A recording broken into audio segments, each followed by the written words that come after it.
Welcome in, everybody, to the Splatoon 3 North American League 2026. This is Event 6, regular season week 4 of our Splatoon 3 North American League 2026 season. I'm so excited for everyone to be with us today. We've got a fantastic top 8 lined up for you, and I have two fantastic co-casters alongside me, that being Falco and Lily. And Falco, I'll start with you. How are you today, and what are you looking forward to? Zach, I am doing so good, and there's going to be a lot of action today. You know, this is one of the weeks that Milky Way and FT Win did not participate in this week, which means we're going to be crowning a brand new champion for this event. I'm excited to see who's going to come out on top. And Lily, we were saying before we got started that even 9th through 16th from our ladder portion could be its own individual top 8 and still be wildly entertaining on any other week. What are you looking forward to today? I mean, it truly could have been absolutely incredible, but what I'm looking forward to most is probably our first match. We're going to be seeing Content Cat, which is a team that I've been following very closely.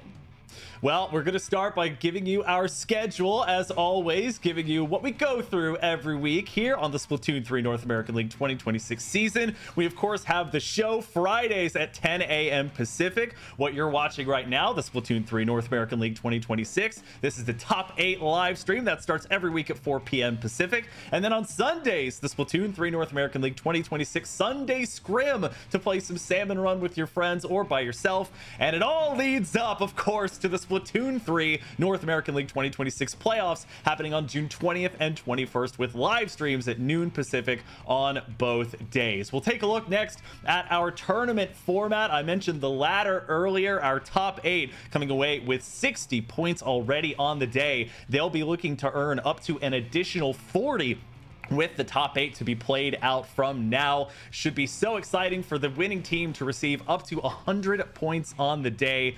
And then we'll go into our season standings next. And Falco, I want to get your thoughts. As you mentioned earlier, some notable absences from today, including our current number 1 on the season, Milky Way. Yeah, and take a look at that spots 4 and 5, Hypernova and Moonlight. Both of those teams did play today, did not make our top 8. Moonlight actually 1 ELO point shy of making this tournament today. So again, you guys mentioned that the 9 through 16 seeds could be a bracket of their own, and that is definitely true, but it just goes to show how exciting and close these teams are for today. The flip side of that coin is that we have some teams looking to really gain some ground in the standings here as we next take a look at our top 8 rules, as well as the stage list that we'll have today. For top 8, it's going to be a best of 5 all the way through. Ladder, of course, was a best of 3 to start out in our top 8. The higher seed will be choosing the mode, and the lower seed will choose the stage. After game 1, it'll be the winning team that is the honor of choosing the mode, and the losing team will pick the stage. All 5 of the game modes you see are at play: Turf War, Clam Blitz, Splat Zones, Tower Control, and Rainmaker. However, each mode can only be played once during the match. And Lily, I'll give you the chance to sort of share your opinion on our stage list. We went up from 10 to 12 here, almost halfway through our 2026 season so far. What are your thoughts on the stage list? Honestly, I'm loving it. We're seeing a lot more variety, and we're seeing a lot more interesting stage picks when it comes down to modes. We're not going to the traditional. There's a lot more opportunities for shakeups. Well, let's take a look next at our bracket. We've given you some foreshadowing into what has transpired, but this is our bracket here today. The number 1 seed coming out of ladder, Duck Motif. They will take on Swarm to start things out. Then we have Ayakoji taking on Cream Soda in our 4v5 matchup. Forfeit will be battling against Scuba. And then the match that we will take a look at here first is going to be Content Cat versus Healbook. And Falco, we've talked a little bit about Content Cat, our chance to see them after they did not make top 8 last week despite having played in all of our weeks so far. Right, and you talk about that and their performance during week 2 of the regular season, making grand finals. So again, all over the place as far as their placements. And again, we talked about how close these teams are together. They're going to be really exciting to see. And of course, they're facing Healbook. We got to see them debut in their top 8 last week and had a pretty good run so far. So this is a great matchup to start on. What a difference a week can make. 5 losses in week 3 in the latter portion. Just the 1 loss, I believe, this week to the number 1 overall seed, Duck Motif. Lily, we already have our mode for game 1. Last week, it took a lot longer to see this mode for the first time, but today we're starting out with Turf War. Let's go ahead and take a look at the rules for how you play Turf War. Honestly, Turf War, pretty basic mode everyone should be familiar with at this point. You have 3 minutes on the clock, and during that 3 minutes, you want to expand as much ink as possible and get it all over that map. At the very end of the game, the one with the most ink percentage on the map, as the cats will tell us, wins the game. And Lily, our stage is already decided. It's Mako Mart to start us off. When compared to the other modes, there's been a lot more disparity and closeness between the stages that have been selected. Mako Mart is currently the most selected at 5, previous selections now 6. What do you think is drawing teams to Mako Mart for this mode? I mean, Mako Mart tends to be a lot more scrappy in the mid area, and it's also one of those stages that most of the stage itself is very accessible from any point of view. There's a lot of them where you have a fairly large spawn area that can't be inked from anywhere, by the opponents at least. So Mako Mart allows you a lot of that opportunity. And Falco, we've given a lot of our time to Content Cat. Let's take a look at Healbook as well. A very impressive top 8 placement and then 4th overall finish in week 3 after not really playing previously to that. And they have a very interesting player in JJ, I believe, who could play Brellas, but also has some more meta or traditional weapons under their belts as well. Right, and flexibility is the name of the game for a mode like Turf War, where we're going to see weapon choices that you wouldn't traditionally see in modes like Splat Zones or Turf War. I'm even looking at Len on Healbook, who is a fantastic Blaster player. Will we see Blaster in Turf War? Probably not as much, but if Len decides to pull it out, I wouldn't be surprised. And that mix, we've seen that, Lily, a ton last week, where teams ran 3 members that typically played, you know, what we've seen as the top 10 most played weapons, things like the Snipe Rider, the Slosher, and then they tend to have this wild card 4th player that always draws a lot of attention. We talked about for Healbook how that might be JJ on the Tenta or Sorella Brella. For Turf War, we're of course likely to see things like the Reflux and Reflux Milk come out. And for Content Cat, it kind of seems like they break the mold a little bit in that all of their players have this sort of wild card aspect to them. Honestly, it's really fun to see too. You never really know what to expect, and it brings a little bit more excitement and a little bit more versatility to the team. Well, we do not have to wait any longer. It's game 1 of our winners quarterfinals between Content Cat and Healbook. Shout out to Pico on the spec cam today, taking us through the entirety of the action. We talked, Falco, about a couple of these weapons, but a few more things we don't typically see. I'm mainly looking at Gimme on that Dapple Dooley's Nouveau. Yeah, again, like you mentioned, we don't typically see it come out very often, but again, for Turf War, a lot of the players, like Lily mentioned, the name of the game is expanding your ink, and Dapple Dooley Nouveau players are pretty flexible with how they want to position themselves on the stage. So they're going to try and use that to their advantage, get around some of the players, and try and get some splats. Take a look now. 30 seconds in, we're basically jockeying for position. And Lily, this is a sight that we constantly see, is these Reflux players staying in spawn, making sure every single thing is painted. The rest of the team's jockeying for what they can get in mid, but there's always that important role in the back that we don't see in any of the other modes traditionally. And that's honestly one of the more important roles, is making sure that your spawn and your whole base is covered before you come into mid. A lot of those weapons tend to carry some specials that are a little bit more universal. The missiles, the Booyah Bomb, things you can throw from really far back and still have an impact on the middle of the game without necessarily needing to be there. We weren't sure if we were going to see Len on this Blaster, but they're doing it. And Falco, this is a pretty common strategy as well when you're playing on this stage, or a lot of stages. It's sitting right under where that charger perch typically is, so that it makes it more difficult for people to get out, as we see multiple specials flying out in mid. Yeah, you mentioned Len on the Blaster too, and the positioning that they will want to try and leverage. And you're right, taking it out on the backline player is going to be one of the most crucial opportunities that they can have. And speaking of crucial opportunities, it's Healbook who's putting Content Cat in danger. You know, when Prosper's set up there and is just able to just push forward and slowly against this Content Cat team, they're looking pretty good, and there's really no sign of Content Cat pushing forward, especially with not having a 4-player on the stage at the same time. Yeah, and that's maybe where this sort of 3 shorter ranged weapon backed up by the Snipe Rider composition that Healbook comes in play, as we're in the final minute, but they lose their Reflux. They'll hopefully be back soon, but Content Cat is starting to retaliate as the Booyah Bomb comes out, and Lily seems like there's more to boot as they are able to take down Len on that Blaster.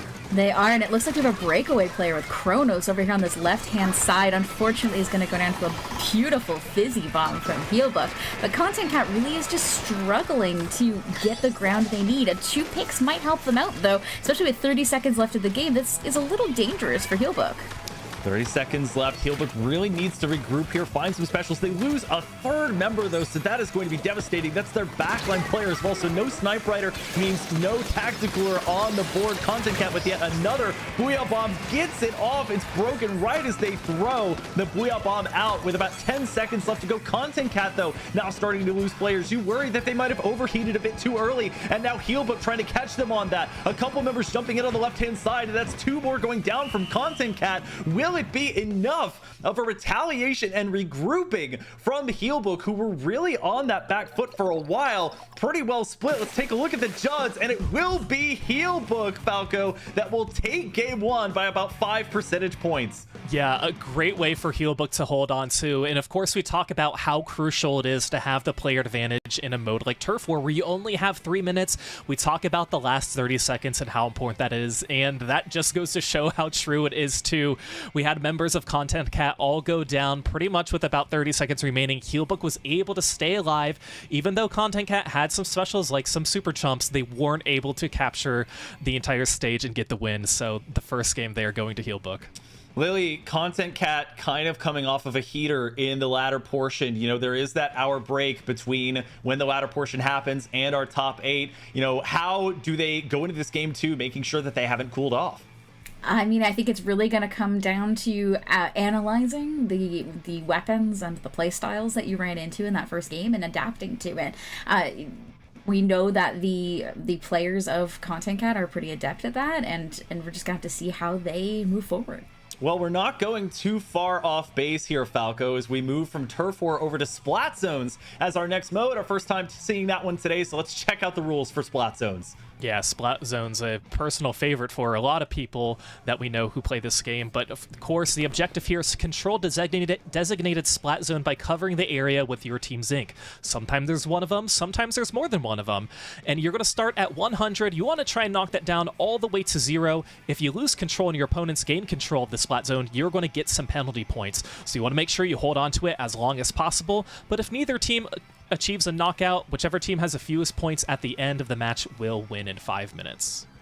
And Falco, sort of keeping it with you here, you know, we look at Splat Zones as being this kind of great equalizer, this mode that a lot of teams kind of default to. We're seeing it now in game 2, and that's Healbook's choice. Again, looking at the counterpicking rules, they've selected the mode. We're still waiting, I believe, on the stage, but where would you go maybe to kind of carry this momentum on, or what kind of strategy might you employ to keep the pressure on Content Cat? Yeah, I'm thinking I wouldn't choose a stage that is way far out there for a mode like Splat Zones that a lot of these teams play. I would say a stage like Hagglefish Market is probably one that could be decided. We've seen a lot of Urchin Underpass come up lately as well. Of course, that comes with a lot of different weapon selections, but really the table set, there's 11 stages that any of these teams could choose, and I think any of them could be pretty viable for Healbook.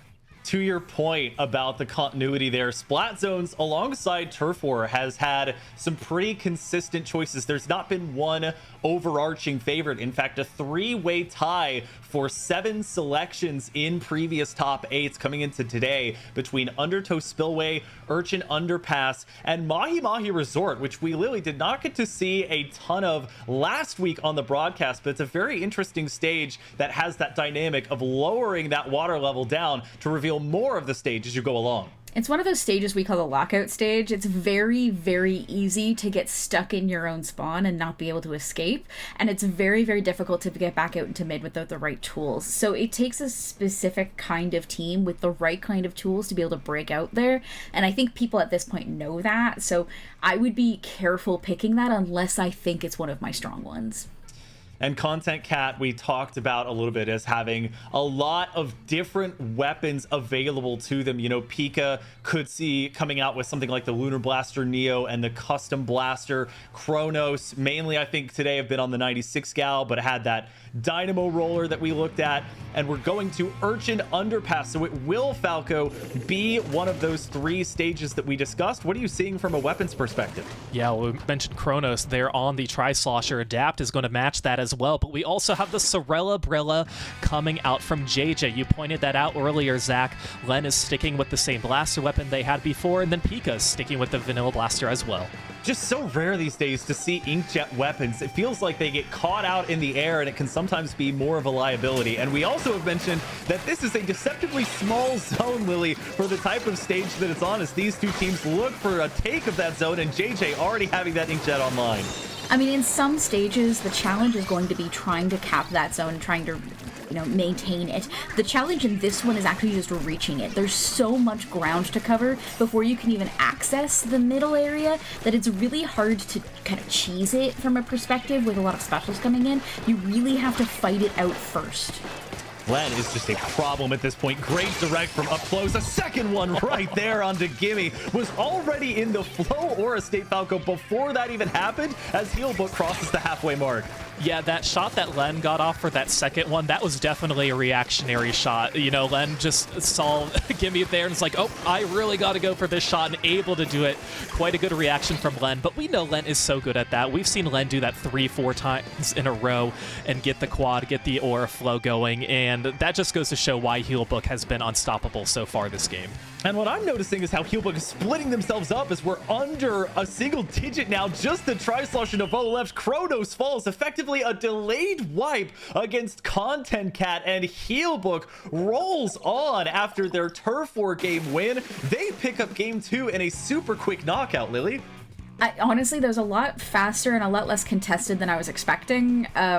Truthfully, I was hoping for a bit more of a fight, but like we were saying, it's one of those stages that you really have to get all of your ducks in a line before you even access the zone, and it looks like Content Cat just couldn't quite get there. Now, there were a lot of weapons on the other side that may have given them an advantage for Healbook, the Tri-Slosher, the Blaster, the Brella, a lot of tools to kind of lock down or put an area of effect damage out, as opposed to just individual shots. So I feel like that was a little rougher of a pick than they were anticipating.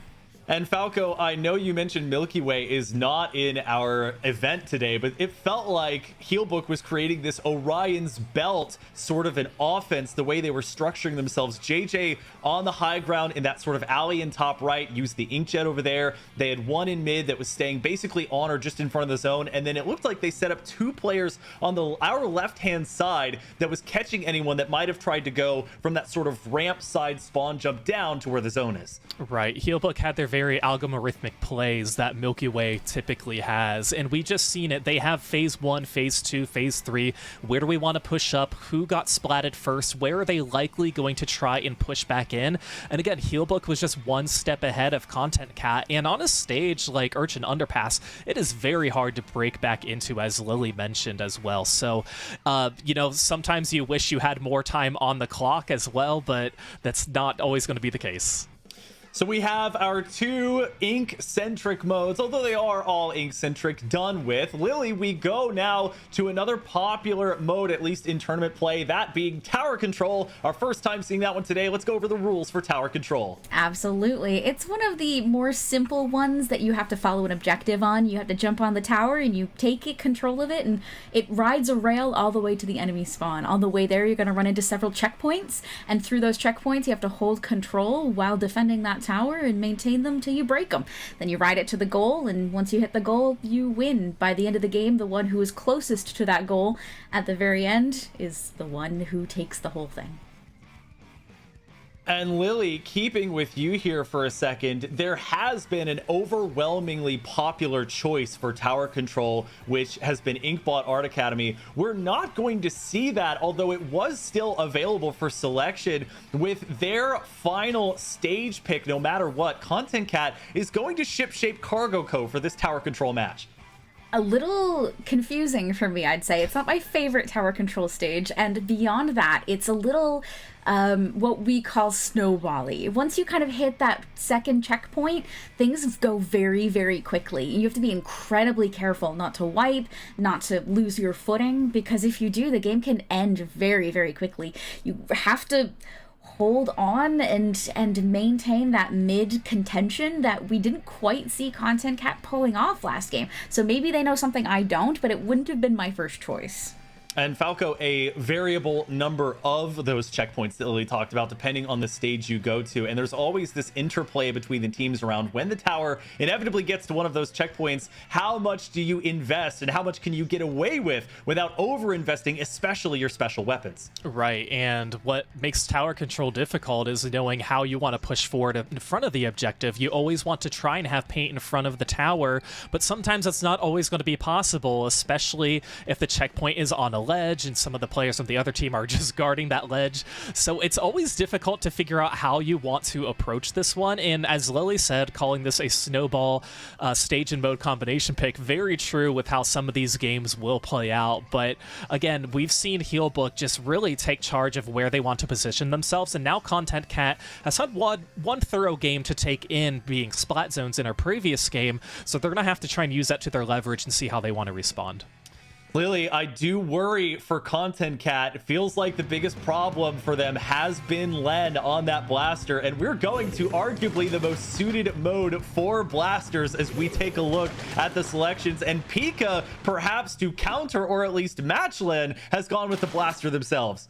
Honestly, I don't hate it, especially on a stage like this. There's a lot of ledges, a lot of valleys and dips and heights to aim at that the blaster's really going to excel at. We also see Chronos switching onto that Tri-Slosher, maybe to match Adapt on the other side. So we're going to have to see if Content Cat can beat Healbook at their own game. Now, the other huge thing that jumps out to me is we're not seeing the Snipe Rider 5H Falco. We're seeing the Snipe Rider 5B, which surprisingly does look like it has a kit very well suited, as we see a couple great inkjet picks there with the Splash Wall and Inkstorm that can really help you get some protection on that tower. Yeah, the Splash Wall will help you get some protection just to make sure you position yourselves in the Inkstorm, able to get some of that chip damage. So those are some very much needed splats there for Healbook. And we mentioned paint in front of the tower. They're doing a pretty good job with that, but Content Cat not shy to respawn. 3 of their members are going to go down, so this tower now uncontested, but still at 60, and Healbook still has a player advantage. I would say this push isn't quite over yet, but they're going to want to try and get some of their players in front of this tower. You never really ask how, you just ask how many points you can get with that tower at the end of the day, but Content Cat, no way to contest as we see the triple ink strike on the right-hand side. That's going to stop 2 players from getting in. Pika advancing, gets Prosper down with a great direct. They're going to lose out, though, in the end. That will not ultimately stop the push here, Lily, as the Inkjet, one of the only lines of defense here for Content Cat. And unfortunately, the Inkjet getting a little distracted by someone underneath them in their spawn is able to get a pick on that tower and hopefully stall things out. But unfortunately, we called this a little bit of a snowball, and it's looking more like an avalanche. And 1, 2, 3, an insanely fast pace for Healbook to blaze through this winners quarterfinals. They are looking for a strong showing in top 8 here, and this was a fantastic way for them to cement it. They send Content Cat down Falco to the loser side of the bracket with a 3-0 sweep. Yeah, and we should mention these two teams did not face each other in the latter stage of the tournament, so this is a brand new set for both of them. And, you know, as much as Content Cat doesn't want to be knocked into the losers bracket this early, you did it by facing probably one of the toughest opponents that's in this top 8 bracket, and that says a lot given the competition today, so they're going to be awaiting to see who they face next. And Lily, you know, super great showing from Healbook. Any secret sauce or any momentum that they really excelled in and that other teams should be watching out for as they move on to the winners semifinals? Honestly, I think it really comes down to Len's blaster. I feel like a really good blaster, and Len has been playing it for so long, can really set the pace of a team and really set the momentum forward to just roll on through. And it's kind of the same way, like if your blaster player isn't playing super good that day, it can have just as big a bad effect as a good effect. So I feel like if they can just keep going like this, Len is just going to lead that team to victory. So we're early on in our top 8. Let's go ahead and take a look at the bracket to show you what's been done so far. We had our first completed match take place on stream as Healbook is going to sweep through Content Cat 3-0. They will move on to take on the winner of Forfeit and Scuba, which is currently led 2-0 by Forfeit. Then we have Cream Soda, the 5th seed from Ladder, up 2-0 against Ayano Koji. looking to see if they can close that one out in also a sweep. And then a 1-to-1 bout between Duck Motif and Swarm as they duke it out in the remaining match in our winners quarter final. So Lily got some time left here to take a look at. I want to sort of talk about a few things. We can talk compositionally, namely about how there have been a lot of tactical weapons that have come out since the reign of the Snipe Rider has not diminished by any means, but has gone down just enough to allow some more weapons to enter the playing field. Honestly, I think it really comes down to who on your team can play a longer range weapon that isn't the Snipe Rider. The Snipe Rider is just such a good, first of all, painting weapon, and also a really good weapon for that cooler. If you can play that one successfully and play it well, and you don't necessarily have an E-leader in your pocket that you want to pull out, why not stick with it? And then it allows a little more versatility to some of your other players. Whereas talking about teams like Moonlight has Basil, who she can pull out an E-leader and play it incredibly well. Never mind, say, the Firefin. You have so many more options if you can put the cooler on someone else, and I feel like increasing the effectiveness of those other weapons and decreasing the effectiveness of Snipe Rider really opened up the playing field for so many more options. And Falco, Lily said a word there that really stuck out to me, which is versatility. And I see that manifest as you'll have these players that play the longest range weapons available, and they'll swap over to the Dapple Dualies for Rainmaker. And then you'll have players playing things like the N-Zap or the Tri-Slosh Devote, but they have a heavy Splatling in their back pocket. It just is insane, the range and the versatility to which these players can pull out these kind of pocket weapon picks based on the mode or the stage that they're going to. Yeah, and sometimes I think it's easier to make that complete 180 change rather than changing at like a 20 degrees, where you're so used to the muscle memory of an E-leader that if you go to a Splat Charger, for instance, it's a little bit different because you're used to the range an E-leader has. But if you're going to a shorter range weapon, like the Dapple Dualies, we mentioned as that's another weapon that's been very popular as for tactical or usage, especially on Splat Zones, Urchin Underpass. But you just have a brand new mindset going into that, and you don't have to rely on what your thoughts were before. It's a brand new weapon class, and you have different types of strategies going into that game. Yeah, and truthfully, that's something that I run into a lot too. My main favorite weapon to play is the Splattershot Junior, and switching to something just like the regular Splattershot even, it just has so much less paint than I want to have that it really makes me frustrated. It makes it so difficult to play that successfully. But if I switch to something like a blaster, then all of a sudden I'm not the one who has to paint the ground, and it's not something I'm worried about, and now I can play just fine. It's a little bit, I would have to imagine, cathartic in a way, yes, to have this set role, and then for a few games you could be like, oh, okay, I can like relax. I don't have to worry about this thing that I've been worrying about for a lot of these players and for yourself, years and years and years, being set by choice in a lot of reasons, but in a set role as being that more supportive player or being the main one to put the ink on the ground. And Lily, I was interested, in seeing Content Cat bring out like a dedicated Dapple Dualies Nouveau player, for example, and starting to see just in general, you can take that example to say the blaster, but we've also seen lots of custom blaster come out, these variants of weapons that we know to be good come through, and starting to see some of the other kits that they possess.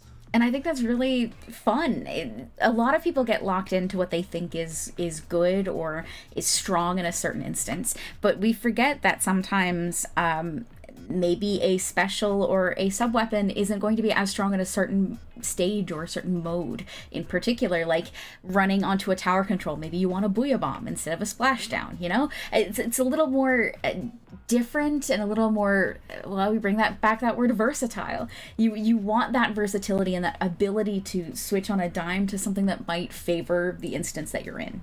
And Falco, with your esports leadership and acumen, I'm super curious to pick your brain about just the strategy that goes into everything and the way that these teams will sometimes pick these, what we might consider niche weapons or compositions, but be able to either change on a dime or decide well beforehand that they want to stand resolute with their set weapon or weapons, and they will brute force it in some cases to just about any mode or stage and still make it work at a high high level. Yeah, it's always a fine balance of, do I want to play what I truly love, or do I want to play what's going to be best for my team? And there are definitely pros and cons to both of those approaches. You know, I've told some of my students too, like, you can play whatever you want, but just remember that some weapons are going to be more viable than others. But on the other hand, if you have a weapon that your opponents don't typically see, they're not going to know how to approach it either. So there's always a give and take on how you want to approach it.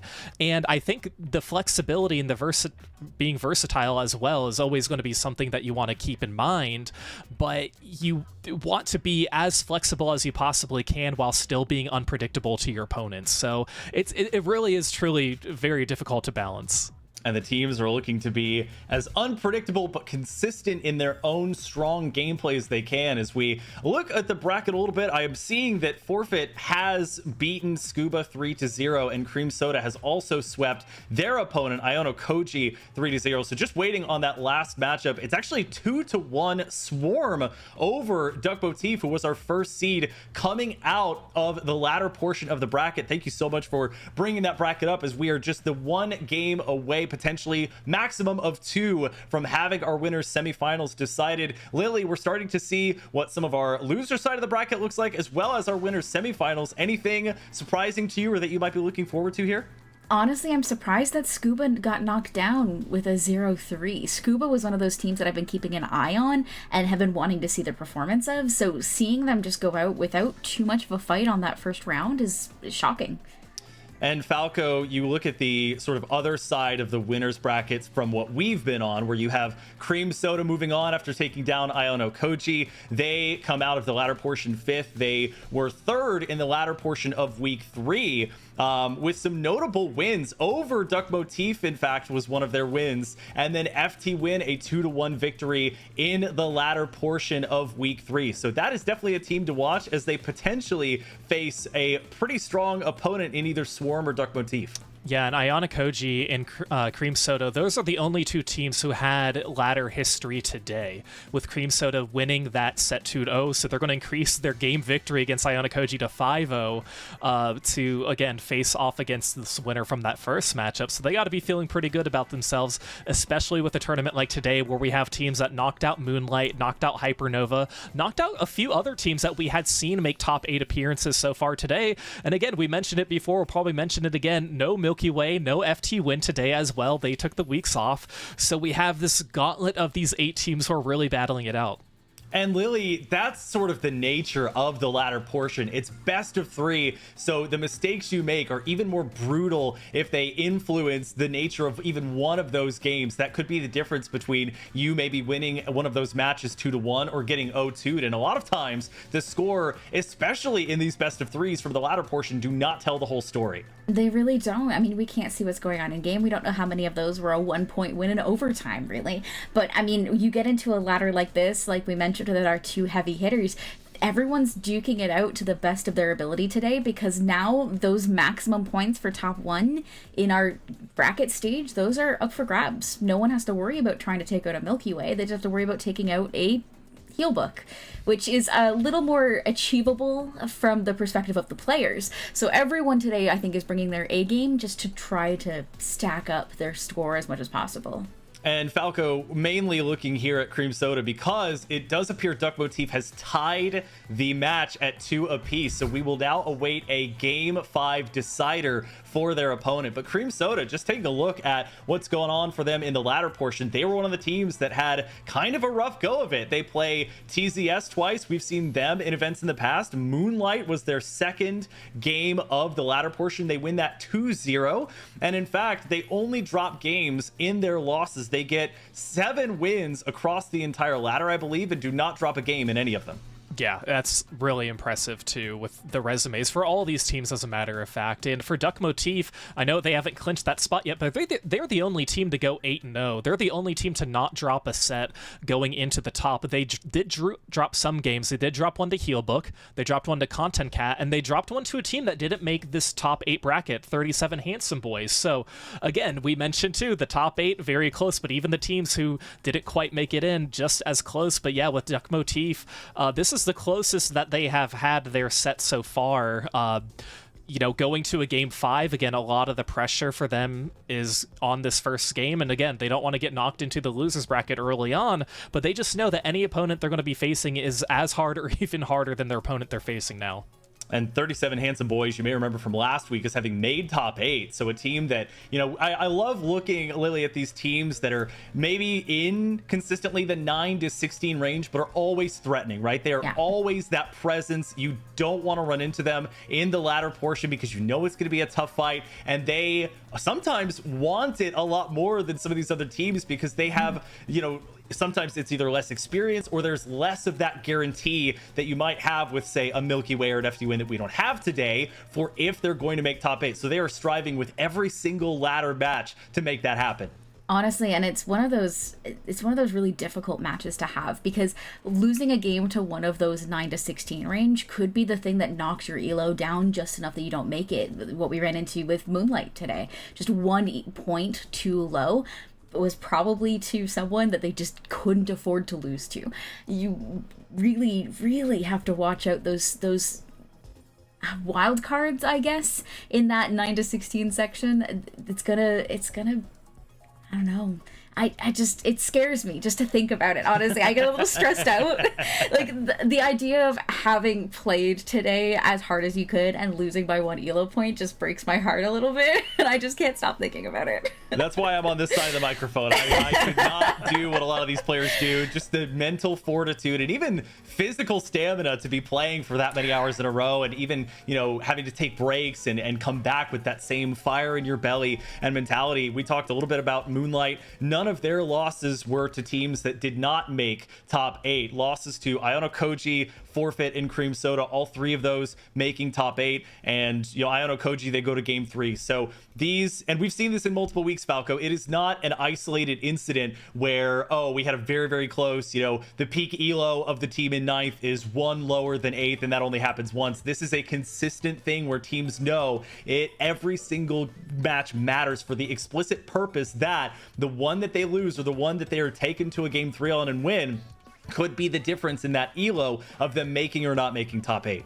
Right, and I think it's important for these teams to realize, especially a team like Moonlight who just missed out, that, this is a marathon, not a sprint, as far as how you will qualify into playoffs. Of course, you want to win and be super successful for today and get as many points as you possibly can, but you always have next week, considering that your top 4 of your appearances are what's going to matter for your points. So they could say, you know what, we wanted to take a week off, maybe we won't anymore, or they're going to try harder next week, but they could very easily brush this week off, come back hitting harder next week, and score some more points.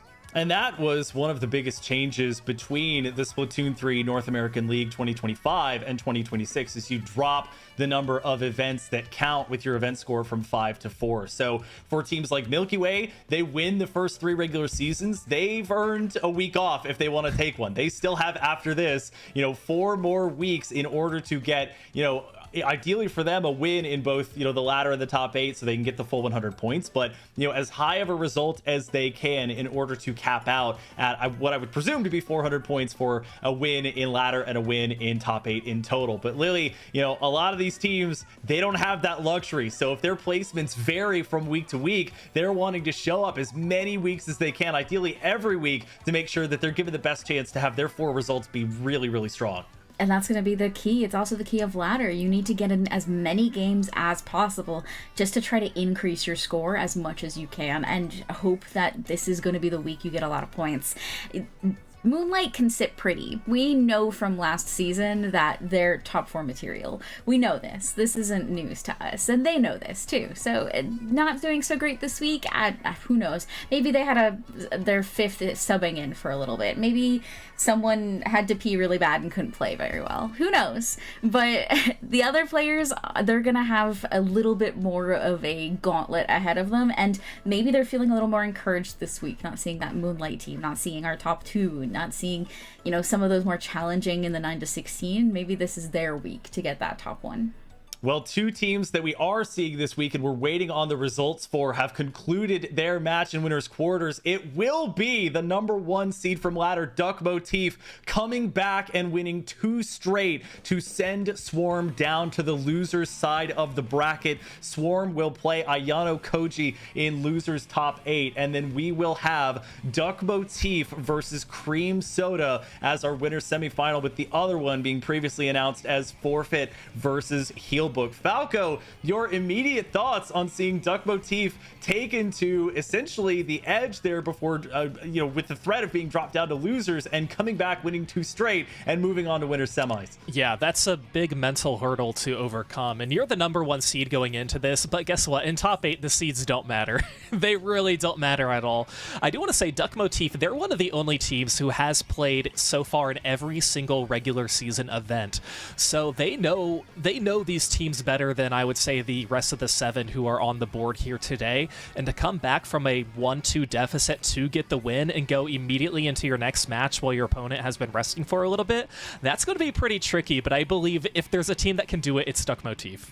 And Lily, to Falco's point, it's a double-sided coin where, the big thing for Duck Motif, not only do they move on, they preserve their perfect match record for the day. So they go undefeated match-wise in ladder. They stay undefeated on the day. They remain on that winner's side. They can afford a loss if they need one. You are brought very, very close. And it'll be interesting, as I can confirm, we will be seeing Duck Motif and Cream Soda as our next match here on stream. But I'm super excited to see the team that, had a little bit of waves. We don't know exactly what happened against Swarm, but they came back and they were able to make it happen. Honestly, I think they're going to need that momentum too. Cream Soda is not an easy team to fight, and they're not an easy team to beat either. So I think Duck Motif is going to have to carry that strength, that momentum, and that fire that they hopefully got in that first set and bring it into the second, or this might be over a little bit sooner than they were hoping. Well, Falco, we are going to be going into our first game shortly. We have Splat Zones to start, so no Turf War this time around. And it is going to be one of the 3 stages that we called out earlier as being one of the more consistent picks for Splat Zones, and that's Urchin Underpass. Yeah, I'm excited to see this, especially for how quick Healbook played in the previous match. I think this one could go a little bit longer too. But we talk about a stage and mode combination where we see things really differ, and I think Splat Zones on Urchin Underpass is one of those modes. But again, it is similar to one of those, we call them lockout heavy stages, that it can be really hard to break back in when you have a 2-player disadvantage.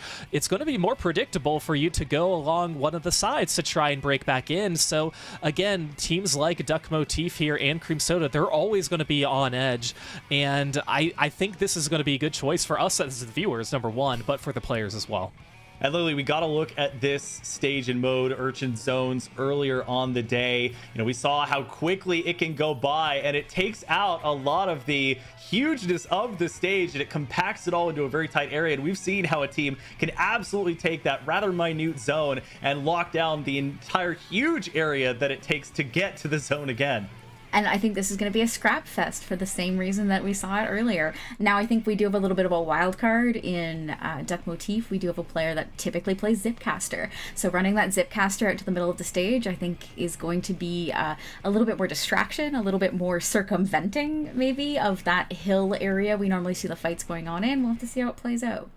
Duck Motif with a roster of Red Shell, Vexen, Kai, Caden, and A. Red Shell being the player that is on basically all variants of the Octobrush as the situation calls for it. Even the Big Swig Roller Falco, which surprisingly we've seen come to fruition and play a little bit. And for Cream Soda, players that I think a lot of those that have been in the competitive scene for a while will know, with Hexen, Zenith, Thunder, Wave, and Goss rounding out their roster. Yeah, it's going to be a lot of fun to watch. You talk about Red Shell, and they're one of those players I love to watch them play. I would hate to face them as a player because you never know what you're going to get yourself into. Like you mentioned, we don't see Octobrushes all very often, and if I see a weapon I don't see very often, and they're a player who's playing in the league today, oh, you're going to be in for something because it's going to be very hard to contend. But we talk about Big Swig as well. Again, a weapon that we just never really see come out, but they're facing a team, Cream Soda, who is very flexible with how they play too, unpredictable as well, but very stable as a unit in their play style together. And Lily, I think maybe partially why the Big Swig comes out is usually for Rainmaker, the advent of the Ink Vac is basically this have to have it special weapon for that mode in particular. Has seen things like the Big Swig, more commonly I think the 96 Gal come out, other weapons that have the Ink Vac that can help you protect your Rainmaker carrier. And really, and there's nothing stopping them at this point. The VAC has always been one of those specials you want to bring out, but has been stopped pretty strongly from things like the Decavitator. But no one's playing the Decavitator anymore, so who even has to worry about it?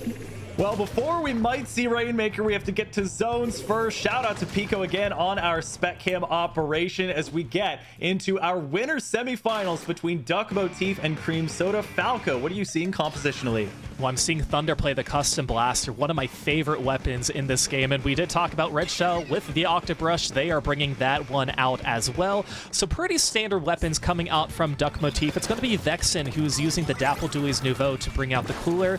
That's one that, again, this weapon is pretty standard on this stage as players don't like to opt for a Snipe Rider, and right now everything is working out pretty well for Cream Soda. It does feel like this was kind of the hometown of the Dapple Ghoulies, where it was played consistently last season and into this one. Lily, is Cream Soda really working Duck Motif here, getting it to 57 before Duck Motif can take that zone back.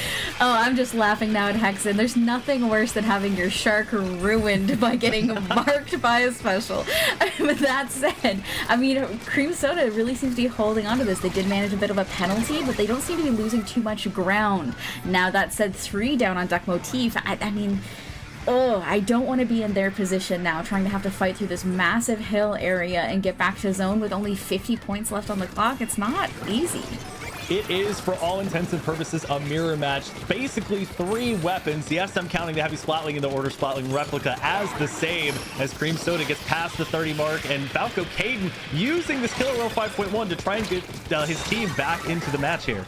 Yeah, I like using the Killer Whale as your advantage. Try and get some damage on one of your opponents. That way you could potentially one-shot and get the rest down. Vexen's going to have to jump out. Wise jump out right as Cream Soda is going to be taking control of the zone. And Cream Soda had a pretty solid control of the zone before, and Goss is now trying to go with the flank here, pushing members using that Killer Whale and the Ink Wall to try and push in. They're going to be able to get a few picks here as Exen is going to come help in support. So this lockout, Zach, is looking more promising than before. Wow, and a great flow aura state there as Hexen was super low. And Lily, it seems like that alleyway that Goss was set up, that seems like prime real estate, because that's exactly where JJ was set up in our prior match.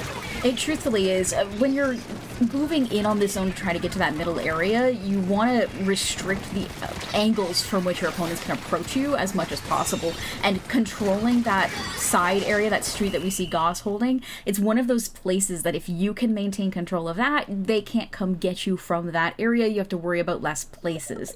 Now, that said, it doesn't look like we managed to hold on to control of that as much as we would have liked. We also just didn't quite get to zone and get as much paint on it as we would have liked.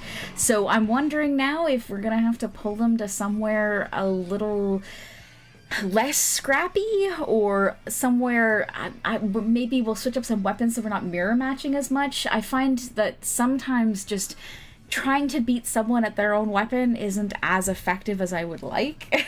So maybe that's what we need to do here. Yeah, Falco, I think that is kind of the major touching point here, is 3 of the weapons across the board effectively the same. And we saw Red Shell trying to get in with the Zipcaster at the last second on that 4th, differing weapon, wasn't able to make the use of it that they wanted. What do they look for as they, in Duck Motif, have the opportunity to pick this stage for our game 2?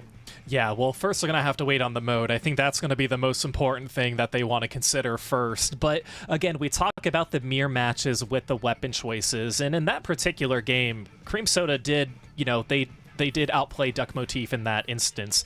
I think, too, when you have a player, we talked about Red Shell using the Octobrush, you want to make sure that they're going to be most utilized. In what stage is that going to have the best benefit? Maybe a Zipcaster that's going to be the most flexible. Where can we flank and get around our opponents? So we're going to be seeing what the next mode is, and again, take it from there. Well, Lily, we set it up a little bit before the Splat Zones game, but it is going to be Rainmaker as our next mode. We've not seen that one today. Let's go ahead and break down what the Rainmaker rules are.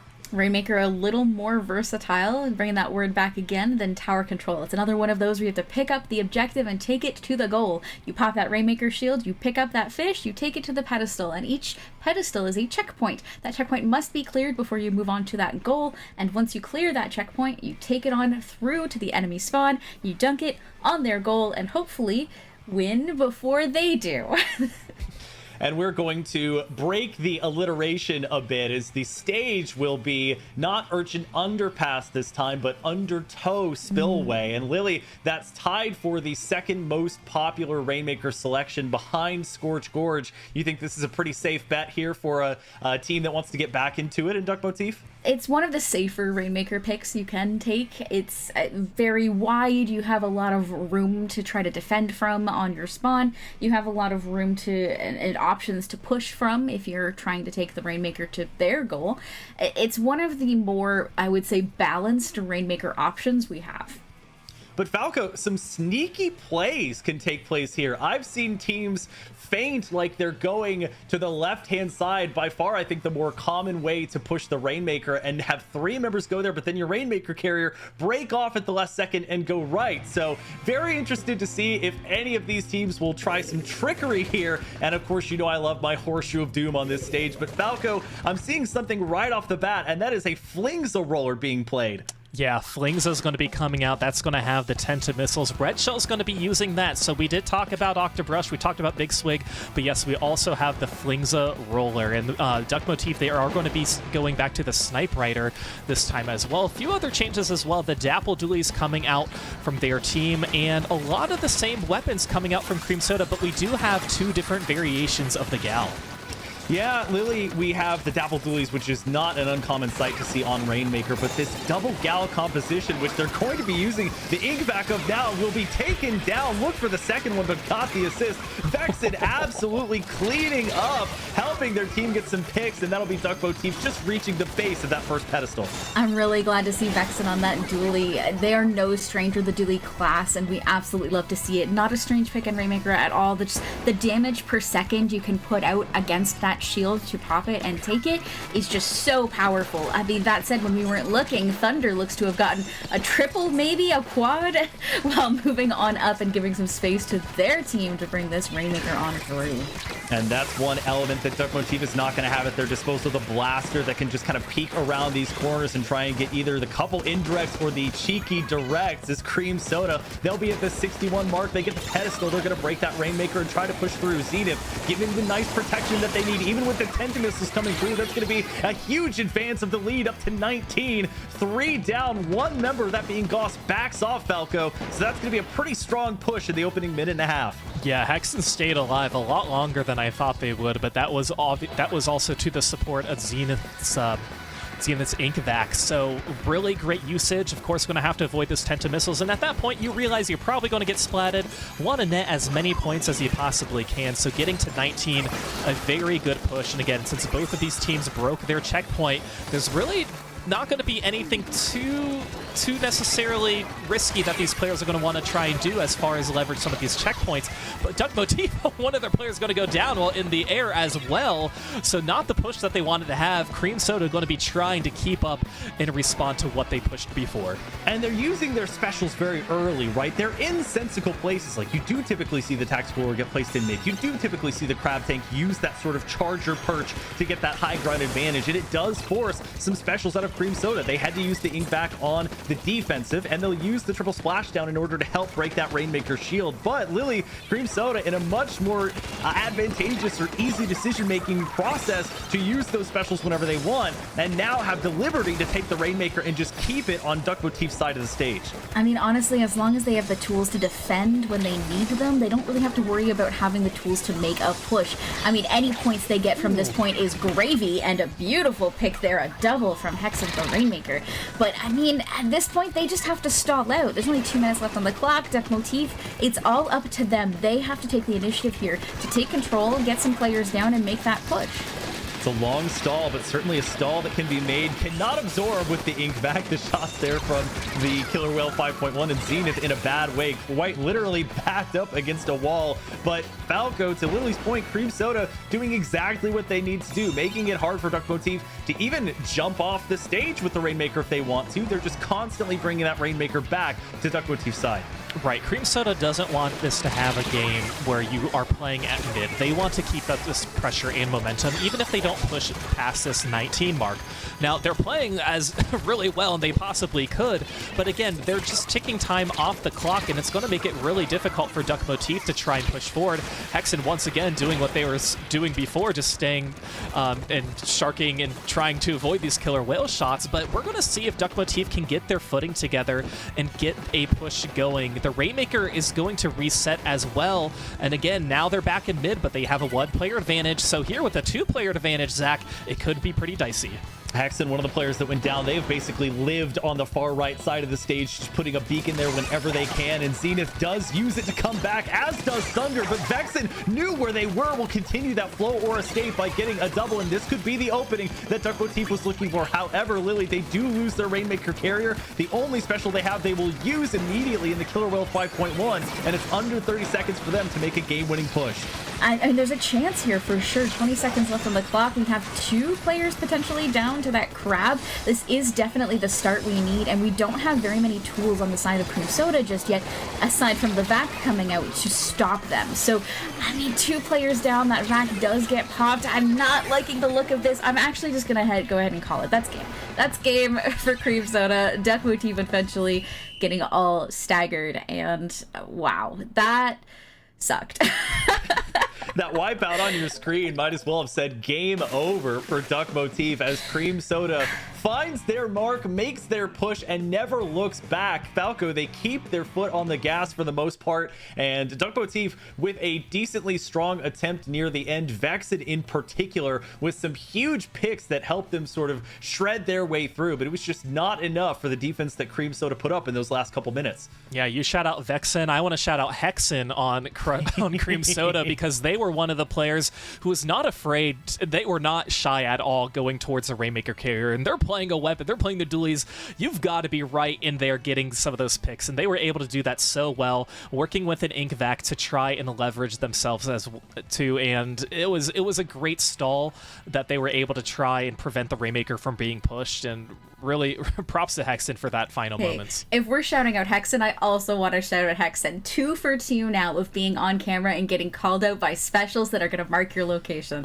Hilarious. Very unfortunate for Hexen, but so funny for me specifically.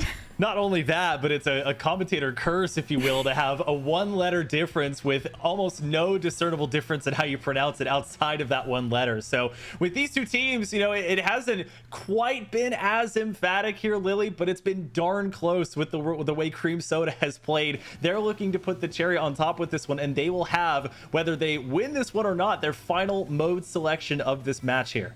Yeah, and I mean, honestly, they don't have a whole lot to worry about. They can pick whatever they feel they're strongest at and just go from there. I feel like Duck Motif is just so close to breaking through this, and we saw more signs of life in that second one.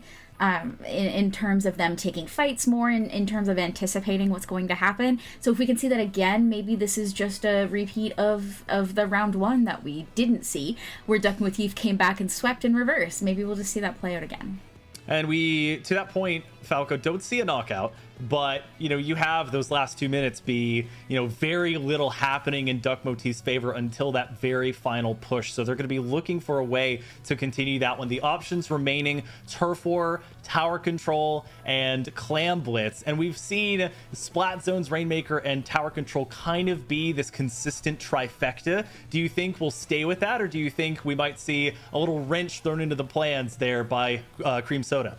I don't think we're going to see a wrench that's too hard, but you know, the Falco and the Lily's bias says we want to see Clam Blitz, because we know we truly do. But is it in the cards for game 3? I'm not entirely too sure. I could see it being a mode like Tower Control, where they just want to try and have a slower, more composed type of game mode where the objective is just stable and, you know, one centered moving location rather than playing out the entire stage. So if I had to bet what they were going to do. I'm going to assume it's going to be tower control. But again, both of these teams, they keep us on our toes with all of their weapon choices as well. So I want to be pleasantly surprised. I'll just put it that way. Well, Cream Soda has kept you on your toes, Falco. We will be going to Turf War instead for game number 3. And Lily, it's going to be Crab Leg Capital that we will be seeing Turf War on, tied for 3rd in top 8s for the most popularly chosen Turf War stage, behind things like Scorch Gorge and Mako Mart. What are you looking forward to with this stage mode combination?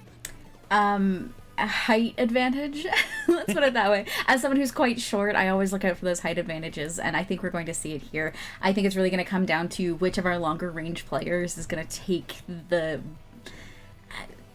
cream cookies, the cookies here, put that cherry on top. Let's say that, and that's really going to come down to that, because as we know, a good long range player can really control the flow of the game, and I think it's going to come down to that as well here. Falco, this was described to me as a stage last week as a Splatling's paradise, if you will. And with the heavy mirror, the heavy Splatling mirror that we saw in game 1, you know, I have to imagine that or something similar will play out in this stage here in game 3. Yeah, I can imagine so. And especially being Turf War, where we are going to be taking advantage of the entire stage, making sure that your Splatlings are protected and not easily splatted by somebody who's lurking underneath is going to be important.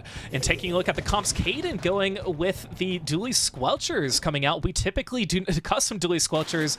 We typically do not see that weapon, but quite a few choices, including Zenith with the Reflux Milk.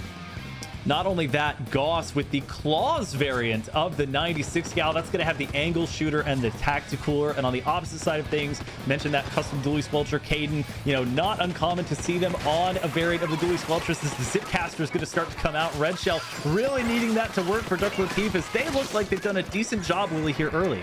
Honestly, it does look like they have, and I honestly wanted to call out that Zipcaster again. I think that's going to be a big tool here in preventing the opponent's longer range picks from being able to maintain any ground that they're holding. If you have to worry about a Zipcaster getting in behind you, you can't really sit safe on those grates.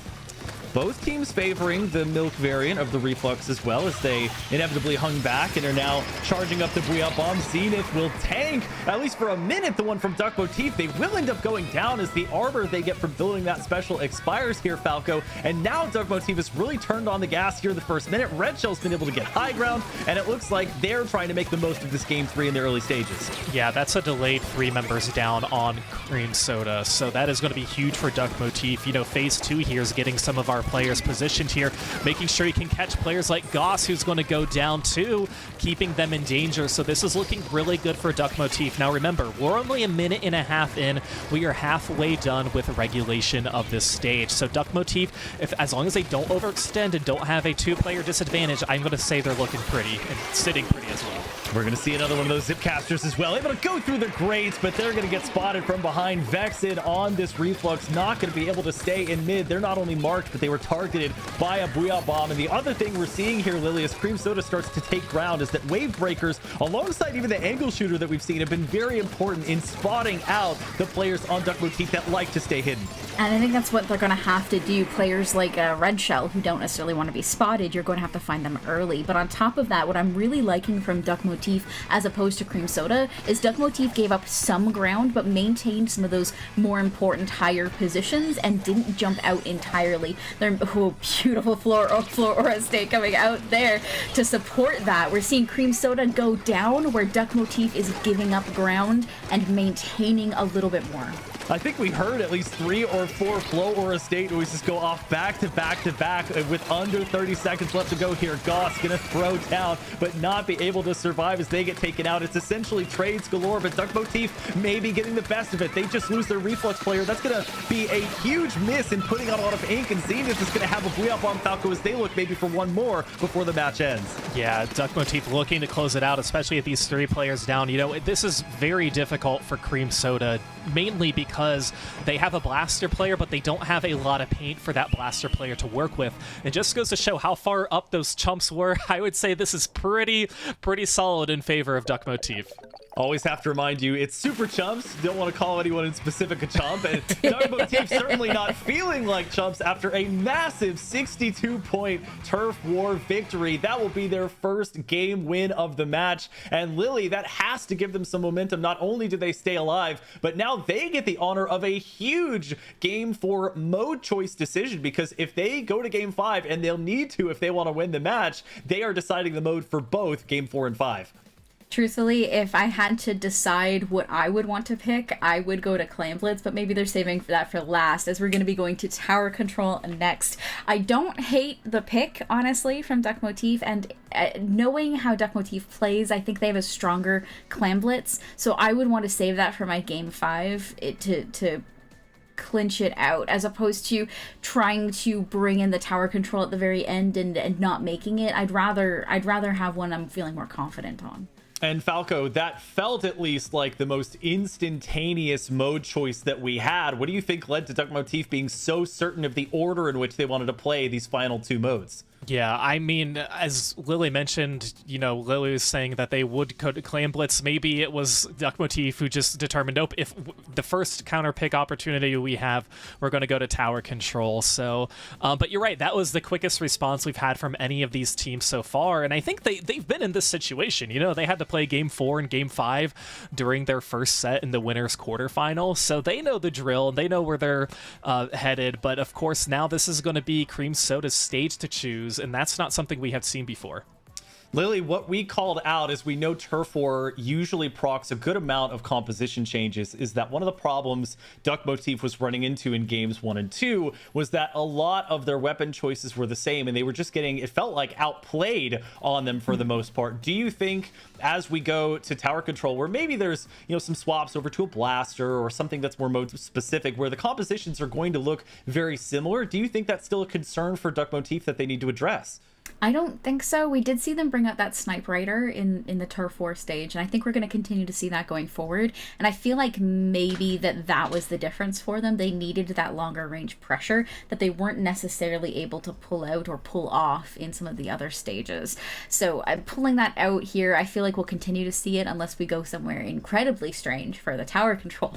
And I feel like settling into what you're more comfortable on is probably going to help make the difference here. And I feel, at least I hope, that they just needed that bit of a bump in momentum.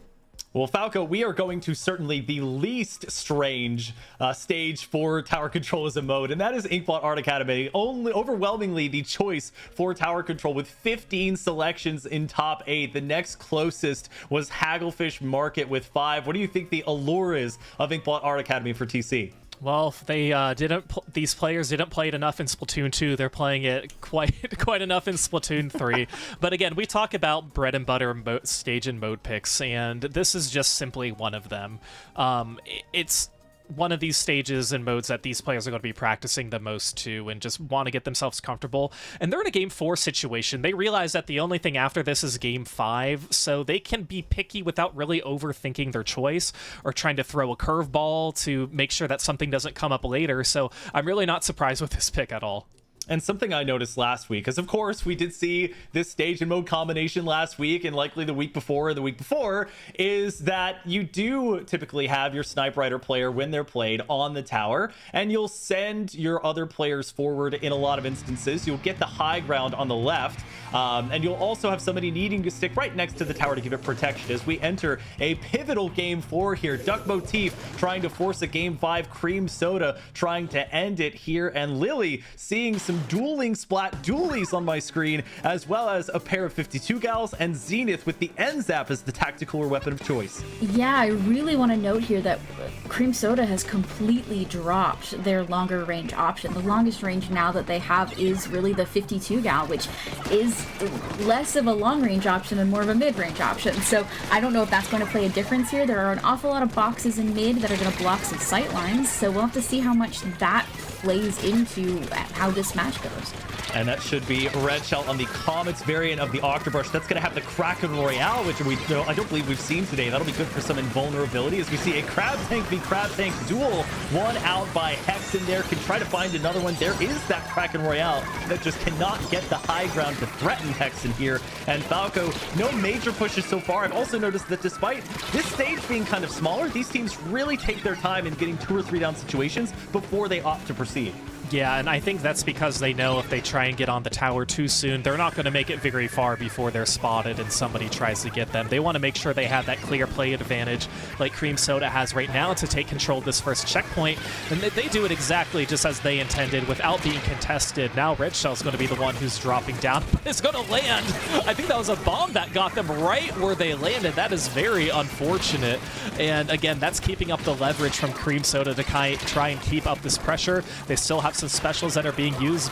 Big Bubbler on the tower right now, so they have no signs of slowing down this momentum. It's either horrendous timing or tremendous foresight as we see Cream Soda getting to around that final checkpoint. They are going to be backed off. Kai trying to find some footing in order to get this area where they can actually contest some of the members of Cream Soda who know to expect them on that high ground. But that is 3 down, and they will force Cream Soda down to just their 52 gal members. So Lily, a lot of progress for Duck Motif to make here. This is giving shades of that Undertow Spillway game. It really is, but it looks like Cream Soda is taking it a little bit slower coming back out into this mid area. They kind of ceded that ground in favor of taking good control and good defensive positions on their plat area, which seems to be paying off pretty... Oh no, never mind, not paying off for them well at all. Tough look there as Hexen's going to come back in. Does have the Crab Tank at the ready. Is able to get Caden looking for the second there onto Vexen, but has to back off. Red Shell desperately trying to get them. They will survive just barely, and it'll actually just be Red Shell left. Effectively a delayed wipe against Duck Motif as Goss keeping the pressure onto Caden and Falco. Once again, Cream Soda knowing when to engage and when not to, but what they do especially know is keeping that objective on your opponent's side is paramount to maintaining a lead. Yeah, they just want to make sure that if we do go all players down, we are not going to make sure that Duck Motif pushes this tower as much as they possibly can. But speaking of which, Duck Motif is doing a great job. It's just going to be Goss who is on one of these stacks trying to take control, and they survive through all of this with 3 players going down. It's just going to be Caden. That's a delayed wipe. This is huge for Cream Soda. And again, they did such a great job taking out the players, then taking control of mid, and immediately going back onto the tower. Red Shell is going to be getting the Kraken Royale back out, and there's going to be Crab ready and some Killer Whale action ready on the side of Duck Motif, so we'll see if they can, or I'm sorry, on the side of Cream Soda, so we'll see if they can have opportunities to use it to push forward, but Duck Motif did a great job responding after they went all players down. I mean, when you're going up against a mostly short-range comp, and now the Crab Tank does give you some considerable range when the Splat Blues has it online, but if those lower-range weapons are already in your court area, that's going to make it so much difficult to actually get back into the action, and getting picks from afar super helpful when you can get them. Caden will not be able to get it as they're beset upon by 2 members of Cream Soda. Kai smartly jumping out, but they are losing time here, Lily. A minute left to go, and they have major ground to make up. They really are, and I mean, honestly, what I'm seeing a lot here that Cream Soda really excelled at in the first few games as well was that they're taking a lot of different angles. So Duck Motif is having to split their attention and not necessarily having the tools they needed focused in one place to be able to take what they need. Goss is a really good example of this. They're just waiting on this right-hand side to split that attention, to take some picks down, and before the tower even gets there, and it's just really dividing Duck Motif in a way that's not helpful to them. Noticing the usage of 3 specials now by Cream Soda, as well as Thunder getting this Flow Aura state. That would, in theory, allow them to have more specials built up if Duck Motif can take this game to overtime, but they will lose their 52 gal. Kai trying to lay some ink down with the Snipe Rider, and it's 10 seconds left for Duck Motif to find their footing. Cream Soda, knowing this, backs off kind of to where the tower is going to go, and Falco, Duck Motif is going to have to ride this past mid if they can keep their forces alive, but they just cannot. And it's Cream Soda getting back to form after a loss on Turf War with a dominant victory to take the match 3-1. Yeah, I like those patient plays, especially from players like Zenith, who was able to just coast back a little bit from the tower, throw some auto bombs to try and get some splats, and not do anything that's too outrageous that you're going to put your team in jeopardy. They knew that they had the turf, they had all of the paint around mid where the tower would have to go back if Duck Motif would want to come in. They didn't try anything too risky. They waited for members of Duck Motif to go to the tower because they had to. There's really no other place that they could go to try and start an overtime push. So that was a great win for Cream Soda and great recognition there in the last minute just to turn the pace down a little bit. And Lily, it doesn't seem like anything too crazy happened. It's a very traditional stage and mode combination for the most part, maybe with the exception of the Comet's Octobrush, and that is normal for somebody like Red Shell. Pretty standard weapon picks. Cream Soda seems like really sticking to the fundamentals, and even with a shorter range composition, doing their best to take advantage of Duck Motif here. I mean, one of the advantages we didn't talk about rather, with switching onto a composition that lacks that longer range is that all of your players can kind of hold their own. Any one of them at any moment can just turn and get a splat or point some ground and not worry necessarily about anyone sneaking up behind them. So what they ran into a lot of the time is when the members of Duck Motif pushed up and managed to get a few picks, managed to open up some ground, one player of Cream Soda was off in the background and had to be worried about. You couldn't necessarily consider that the people ahead of you were going to be easier to take because someone was behind you with that same power.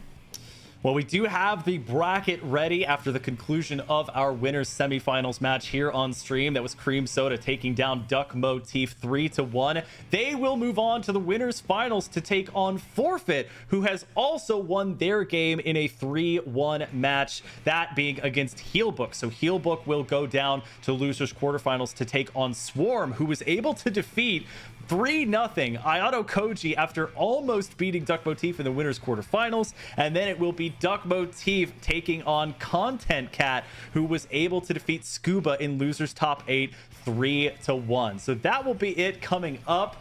And I believe we have now a new segment for you to show off. It's going to be a bit of guided play that we'll be able to show you. Some fun with the game. Let's go ahead and take a look at it.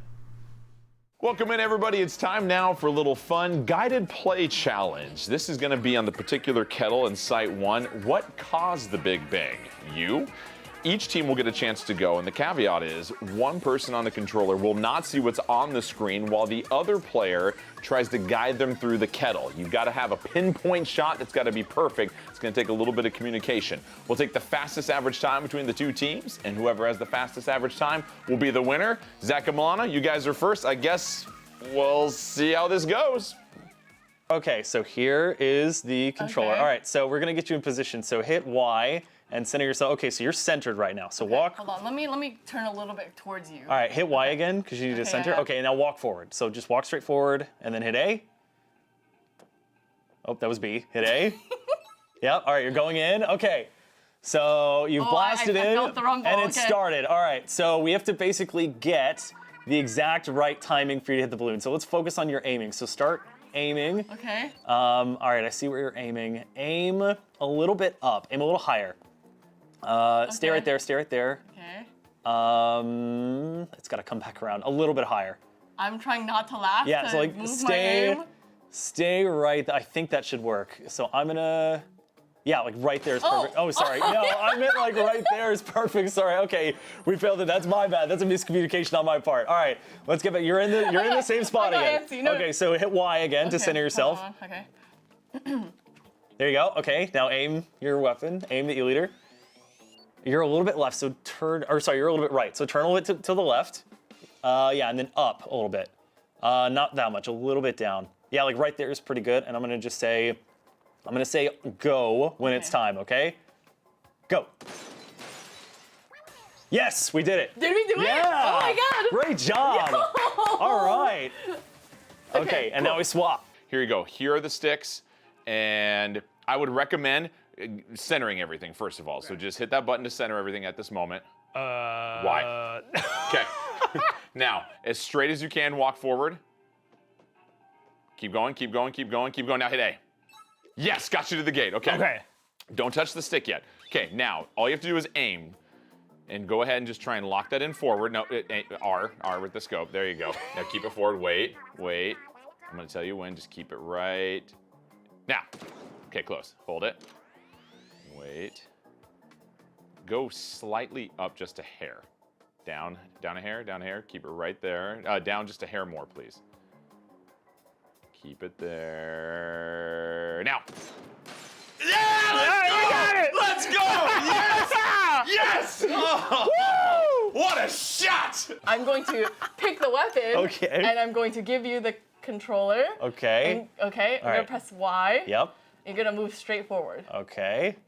And you're gonna press A. All right, and not B. Not B. Not B. No, okay. All right. So you're moving through I there. felt the okay. rumble. All right. Okay, so you're gonna aim. Yep. You're gonna hold your aim like a smidge to the left. To the left. Oh, do too much. Oh, much? yeah. Like okay, that? Hold on. Hold on. You're gonna. You're gonna go smidge down. Down. Okay, is that Okay. good? Hold on. Maybe a smidge to the right and The smidge right. down more. Okay, how's that? Okay, hold on. I know it's got to come back around, doesn't it? To the left a little To bit. the left. Okay.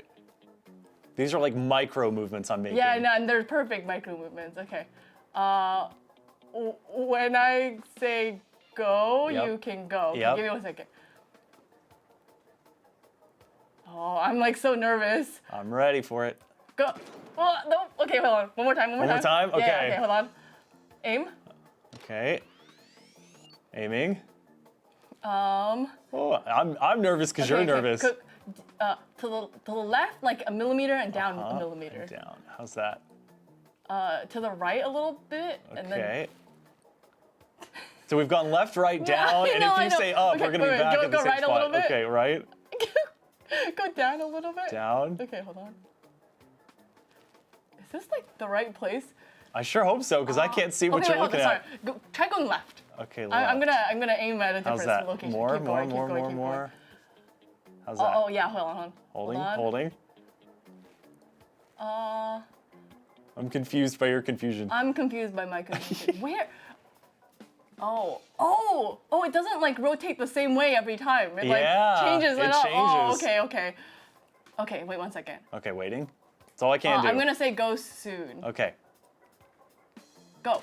Oh, so close. Ooh. To the left a little bit. I gotta aim again, right? Yeah. Okay, to to the the left, left, a little. Okay. yep. Oh, okay, hold on 1 second. I'm gonna say go soon. Go.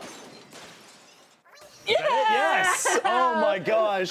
The satisfying noise. Let's go. That was good. Not quite your spectacular performance, but you had better direction. Okay. So you know what? Handshake to you know that. what? Great job. Okay, you ready? Yes, I'm ready. Okay. Okay. I'm gonna hit Y first. Yep. Am I centered? Yep, you were centered. Okay, am I Walk at a the little gate? bit forward. Yep. Okay. A little hit more, A. a little more, Oh, a little more. Okay. Am I there? Yep, hit A. Okay. Perfect. Okay. I'm gonna aim here. A little bit up. Is that Hold up? it, hold it. Okay. I'm gonna tell you Yeah. when to fire. Move a little to the right. It's good. Right there. Perfect. And fire. Oh, we got it. We got it. Oh! Yeah! First time, baby! All right, we each had a chance to go as a team. We have no idea what the results are, so I think we need to get these results. Do we have anybody that can bring those to us? Oh, hey, it's our good friend Nine. Wait a minute.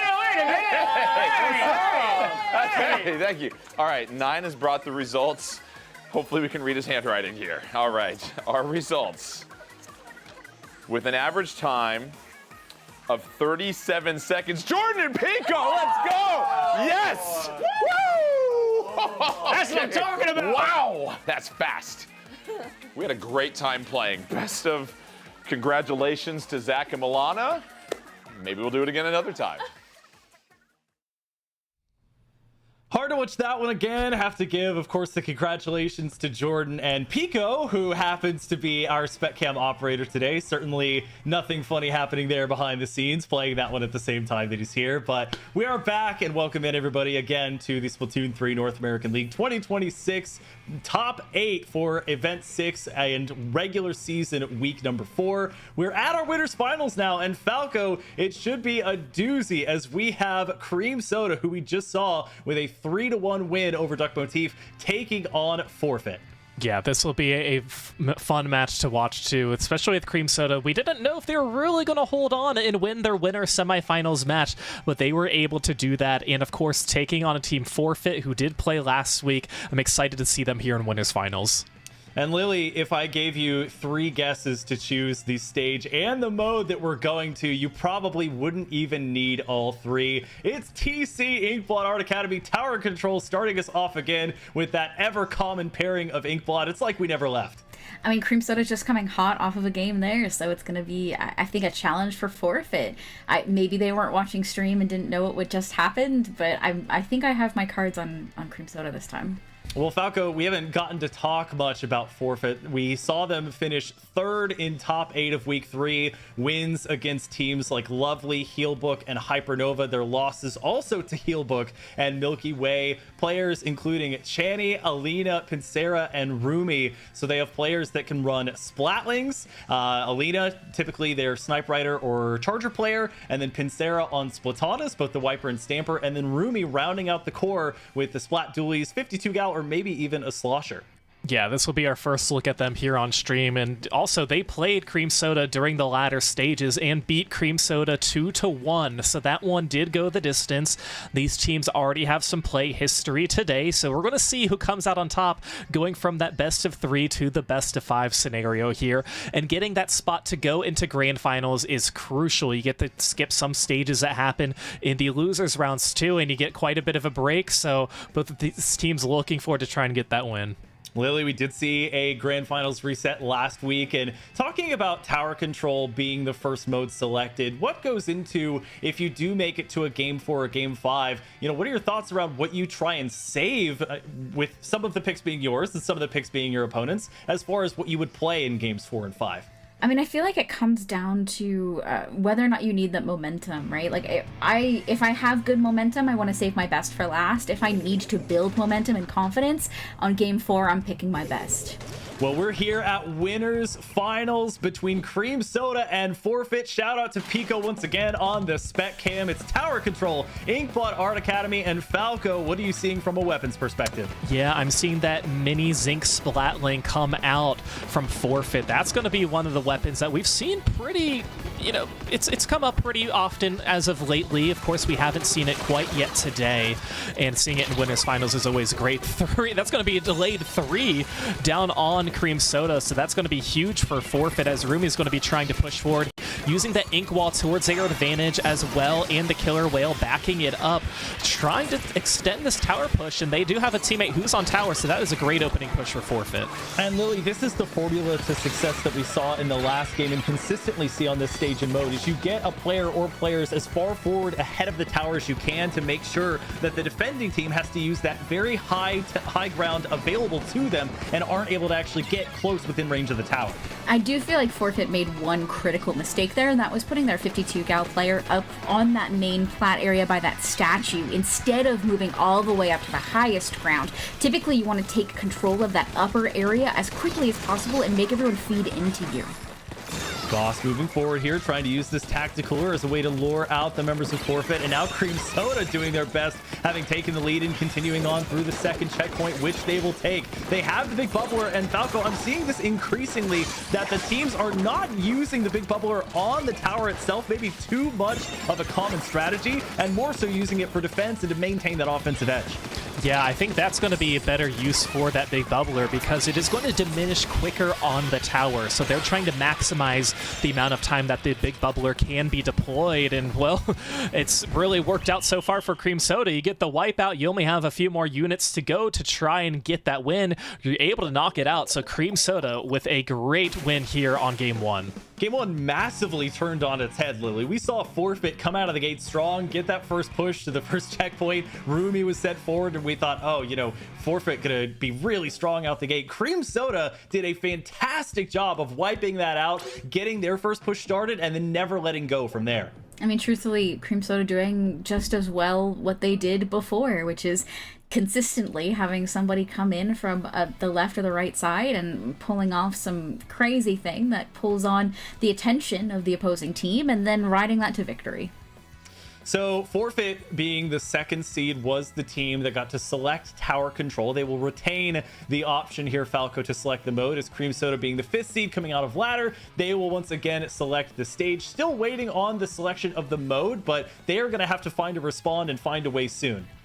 Yeah, we'll see how they can do it too. And Forfeit, you know, getting some surprise wins earlier on to make it to this portion in the winners finals, especially with the victory that they had over their previous opponents too, is that's really such a nice victory for them too. But of course, you played this first game, you play tower control and Inkblot, where it didn't really go the way you wanted, especially with the amount of time that was allowed, the knockout. Not a lot that you can take away, but you have probably played a team like Cream Soda who really knows what they're doing. So again, it's going to be just a matter of what mode are they going to be choosing? How can we choose a stage that's going to best counter it? And I think we want to have another opportunity, especially we don't want the game to have a quick knockout like we had here in game one. We want to have another shot. And that's a point that maybe Cream Soda can take some solace in, is that a loss is going to count the same whether you get knocked out in the first 30 to 45 seconds or whether it goes to overtime and it is a 1-point differential. So you kind of, regardless of how the circumstances go, Lily, in the individual games, have to put it behind you. Maybe take solace in the fact that it was a shorter game. It's less of a physical strain on you, and now you can just look forward to a game two where you at least have some say when you're picking the stage. Honestly, in the words of competitive play, GG, go next. That was a rough one. We struggled. We had a hard time. Let's just go to the next game and do better next time. And so, Falco, we look at, potential modes available, everything but tower control still on the board. Commonly we see splat zones, although Turf War, a bit of a surprise to me, has been a favorite to play slightly earlier on, anywhere in the first 3 games of the match, and not saving it to pay what we called the Turf War tax back in games 4 and 5. Yeah, I am actually impressed to see Turf War happen this early on, too, especially for our very first game of the evening, too, in Winners Quarterfinals when we saw it pop up. And, too, there could be a lot that goes into it. We want to play it early so that we have control over which stage it's going to be. We don't want to put that in the hands of our opponents, or maybe we're not as picky about some of the other modes that happen. I could see that being the opportunity, but here, Splat Zone's Mahi Mahi, Zach. We're going to hop in, hopefully not swim in it. We are seeing Mahi that is tied coming into today with Undertow and Urchin as being the most popular Splat Zone stage to be selected. And Lily, seeing here that Order Splatling replica coming back out from Channy, as well as the custom blaster, I believe, being a choice coming out from Cream Soda. I don't dislike it, honestly. Blasters can sit really well under those ledges and aim up into the opponent's, essentially where the opponents are going to be coming back in from to retake that zone. So getting them into those advantageous positions and allowing yourself to have that kind of AoE attack is really powerful. And that might even be a custom range blaster, which is something that we hardly ever see as well. But it's going to be the Splatling that locks down this zone in mid. They've already unlocked, Falco, the rest of the stage here by getting past 60 points. And so for the rest of the match, they're going to have the larger portion of Mahi Mahi to work with as Crush Soda takes the zone over for the first time.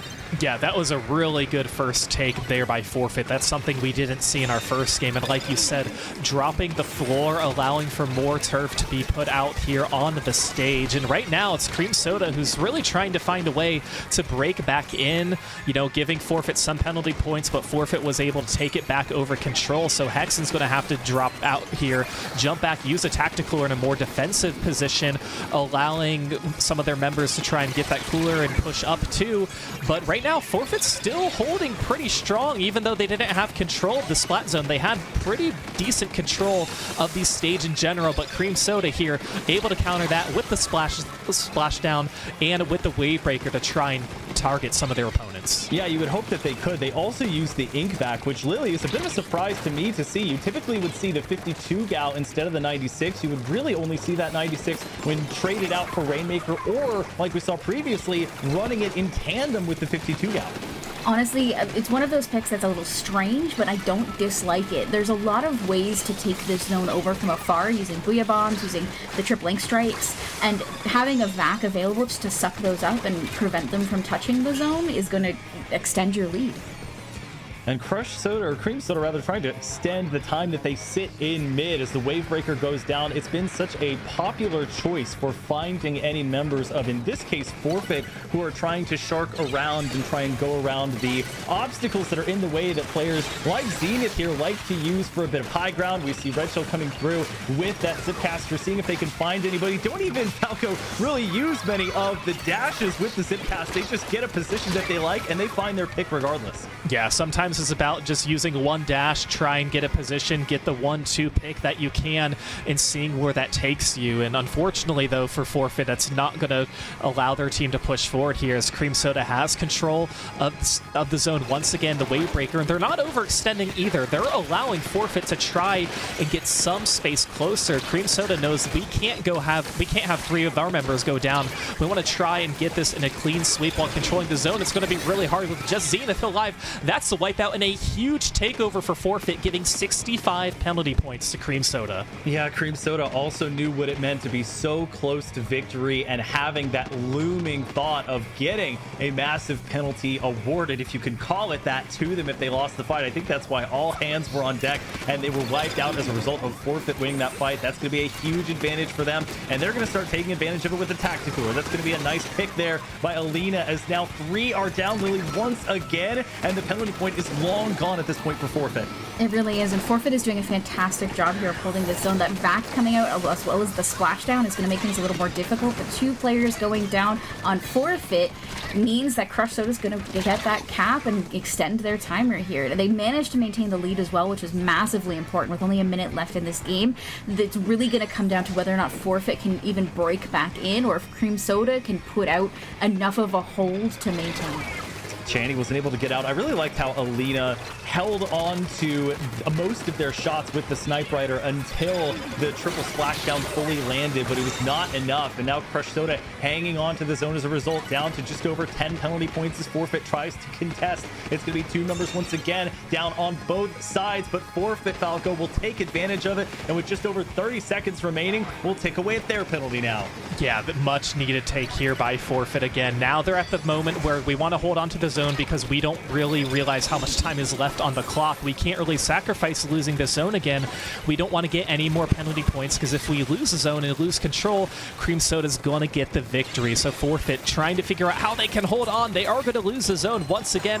One of their players was going to go down. 5 seconds remaining here for Cream Soda to try and hold on. It's going to be Forfeit can contest. Yes, they do that with, I believe, a triple splashdown going into overtime, but one of their members going to go down, able to get 1 pick. Another down on Cream Soda, 3 down. This is looking really good here for Forfeit, Zach. That's Rumi doing phenomenal work, and the trust that they needed to have from their team to make sure that they would cap the zone, move forward, and allow them to get that double is huge. They lose the zone temporarily. They're going to get into the single digits of their penalty points, but the explosion of the ink vac will temporarily take it away. It is not enough, and Forfeit, with the wipeout at the end, hangs on to not only take the lead, but to tie Lily this matchup at 1 apiece. They honestly did a fantastic job there at the end, maintaining their calm and getting the picks they needed. They essentially held through 2 whole pushes from Cream Soda with specials and picks all over the place, and they managed to maintain that and hold it through an ink vac, some splashdowns. There were so many things in there that probably could have and should have taken that zone over and just didn't. I'm still just stunned at the trust and I would assume callouts that Rumi had to be receiving from Forfeit, knowing that even though they must have had the primal instinct, Falco, to turn back around, paint as much as they could, get ink on the zone, they kept their eyes forward, were able to keep the offensive pressure on and watch for the drop downs from any of the individual members of Cream Soda, and they get a double as a result, keep that pressure on, and ultimately take the lead back. Right, and the tricky part is at that moment there's no room for error. If you mess up, if you slip up, then it's going to be over and Cream Soda's going to get the win. And that may have been the longest that Forfeit held on to the zone the entire duration of that game. We saw it, the points remaining were 7-10 with some of the penalty points, but a lot of back and forth prior to that moment. Again, for Forfeit to recognize and be able to hold on, realize we have a player advantage, we need to take advantage, identify the remaining players who are trying to push in, because at that moment Cream Cream Soda, they had nothing to do other than to throw their bodies at the zone, try and build up some specials, but with all that happening, time is ticking off the clock, so Forfeit just really set themselves up well for a win and tying it up 1-1. And Lily, we mentioned how, it's more prevalent, yes, in the best of threes, but these small moments, you think about if that shot from the ink vac had landed a little more perfectly, if the triple splashdown had been centric right on top of the middle of the zone so that the outskirts land and help to take the zone back. There's so many little details that could have led to Cream Soda being able to come back here, but Forfeit hanging on strong and really allowing themselves, and we've seen this with other teams as well. You trust your team to go to the places that they need to be, fulfill the roles that their weapon and that their playstyle allows for, and that's helped us to guarantee at least a game 4 of this match. I think some of that comes down to composure too. If the splashdown and the ink vac had overlapped a little more, maybe getting them a little bit more close together in terms of timing. If maybe a player who is more adept at slaying had moved out and taken out some of those paintery members of Forfeit, things like that. I find sometimes you get into a situation where you're like, oh no, I have to get the zone now. We're in overtime. I can hear the buzzer going. It's awful. And I need to stop it now. And sometimes you forget those steps that lead to a really good hold or really good takeover of that splat zone, and that's really just playing to your strengths and not necessarily just trying to get that zone, but maybe taking out the people who are keeping you from that zone. And Falco, it might be hard not to panic when, yes, you have some, specials that can ink, like the shot from the ink vac, and of course things like the triple splashdown, but you have things like Wave Breaker, you have Tactical, or that, yes, provide you with very important benefits, but they do not inherently provide any ink on the zone itself. So you, yes, can refill your ink tank as a result, but it is going to be something that you have to think about. Do I even throw my special? When do I use it? When the rest of the time I could be trying to ink the zone as best I can. Yeah, there's always sacrifices you have to make, especially with, you mentioned some of the specials. I'm even thinking like an inkjet as well, where yes, you can paint, but is an inkjet a weapon that you're really going to want to try and paint the zone with? No, it's not.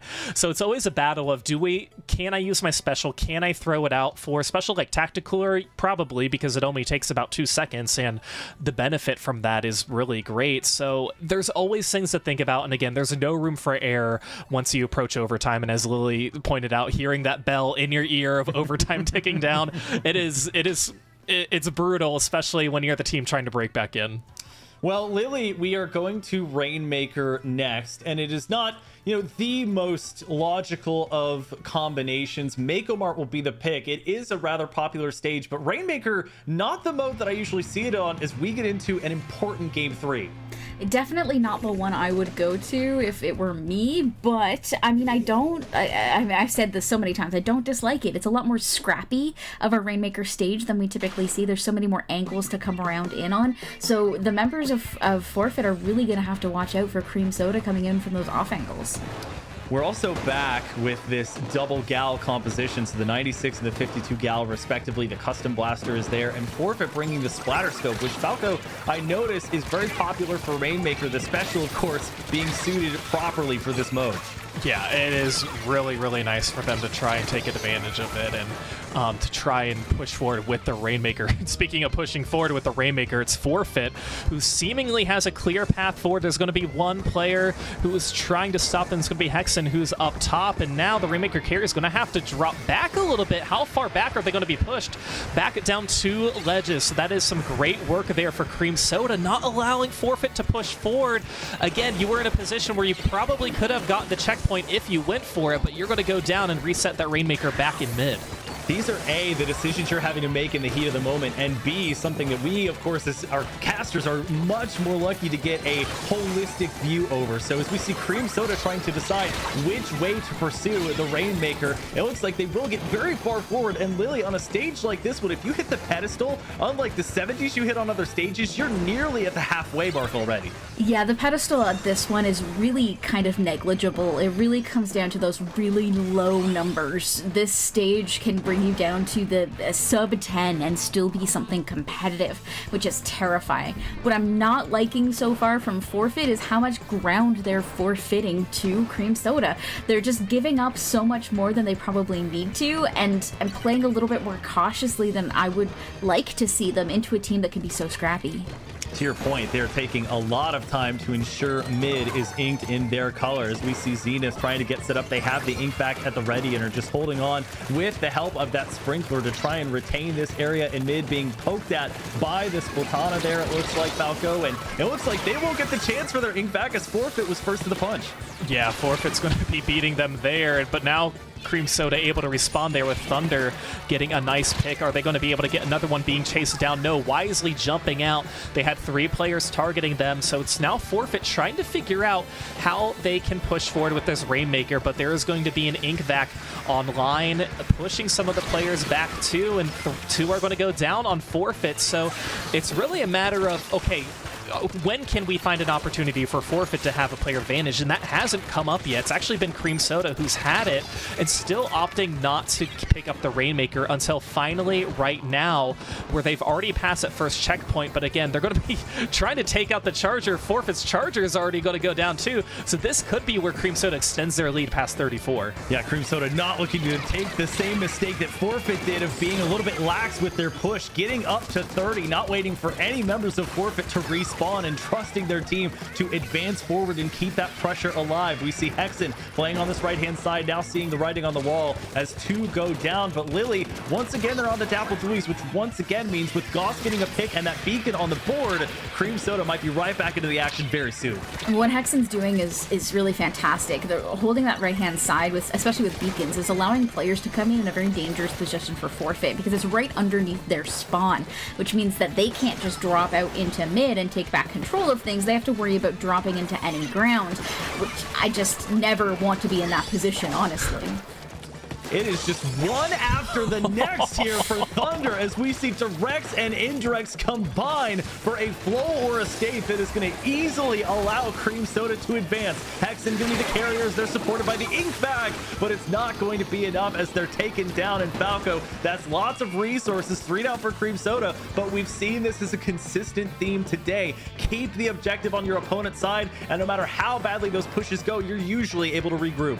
Right, and that's why Forfeit hasn't been able to push past the 70 mark, because anytime Cream Soda has picked up the Rainmaker, they've been able to just push it or keep it on Forfeit's side. So they're playing to their advantage by doing so, and it's making it very difficult for Forfeit to try and pick up the Rainmaker and score. Remember, Forfeit hasn't even got past that first checkpoint. They're going to want to try to do that now with the 30 seconds remaining here. Some of the specials coming out, jumping into this Killer Whale, having to retreat as well, even shooting towards the side a little bit, because again, this Cream Soda team, they are not shy players. They will try and get those flanks to catch you off guard. But the question is, can Forfeit re-pick up the Rainmaker if they get past this checkpoint? There's a lot that needs to happen in these last 10 seconds, but they've only been constrained to mid. It took overtime for game 2 for Forfeit to tie this match. They're looking for another overtime victory to take the lead. They are able to get that pedestal as we enter overtime, and they're going to be very quick in breaking it. The Dapple Dualies is going to go down as Channy looks to move forward. They do get the lead. They advance forward. Their entire team wiped out, but the damage is already done. The Rainmaker gets to 29, and Lily, that is yet another overtime victory, giving Forfeit the lead in this match.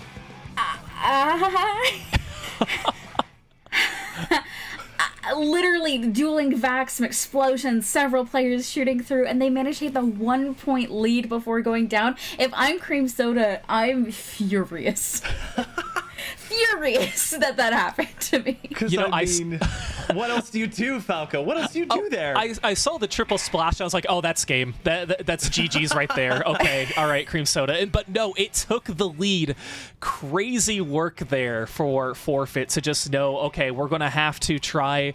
We have no choice. We have no choice right now. I have to work with the ink vac towards my advantage and get the win. That was a coin flip. That was a coin flip to try and take the lead, and they did it, getting a 1-unit lead before getting splatted by that triple splash on. Absolutely insane there for Forfeit. Because to your point, if you take the leap of faith off the box on the left-hand side, you get this kind of nice sloping down overview of everything. You get more room to maneuver around in. Yes, you're going to the same destination, but you can dodge and dive to the left and to the right and have a little bit more room to dodge specifically things like a triple ink strike or similar specials. You're in a pretty tight corridor or hallway, relatively speaking, and part of that is taken up, at least on the backside, by the pedestal that you've just taken. So now you're basically have to go in a very straight line, Lily, and you have almost zero room for error. I think even a little bit of zigging or zagging there does not get them to 29. I mean, no, but what they did have as an advantage on that very straight and narrow hallway is the ink vac,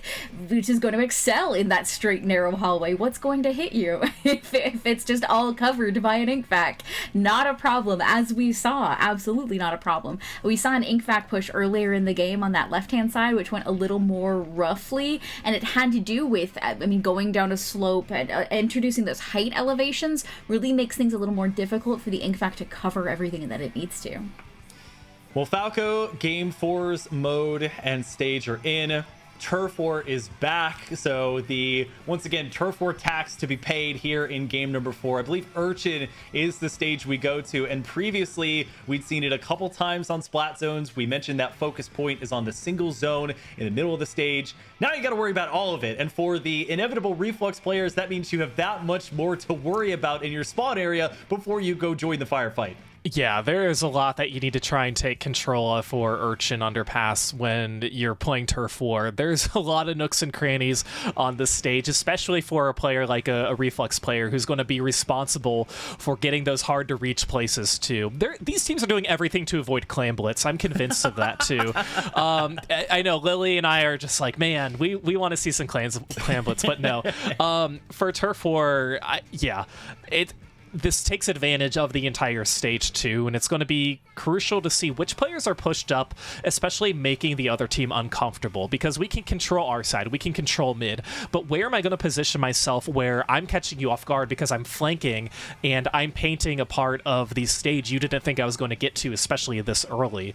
And of course, we talk about reducing the time from 5 minutes to 3 minutes. All this action, it just gets more condensed in this particular mode, so I'm excited to see it.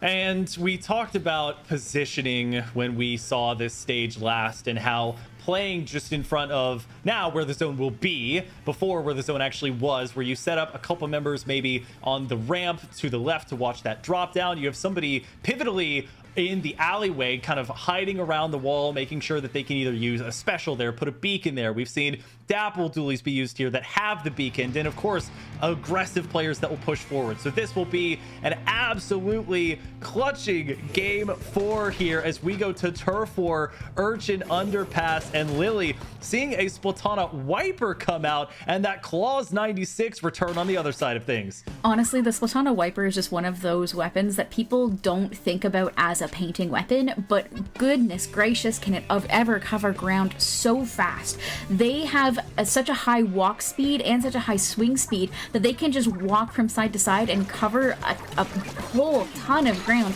before anyone even thinks that they're doing it. And on top of that, they can also fight really well. Teams mirroring themselves as they effectively place, both in timing and in positioning, the tactical down around the same area behind that low wall. But it looks like, Falco, it's Cream Soda generally getting the best of Forfeit, who, at least for a couple of members, have bunkered down in that alley. Now it looks like they're kind of winning that team fight and are the ones forcing Cream Soda back. Yeah, Cream Soda is able to just kind of figure out their footing here and where they want to go, and it's really going to be Forfeit to try and use some of these specials to push out members of Cream Soda.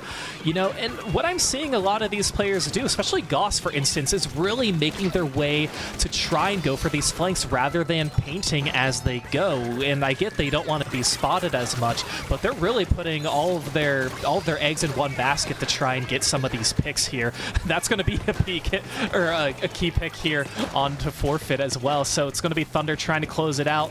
Not going to get it, but again, it's hard for a Blaster player to paint, number one, but you really want to rely on just trying to get your picks and allowing your team teammates to take care of the rest of the work. And right now, if you told me this is a turf war match, I wouldn't believe you, Zach. It's more of these teams just trying to figure out how they can take down their opponents. Yeah, and mid is where they seem to inevitably be jockeying for position. Neither team really moving forward on the ramp very much. Zenith has come out from both spawn and the alleyway and trying to move forward here on this reflux, and it'll be forfeit losing this Platana Wiper. And Lily, that seems to be the pick that started every fight, as I've seen that Wiper be the first one to go down in at least 2 consecutive team fights. I mean, what I'm really seeing here from Cream Soda is an attempt to hold the line. They're moving everybody forward and trying to get those picks available so that Zenith can come in with the reflux and cover the paint, cover the ground behind them. But it's just not quite working out in a way that they want it to, probably also because they don't have the ground to move around in that they need to be able to take those fights. Tough here as we see multiple spotting elements coming out. Alina trying to fall back as they try and get their ground here, and they do have control of mid, at least for the moment. Pincera putting a lot of hope yet again into that Ultra Stamp and will not find it, so just trying to paint as much as they can. Cream Soda playing on the defensive. Nobody's gone down as of yet, as the Claws 96 trying to build up their tactical if they can afford to. Hexen rolling around and trying to get Rumi, who's been a big offensive threat for forfeit, and they will get it, but there's that beacon still up and potentially able to be jumped back to. The Booyah Bomb comes out for Cream Soda, as well as Channy has to fall back. And look at how much room Cream Soda has taken here. Yes, Rumi will take the beacon in the back, but Cream Soda, especially Zenith, continuing to advance so far forward here. Falco, it's going to be a split between green and purple, but the ultimate winner is Cream Soda as they tie this match up at 2 and take us to a game 5. Yeah, that was a great ending for Cream Soda to just lock out forfeit. And I liked how some of the members like Rumi tried to jump towards one of the beacons or one of the players, but there just wasn't enough time at that moment. You can jump, but you can't, unfortunately, get enough paint in that moment. And that match really did take a turn for a more traditional turf war style of match that we've seen here in the North American League, where we saw the back and forth go and one team slowly creeping up as well. So that was a really good comeback there for Cream Soda. They allowed the first 2 minutes of that game to just kind of get their footing, and then again, once they had one solid player advantage, they were just able to push forward and get the win. So props to Cream Soda for that. Well, we know our mode. Lily, I do want to get your quick thoughts on that game before we talk about it, and then we will finally get into some rules for Clan Blitz. I mean, really just the play that I was talking about in the middle there, where Cream Soda was trying to get those picks and move up forward before putting down that turf. That's really what they were playing for, and they managed to get it at the end. I think it was a risky gambit, but at the end, it turned out well for them. Falco, you and Lily both major proponents of this mode. Whether by choice or by necessity, we're here regardless. It's Clan Blitz for the first time today, so let's take a look at the rules for how Clan Blitz is played. Yeah, it only took us to game 5 of winners finals, but here we are. Clan Blitz, you're going to see clams scattered all around the stage. You're going to have to collect 8 of them to form a power clam, and you're going to use that power clam to break your opponent's basket open. Once you do open the basket, 1 clam is going to be worth 3 points, and a power clam is worth a whopping 20. You're going to be starting at 100 points, trying to get it all the way down to 0, but if neither team scores 100 points, the team with the fewer points remaining wins. So we've seen it a lot. We love it. Lily, during the finals of the season last year, you got to commentate one of the games that almost went all the way into overtime. Not quite the full 8 minutes that we were expecting, but I'm glad to see it here, even if it's a little bit later into the winners finals. I mean, it was fantastic to see at absolute finals last season, and hopefully we'll see it again sometime soon. It's very rare to see a stage that has the kind of layout that allows for something like that to go to a no-scoring overtime. You need a very specific set of circumstances that we had last time, and I mean, I can hope we'll get it again. That would be radical, but, you know, I'm not gonna hold my breath. And Falco, in talking about the stages, it's not quite as one-sided as it is for Tower Control with 15 selections compared to 5 at the next one for Inkblot. But for Clan Blitz, 12 times we've gone to Museum de Alfonsino, the next highest being 5 with Scorch Gorge. It's still available on the board this time. Do you think that's where we go?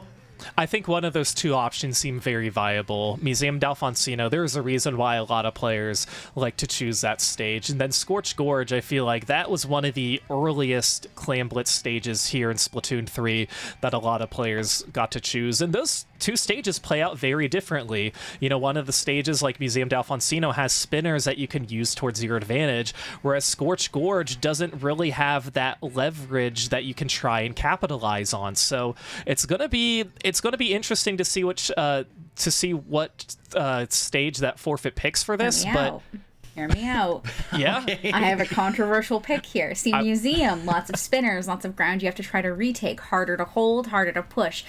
Hear me out. What if we went to Mahi? Well, it looks like none of the above is the answer. If you had that at home, congratulations. It's game 5 of our winners finals, and it'll be Crab Leg Capital that will decide things on between Forfeit and Cream Soda. Taking a look here, Falco, at the compositions. A mini Splatling has come out for Channy, and on the opposite side of things, it is that custom blaster that is going to have the point sensor and the triple splashdown to try and spot things out. Yeah, the point sensor is going to be huge for Cream Soda. And remember, your power claim essentially acts as a point sensor on its own too, so allowing your point sensor to identify other members who could potentially be flanking to try and score is going to be really crucial. So I do like that switch there from Cream Soda. Both teams just taking their time gathering clams. That'll be a nice pick through the Inkback, essentially just not positioned in the way to protect Thunder, but they'll get Pincera as a bit of get back there. Goss moving forward. It's going to be Wall versus this, Sprinkler and Inkback buried of the 96. They're not going to have that for a push. They lose 3. So Lily looks like Forfeit may get the first shot at it as far as the Clam Blitz power clam goes. And they do have a little bit more to go. They do have the control of the mid area, but they don't have the control of the clams. So they really are going to have to hold this mid area for a little bit longer and try to take control of those grates on that top right side before they can try to make a push into basket. And we definitely want to see more than 6 clams in hand before we make that attempt.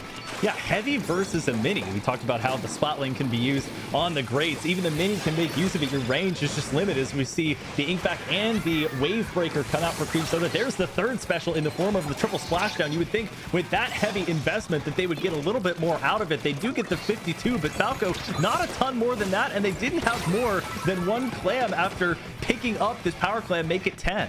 Yeah, sometimes it's about how are we going to get our push rather than just getting 1 power clam, and that's what Cream Soda is working on right now, especially with this player advantage that they have. And they have 13 clams at the use right now, trying to get 1, and it's going to be Zenith scoring. Goss has a few to follow up. Are they able to get it in? No, not quite yet. That's going to be delayed 3, so a good stop there from Forfeit. Of course, Cream Soda wishes that they were able to score a little bit more, but if you're Forfeit, you allow that opportunity to regroup in mid, get some power clams of your own, because you have 11 regular clams right now. So once they can try and get that power claim, they will be able to take the lead if they score all of them. Yeah, it could be even more dangerous than that because the amount of clams that these teams hold are visible on the screen. So if you see your team go 3 down, or if you get fully wiped and you see the enemy having, 15, 20 plus clams at their disposal, you better be ready to rush back to the basket because that's where the enemy team is going. As Channy pulling out this Ultra Stamp, the Wave Breaker is going to deter them a little bit. See if they can find Thunder, who was trying to flank around here. Lily and Channy jumping in as it looks like they have it into the zone, and they're able to break that barrier. Another clam jumping in is not going to quite make it. They're just a little too far away, and it doesn't look like we quite have the follow-up that we would like to see. Oh, a beautiful flank in from Forfeit, able to get that in the basket. This stage is one of the ones that is deceptive. It feels wide open. It feels like there's a lot of clams to pick up, but the ways into the basket, there's only 2, and they're usually pretty highly contested and easily visible. So a lot of this stage is stalling out in mid like we're seeing here, unless you have a tool like that Inkback, like that Splashdown, to be able to come in and get those in. A beautiful wipe out for Forfeit is going to put them back in mid here, but they don't have a whole lot of time left to hold this, and unfortunately for Cream Soda, one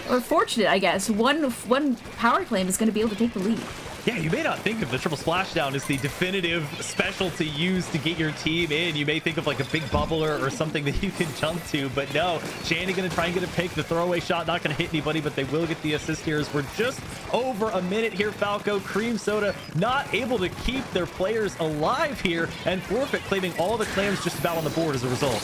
Yeah, and I think what Lily said now too, if you're Cream Soda, you realize that you're just one power clam away from taking the lead. So you want to try and figure out how you can do that in the next 50 seconds without Forfeit scoring at all either. It's not necessarily about scoring as quickly as possible, but more making your score as effective as possible. And I think that's what Cream Soda is going to want to try and rely on. But again, Forfeit making it very difficult. Delayed 3 are going to go down. 2 specials at the ready. That's going to be an Ultra Stamp and the Killer Whale for Forfeit to try and push forward.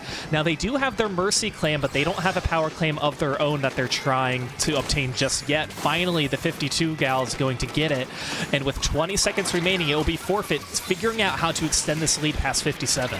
Both of Forfeit's victories in this match have come in overtime. They'll need a third in order to win the set. If they can't do it and they miss off that one, Cream Soda will take it. They do break the barrier. That's going to be 1 point for Forfeit as they continue on. They won't need it. They're able to hold it on. Cream Soda cannot come back. Forfeit would have had to be on the defending side this time. And what a performance. Crab Leg Capital works out for them as Forfeit comes through and defeats Cream Soda in 5 games, Lily.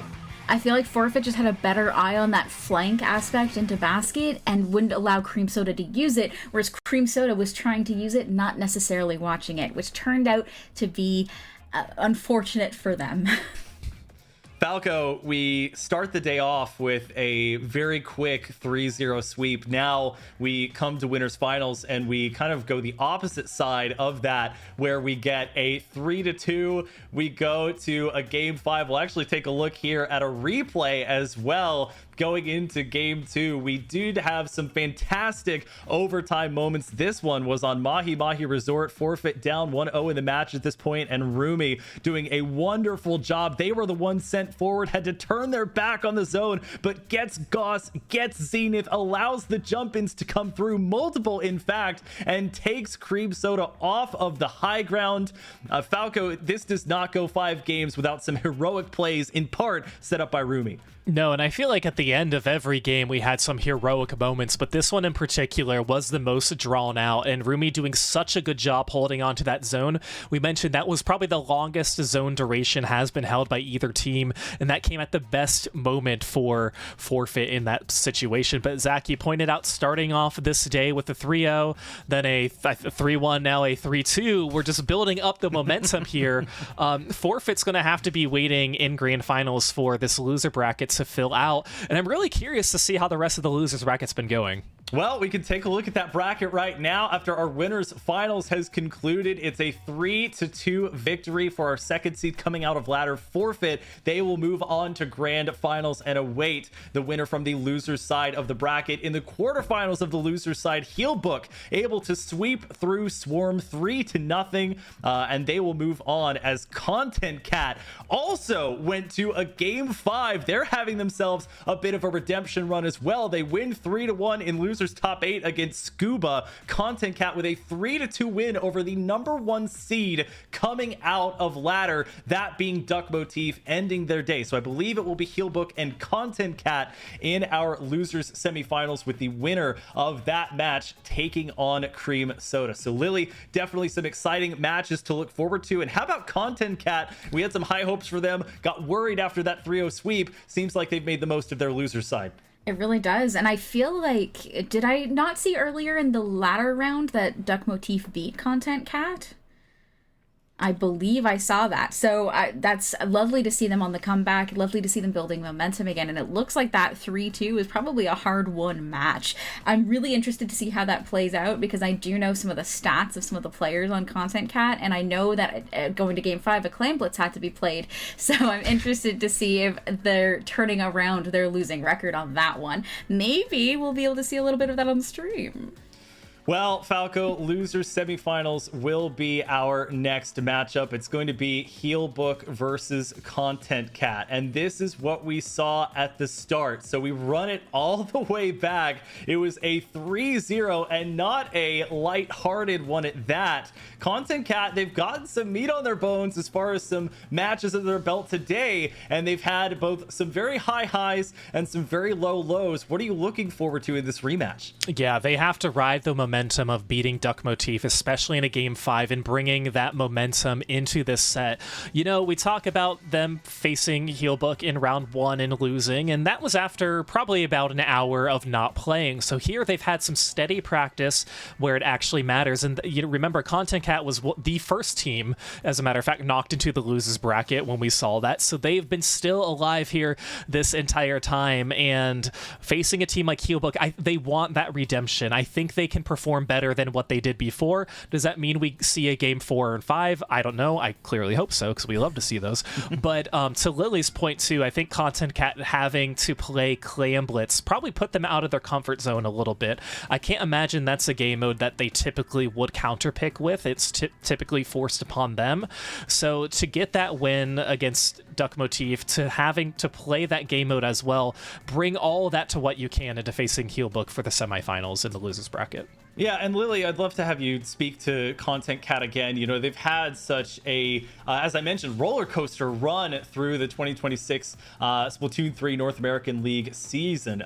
They were, tied for 7th in top 8 in week 1. They get 2nd in top 8 in week 2, and then do not make top 8 in week 3. 5 losses across their latter round. Now go 8-1 in the latter portion, make it to top 8, get 3-0 to start it out. And now 2 straight matches under their belt with a lineup of Pika, Kronos, Hawaiian, Gimme, and St. Loser as their sub. They're looking like they want to take this one all the way through, losers. I mean, I don't blame them, especially if they could get a top 2 in a week where we had some very heavy hitters in bracket. Now to try to get a top 2 again in a week where things are a little bit more slugfesty, and we'll have to see how it plays out. I am going to blame the highs and the lows on, let's say, ghosts or Mercury in retrograde. One of those things. Yeah, when the moon is in the 7th house and Jupiter. And Healbook, of course, cannot forget them. 4th place in week 3, wins over teams like Forfeit and Duck Motif, a roster of JJ, Prosper, Len, Adapt, and their sub Sunny. But Falco, it's Rainmaker, and we're sticking on the same stage. So running it back to Crab Leg, it'll just be Rainmaker for the mode this time around. Yeah, let Len cook on this particular stage and mode. I think that's what Healbook needs to do. This is a Blaster's paradise, by the way, this stage, with so many greats being able to get under those ledges. You're going to have to try and take out members of Content Cat as soon as you possibly can. And especially with this being a Rainmaker stage where it's a little bit slower along the greats, figuring out where you want to push, you're going to have to rely on those team advantages, those wipeouts, to push as much leverage as you possibly can. And I think that's exactly why this particular stage mode was chosen for game 1. And Lily, correct me if I'm wrong, I don't have anyone on Content Cat who's a dedicated Splatling user, but they do have some players that do like their range. You have Hawaiian running the different variants of Tri-Stringer or Wellstring V. You've got Kronos who can play the Dynamo Roller. So you do have some options there in providing a strong backline, but you need your frontline to be just as competent. I feel like instead of leaning onto the backline, because we are playing Rainmaker here, so backliners tend to take a bit of a back foot when it comes to Rainmaker. I think we're going to be having to look at more so the special array. I feel like things like Inkvac or Bubble are really going to come in huge handy here, especially when you're fighting something like a Blaster. And I feel like that's really what we're going to have to look at, is who's running what specials and not necessarily how much range we have. And Falco, on the opposite side of things for Healbook, you have a player like JJ. Brella's also kind of like to hang out on grates. They're fine with walking. They're fine with putting their canopy out and absorbing damage. JJ has played Splatana Wiper, ends up 89 on Turf War, and have some range backing them up. But Len has been consistently the problem, and that for Content Cat is something that they absolutely need to solve if they want a chance. Yeah, there's a lot of variables for Content Cat to try and figure out this win. They lost the first set 3-0, so trying to turn this around is going to be very difficult. And again, a lot of variables for them to try and figure out how they want to approach this particular stage in mode 2. And we mentioned Brella as being thriving, and Brella is one of those weapons where, especially on grades, you're allowed to push forward just a little bit. You have some more defensive mechanisms against you, so you want to try and use that towards your advantage. But we will see here with these weapon choices if anything catches us off guard. Losers semifinals here. It's a rematch between Healbook and Content Cat and Lily. Definitely some eye-catching weapons here. JJ on the recycled Brella and Prosper on the Jet Squelcher. And pulling out what we spoke about earlier, that Bubble and the Ink Vac, both going to play huge roles here on pushing across those grates, especially into something like the Fizzy Bomb coming out from that Luna Blaster. That being the recycled Brella 24 Mark 1 there, as JJ doing everything they can to push back this Ink Vac. It does result in Len going down as the Super Chumps come out. JJ just looking to stay alive here, Falco, as Content Cat getting their specials online. Yeah, I like how JJ said, I'm not even going to give you anything to fill up your Ink Vac. I'm not going to paint. I'm just going to dance around you for a little bit, so you're going to waste your special. And I mean, with all that happening, Content Cat and Healbook didn't really net anything, so I would say that's a win for JJ in that situation, not allowing them to use their special here, as Hawaiian opting to try and take it towards the left, turns back here to go on the right. Gimme is already in front on the grates. That's going to allow Hawaiian to get this dunk here. 61 and 3-player advantage. Zach, this is looking really good for Healbook to try and close it out. Yeah, it was a net or delayed wipeout that started the whole thing, as Kronos is going to get the buff from the Tactical Cooler, has plenty of room to maneuver around and gets on top of the pedestal, but I think Lily just misses the little bit of orange ink they had available to them. So 4 will be where they stay. Gimme, though, has a chance to steal it. Nobody from Content Cat knows, and it's a dunk from Gimme, getting all the way behind them with the Dapple Doolies and cementing game 1.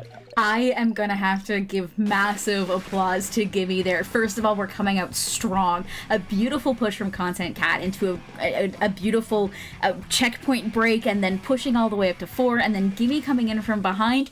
That is a play I have done multiple times myself, and I always love to see it. Just no one expected them there. They came in from an off angle, they pop it, they grab it, they go because no one was looking. Now you have completely upset Healbook. They are frustrated, they are wondering what the heck just happened, and on top of that, Content Cat is popping off in VC. You could hear it. They are screaming, they are shouting out the great play from Gimme, and now they're riding a high. This is revisionist history. They are rewriting what happened, Falco, in the winners quarterfinals, and this is huge for them on the mental side, especially to get that stigma away from them and to reset, not only carrying on the momentum, as Lily mentioned, from that game 5 they were just in, but also taking on a team that they struggled with at the beginning of this top 8, and now showing that they can get those wins.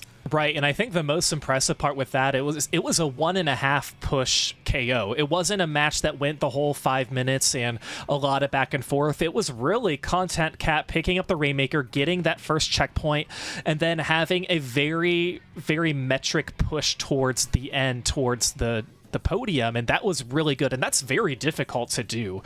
They had somewhat of a player advantage, but there were moments when all 4 members of Healbook were alive, but Content Cat just did such a great job putting their players in front of the Rainmaker barrier, making Healbook immediately rush towards it to try and pop it and drop, but no, it was players like Gimme who were able to come in at those clutch moments, get the dunk, and get themselves ready for game 2.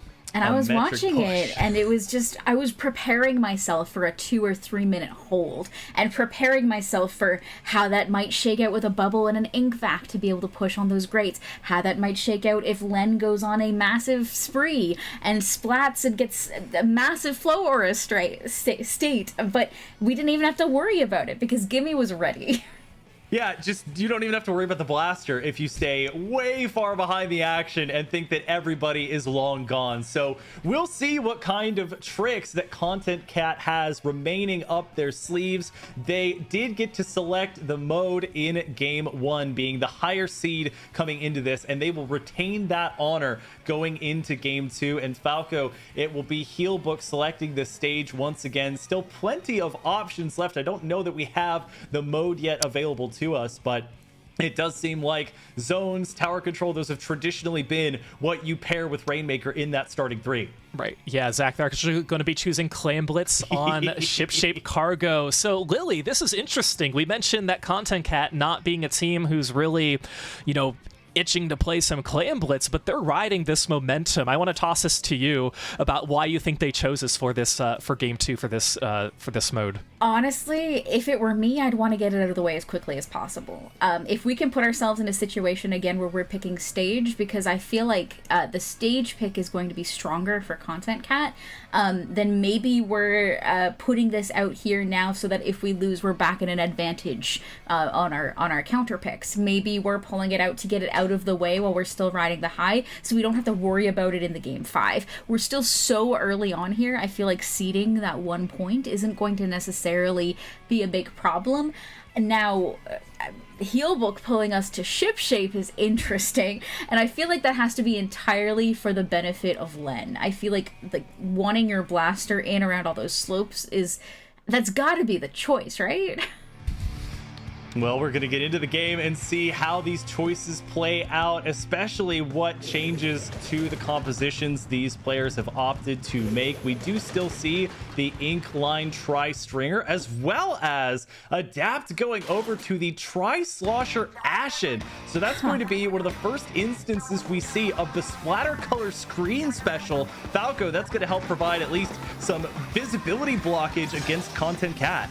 Yeah, and it's going to really just make sure that members of Content Cat aren't pushed in any certain direction. And this is a pretty narrow stage, all things said and done, so that could be pretty effective. And speaking of effective, I'm looking at Healbook, who's able to get that power claim pretty quickly, able to have a player advantage pushing up with that splatter color screen as well. Prosper is going to be the one who's guiding the team this way with that power claim. A very quick score in just under 35 seconds. Now, are they going to net any more than these 74? It's Adapt who's trying to carry some clams, able to do so in a fantastic opening push here for Healbook. Yeah, this is much more traditional as well. You started with the big bubbler, you have folks ready with clams, and JJ trying to get in with the power clam, but is spotted out. That's a full wipeout as well. The canopy not saving them there. They get called out. Of course, you can see who's holding the power clam as soon as it is built up, so that's why they're delaying it for as long as possible. But at some point, they have to jump in and try it. Still 59, Lily. Not a bad start. Content Cat, though, with a chance with 10 clams of their own to start a push. Yeah, I don't dislike it. Honestly, this stage is deceptively small. You can move from your basket to their basket incredibly quickly, and there's so many clams to pick up along the way. The real challenge is getting up that little step to actually access the basket, especially fighting into everyone coming out of the enemy spawn. Now, we are 2 players down, so we're seeing Content Cat struggling a little bit. Maybe they moved a little too quickly and got into some dangerous positions. But, I mean, the stall here in mid, we're gonna have to see some clams still come out. They have 15 in hand on Healbook, but we don't have a power clam really in position to open that basket, even though we have the advantage. And it does look like they're trying to counter the big bubbler here with the super chump. The power claim will go through, but it will cost them the remaining portion of that push as Prosper backing off, trying to see if they can somehow get in with the clams, as they're the only one holding on to them. They lose the Tri-Slosher Ashen in Adapt as well here, Falco. Prosper with another power clam as well, and mainly, I think they just want to try and keep what they found on the stage, but Content Cat is reclaiming it left and right. Yeah, Healbook is doing a fantastic job of just forming these power clams, making sure that they collect all the clams that they see scattered around the stage here, so Content Cat can't pick them up. And Healbook's still doing a very good job just controlling the stage in general. You know, their pushes may not be the most effective, but they're maintaining control of the entire stage, while even when they score and have a few other players go down. And that's why Content Cat hasn't been able to try and get anywhere close to Healbook's basket, and this might be their first chance to do so as we have a neutral game here. But again, a few other players are going to go down. Kronos is going to be backed into a corner. 2 power claims online now for Healbook. If you're Content Cat, you're going to do exactly what Hawaiian did and jump back, get prepared for the score by Prosper and potentially the rest of Healbook. That's so tough. Kronos not ready for it as Content Cat, was backed into a corner there, both physically and mentally. Healbook able to take advantage of the disarray that was going on and send Prosper forward. And they're just continuing continuing to lay it on Vic here, Lily. It doesn't have to be one push, one victory. They're just keeping that pressure on, both in terms of their control, which they are starting to lose a little bit to Content Cat, but are getting the picks that they need to survive what's happening on the stage itself. Really unfortunate here. A beautiful couple picks from Pika, unfortunately going to go down, but it does feel like Content Cat is adapting in a way that I was hoping they would, which is slowing down a little bit. They were moving very quickly before, and as a result, they weren't preparing the ground that they needed to make longer term holds, and I feel like that they're really regaining that a little bit more now. We're seeing them hold mid without getting pushed all the way back to their spawns again. Even if they don't get a push done, this is the start to getting that push. Kronos needed to make it big there. They'll get a big pick there onto JJ, and the blaster down as well. So it's just going to be the Tri-Slosher as well as the Snipe Rider trying to play defense here as Kronos hanging on to this power clam, but not many of their teammates, Falco, have clams to join up with them, so they're not going to push the advantage. Pika just hanging down below this drop down point, throwing the Ultra Stamp will not find anyone. It just seems like they cannot make consistently good use of their specials. No, they can't really get any of their players in front of the players controlling the power clams, and you need to do that to try and get some of the turf in the way. The Super Chumps are a great effort, but it's going to be just too late for Content Cat, and now they might be able to push forward a little bit. It's going to be Adapt who's going to be jumping back. So again, Content Cat back in the driver's seat, but there are players like Adapt who are doing such a good job stopping members of Content Cat from going on these greats here, and now they're just going to have to figure out how to keep these power claims alive. And remember, if they can score both of these, they'll get down to 60, so it's not even the mark that they'll need to try and win over time. But of course they need to score and open this basket. Just Gimme, who's alive, can't score in time. That is probably going to lock it up here as Content Cat trying to rush forward in time. I don't think it's going to be enough here, and Healbook is going to be winning game 2, tying it up 1-1. And boy, Lily, we talk about that momentum. That's got to be a big swing back in Healbook's favor. They basically outplay Content Cat that entire time. Content Cat, yes, they're able to get maybe 2/3 of the stage at a time, but it's the picks that they're not seeming to find. And I could have sworn that second power clam at the end survived 2, 3, maybe even 4 different carriers trying to grab it, going down, grabbing it again. They advance it little by little, but they never get to their ultimate goal. I feel really there that the stage pick was the one that locked Content Cat out. There was a lot of options for Healbook to move in and take advantage of angles, and what we really saw in the first game that we couldn't see in the second game was Gimme taking advantage of some flanks. There just aren't really that many available to get up that close to the basket on that stage. You have to be very careful approaching, and Gimme just couldn't quite get in far enough to make, say, a couple players jumping out of the power clam very viable. We saw a play right at the very end in that overtime that almost shook out, but just couldn't quite get there. And it forced Content Cat to play a very honest game, very straightforward into the players of Healbook. And when you're fighting into directly a blaster and umbrella, I start to get nervous. And they were trying to find ways, right? You have that sort of box, the black box behind that graded bridge that you can put either your Snipe Rider or longest range player behind to try and poke out the enemy. We saw Pika on that Luna Blaster Neo just sitting below that drop down, seeing if they could find anybody with their shots. Their limited range that the main weapon has. Tried throwing the Ultra Stamp, obviously had no visibility of where they were throwing it, just anywhere near the basket that they might find somebody, and it does not hit. So these little moments, Falco, where they try to use their special, even the Super Chump, where that gives you a ton of passive ink right where it needs to be in front of the basket, that you just can't take advantage of because you keep getting pushed back. Yeah, and that's what Healbook did so well, is just play their defense and made sure Content Cat couldn't push forward. And again, they just couldn't have players in front of their power clam carriers, even really in mid. It wasn't necessarily by the basket, but it was more in mid because Healbook did such a good job making sure that all of these stage was covered. And it's really difficult, and I think with the timing at the very end too, knowing that if we score, we have to score big. We can't just have a one power claim and see where we go from there. We want to make sure that this score is a good score. That puts a lot of pressure on you to try and get the job done. But with Healbook having the lead that they had, it made their job much easier going into the later portion of that game. Well, Lily, we officially save one or both of Splat Zones and Turf War for games 4 and 5. We go now to tower control, so it's going to be on Mako Mart. We do sometimes see this pairing. It is not an uncommon pairing, and you do take these different elevations going sort of up, where the sniper perch is. You go right across it on a very uncomfortable area where you have this giant uninkable wall next to you, and you basically have to survive it. That's the very first checkpoint you have to clear through. This is another stage that makes me nervous because Blaster is very good here, and so is Bubble.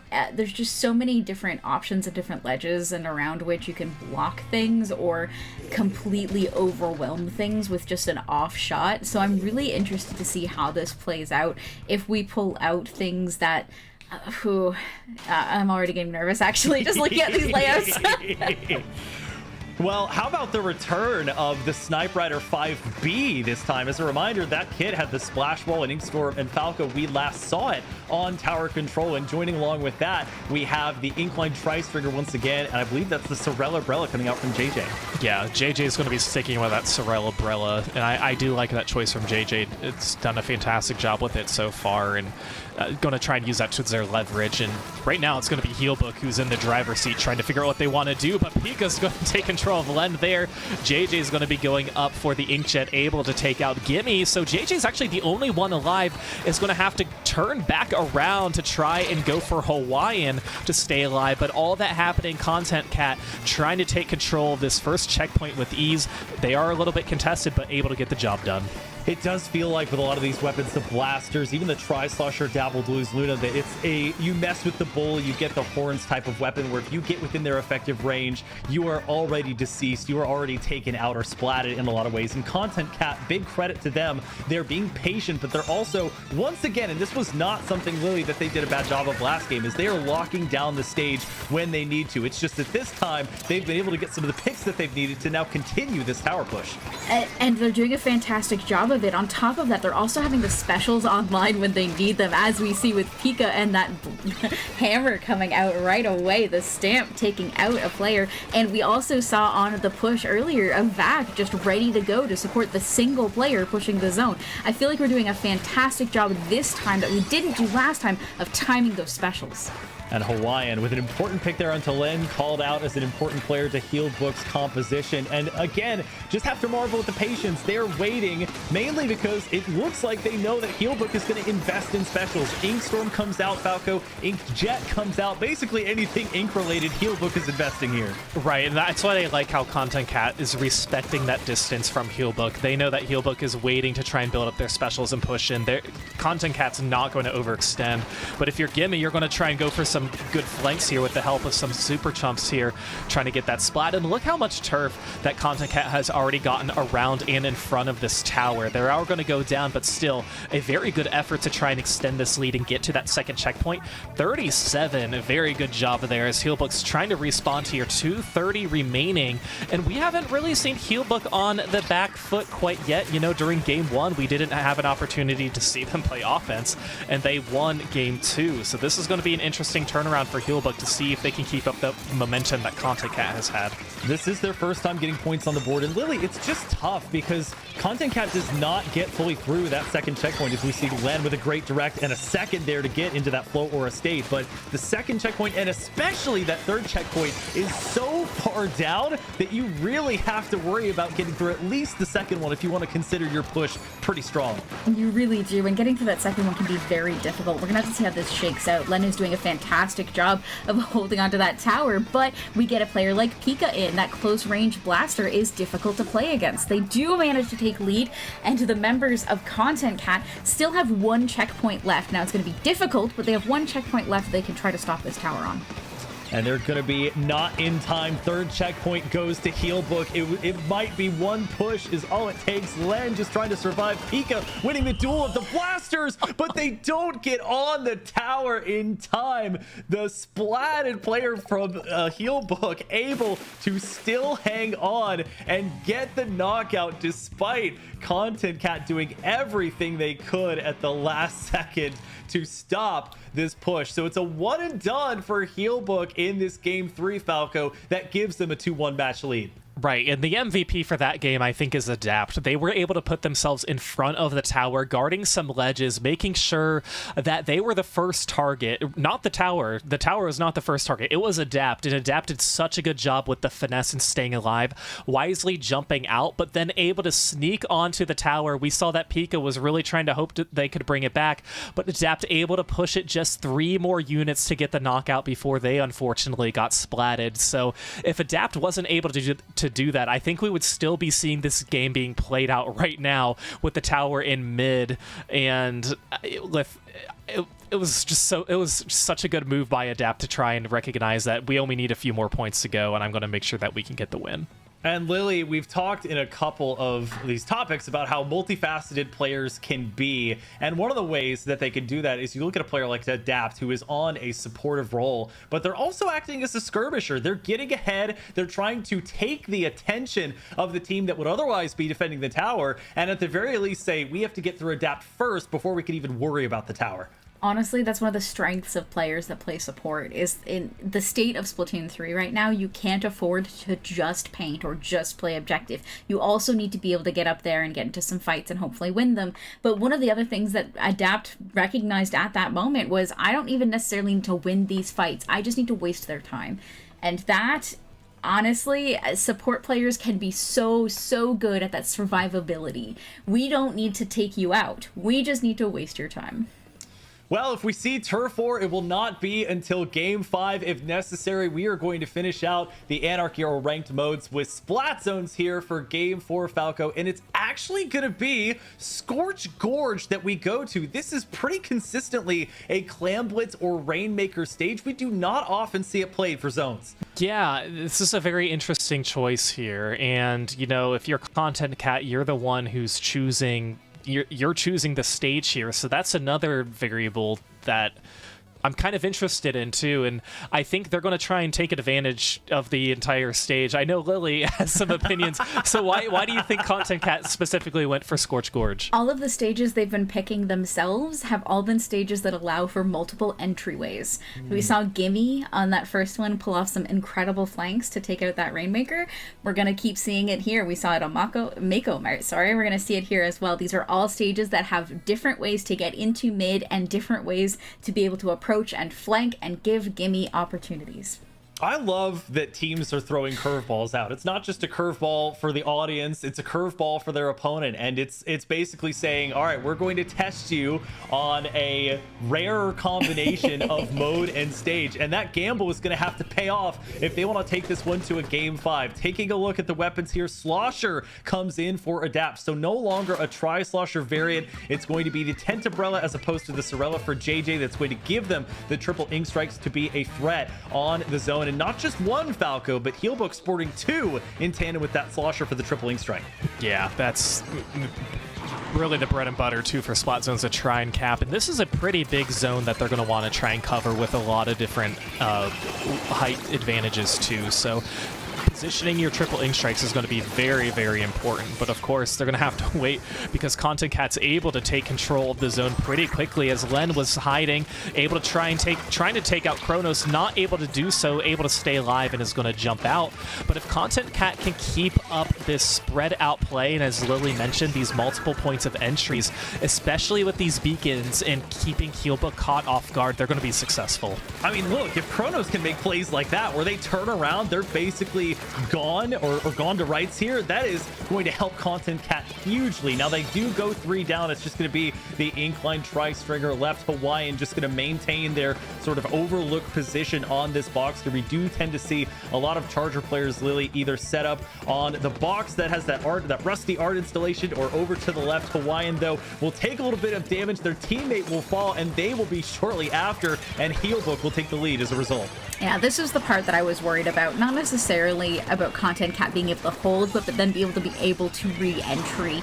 Gimme taking those off angles is going to be very important, but we also have to really worry about Len. Len is the one you're going to have to take out if you want to make a retake of that zone, because as we just saw, the blaster can just peek up over those ledges and stop you from even dropping to fight them. And the principle of bunkering down in a big bubbler doesn't seem sensical on a zone this big, but you can see how well it worked as 3 members of Healbook stayed in it. And now we're getting to the single digits. Content Cat needs to make something happen. They take control away from Healbook, at least for the moment, but don't give it to themselves quite yet. They will, however, get a wipeout, a major one at that. You can see the members of Healbook, Falco, kind of at the 4 cardinal directions of the zone, essentially, and that will help keep them alive in this game 4. Yeah, Content Cat did a great job spreading out some of their players, allowing 2 players to push from the left, 2 to push from the right, and the help of the Super Chumps to take control of the zone, and Pika able to keep up this momentum, and 3 are down. It's just going to be Adapt who's alive. Will that be a delayed 4? It looks like no, Gimme might give up on them right now. Adapt is actually going to go down, so it's as how long Gimme and Kronos and Pika can stay up here. This is something we didn't see Healbook do. Healbook waited towards the middle of the zone here, whereas Content Cat is not afraid to push up. I believe all of their members are up here so far. I don't think anybody's really dropped down yet as the zone is uncontested. Content Cat taking the lead. The Aura Flow State rightfully so. Content Cat pushing this to a game 5. That is the most aggressive that we've seen Content Cat play after talking multiple times about how their focus has been more on control of the stage rather than control over the enemy team. They shift that right on its head, and at the best possible time as they force a game 5 that Lily, as we mentioned, will be turf war. So it is a decided 3 minutes to victory. That was exactly what they needed to do, and what I could have told you was going to happen before the game even started. Why didn't you tell us then?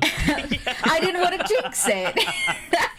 It was always going to come down to them getting control of that zone and then having to move forward. You have a blaster in the hands of Pika that is outranged by the ones in the hand of Len. You're always going to have to get up further. Same with the Dapples. You're going to have to get up in their faces. You can't just wait for them to drop into zone. That's too much advantage. You have to get ahead of them. And they managed it spectacularly. Especially, I want to call out Gimme's beacons. The beacons providing jump points safely to get up into the enemy spawn, but also so much information on enemy positions from those beacons.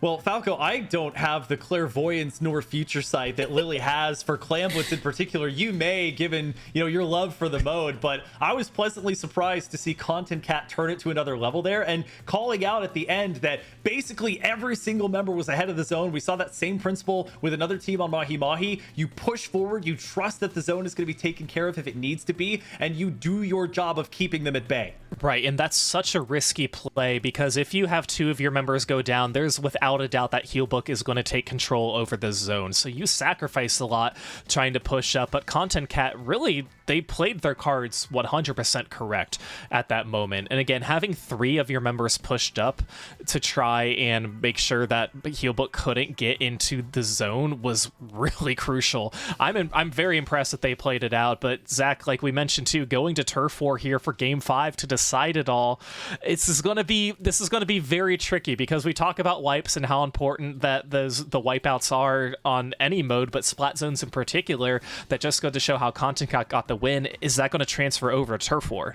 Yeah, as we await the stage for turf war, it's going to have to, be very timely when Content Cat decides to turn off and then turn on and then turn back off what we just saw from them on Scourge Gorge, because you can overheat very easily in turf war, and the longer you go and the later you overheat, the more devastating it can be when the enemy team finally has the upper hand. We can see potential changes in weaponry for Content Cat to things like the Dynamo Roller for Kronos, looking at the different variants of Tri-Stringer. I think Hawaiian might still favor the Incline when going to turf war, and it does seem like Gimme has played the Dapple Doolies Nouveau, may still want the Dapple Doolies regular version when going to turf war. But we go, Lily, to kind of an old friend. It's considered a very, I think, neutral mode, and one that isn't played a bunch these days, but sure has had its time in Splatoon 3 history. We will end this match off with Hagglefish Market.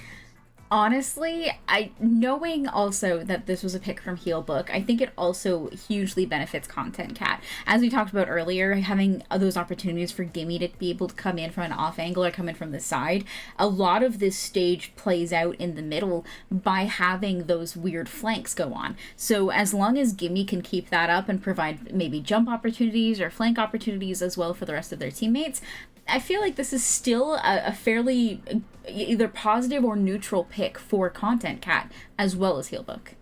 I mean, if you look at Healbook as well, JJ has a pocket in Zap 89. We've seen the Super Chumps take effect in this match already. It was not used, effectively, I believe, by Content Cat when it was used on Shipscape Cargo Co., but that could be something that they could use when they're going to Hagglefish Market and deciding Game 5 here in the losers semifinals to decide the winner that will move on and play Cream Soda in losers finals. Let's take a look at the weapons brought here. We've had some questions about will Len bring out this blaster even though it's something like Turf War? Yes, they will. JJ does have that NZAP 89, and on the opposite side of things, it is indeed, Falco, the Dapple Dooley's Nouveau for Gimme.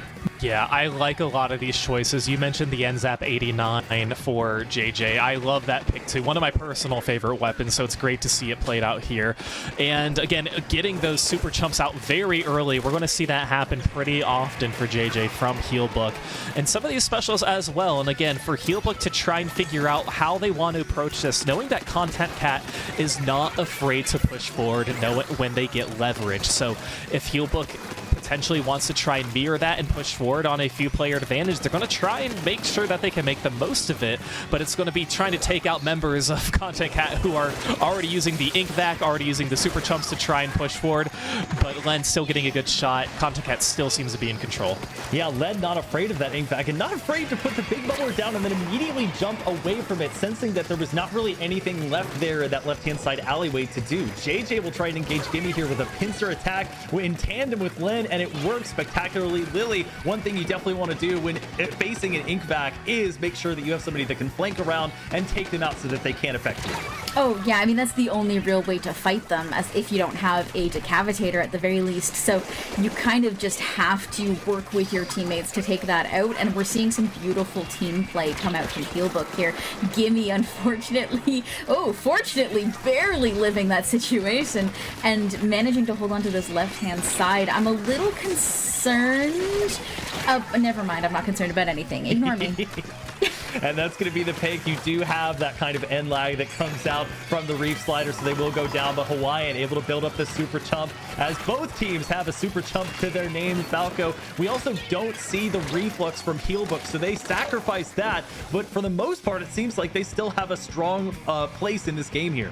They do, and it's about what they're going to do to take the next steps forward. And they do have some player advantage right now and some map control, especially JJ, who's kind of off on the right side, trying to make sure that players from Content Cat can't drop down and adapt here, controlling mid. I think some of these teams know that if we can control mid, we're probably going to win the game because we're pretty confident about the turf that we have painted on the floor for this stage. So with these last 30 seconds, we talk about it all the time for Turf War, with how important it is. We're going to see one more specials come out from all these teams, and it's a matter of who's going to stay alive and for how long are they going to stay alive. Each one trying to make sure that they can have a special at the very end of times here when time runs out. It's maybe running out for Content Cat here as they lose effectively 3 members. They just have Hawaiian left, and Hawaiian will fall as well. Healbook looks like they have full control of the stage. They got effectively a wipeout against Content Cat. The writing may be on the wall for them as Healbook paints the stage in orange, and they have played a fantastic performance here on Hagglefish Market as the judges come up to announce the result. And indeed, by 57-38, it will be Healbook winning on Hagglefish in Game 5 and moving on to our losers semifinals, Lily, or finals. Honestly, that's not surprising how that was playing out. It felt like we spent...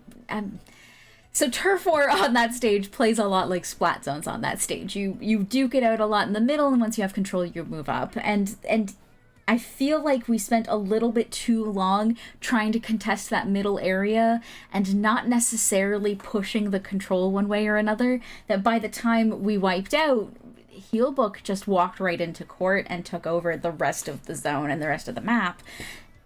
Whereas if you had been able to take control of where the spot zone typically would be and move up, then they have more ground they have to recover. It's a risky Turf War match to play, and it just worked out really well for Healbook. Falco, did the old habits kind of be tough for them to go away? They seemed like that timidity really bit them a little bit. They had players that were kind of playing back. It took, players like Hawaiian. They did eventually enter like the alleyway, for example, but by that time it was, a point where they were, being pincered, which was a strategy that was being employed a ton by Healbook. What kind of changed between games 4 and 5 for Content Cat? Yeah, I think it was the Game 5 nerves, number one, but then switching to a game mode from zones to turf war, where a lot of these teams are more inept to playing splat zones. So you kind of enter more uncharted territories when you're trying to figure out how you want to play. But to Lily's point, a lot of these players didn't really push up a little bit further than where the zone was, and that wipeout happened at the perfect time for Healbook to get the win against Content Cat. Well, we have a replay for you coming from Game 3. That was the tower control game. If you take a look at this on Mako Bart here, JJ helping to keep the tower locked down. You also had, at least for the moment, the Tactical blocking some of the incoming fire. Pika was able to get the pick. Len surviving. Pika did win the Battle of the Blasters here, and it was Adapt who stayed, Lily, just barely on the tower. I know we spoke a good bit about Adapt after that game, but that really was a clutch moment for Healbook. I mean, I really have to criticize Content Cat there. They know better. They know that tower needs to be touched and pushed back towards zone. They can't afford to sit back and let it sit with the members of Healbook swarming all over. They know better. And on top of that, players like Pika, who was the closest to tower at that moment, you are playing a blaster. You can shoot them just as well from on top of that tower as below it. So touch the tower. Well, let's take a look at our bracket following that exciting losers semifinals bout. It was another Game 5 situation, but Healbook surviving the losers bracket run that Content Cat was putting on, and as a result, they will take on Cream Soda in the losers finals to see who it is that will move on to our grand finals against Forfeit, who is waiting in the wings. We do have a fun table turf battle segment to show you. Lily, I believe you were actually involved in this one, so I cannot wait to see your talented acumen for table turf battle, but let's go ahead and get into the action. Hey Squids and Kids, I'm here today to show you one of my favorite modes in Splatoon 3, and it's not one of the online modes you're probably used to. It's table turf battle. Table Turf Battle is a one-on-one card game in the middle of Splatoon, and it's so fun. Both players play their cards at the same time, and you kind of have to race to get as much ink down as possible over the course of 12 turns. You kind of only ink next to the squares you already have, and you can't really ink over something that's already been inked. When both players play their cards in the same space, the lower number wins. And you get these special spaces, bright orange spaces on your cards, and once you surround them with ink, you get to play specials, and you get points. And these specials are super exciting and can actually lay over ink that your opponent's placed, which is a big strategy. And then on top of that, you can collect cards throughout the game. There's a few options we'll cover later in the video, but for now, just know that there's so many cards and you can build an incredible deck to fit a multitude of strategies. And with that, why don't we get into it? We'll play a short game here with Baby Jelly. All right, Baby Jelly, let's go. I got this. We're gonna go with my super special deck that I built just for this, and we're off to the races. Now the real thing here is I want to start out with as many large cards as possible, so I'm gonna redraw that one actually and hope, yeah, that's a lot better. Okay, so now we can start off. My favorite thing to do is try to get in as far as possible, as quickly as possible. So that should give me a little bit more of an opening here, so I can inch up into his space. And we're going to increase that a little bit here by taking a little bit more of what he has left. And now he's fully blocked off. Really, the only way he can get down into my zone now is with a special. So we're going to have to start building our own special meter. So we're going to turn my special on for this final turn and play my big guy. Take as many points away from him as we can. Yeah, let's do 46. Oh, he got a special attack too. Darn. Okay, not very much there. So I think I've got this in the bag. Let's find out. And judges say we win. All right, Baby Jelly was fun, but I think maybe just a little too easy. I know exactly who could give me the kind of challenge I'm looking for. I'm gonna bring in my good friend Chara. Hey Chara, how's it going? Hey, I'm happy to be here. Awesome. I was thinking maybe today we could try some table turf battle. Yeah, that sounds good. I got Card Shark just a few months ago, so I think I'm ready for that. Well, I think that's going to be a really fun challenge for me. Baby Jelly definitely doesn't have the Card Shark emote, so at the very least, you've got a few levels on him. Okay, and my deck. We're going to pull out that same deck we used against Baby Jelly. I'm going to redraw because I'm looking for some larger cards. I want to get to the middle pretty quickly. This will do. Typically, I use these special cards later because the special cards are a little bit cheaper. For using your special, it requires only 3 points, but I think I have another one later, so this will do a good job getting me to the middle quickly. I just kind of want to get a wall up. Okay, good. That makes me feel a little better. There's still an avenue there for them to enter, and he did cut me off. Yeah, there's Kraken. Oh, does Atri just fit in here perfectly? Oh, look at that. I mean, that's just the perfect spot. We'll get a special charge off that, since the block is fully surrounded. And from here, like, I have them cut off until they use a special to get through, I think. Oh no, he cut through. Okay, well, I got a special point off that. Not the worst. We're still pretty even on turf. I can still build here, though, so I'm gonna keep going as long as I can. They move very fast! Alright, we got a good spot right here. Nice. We're just going to take as much ground as possible. He's probably going to try to stem that. Yeah, and I still broke through. Excellent. Not a problem.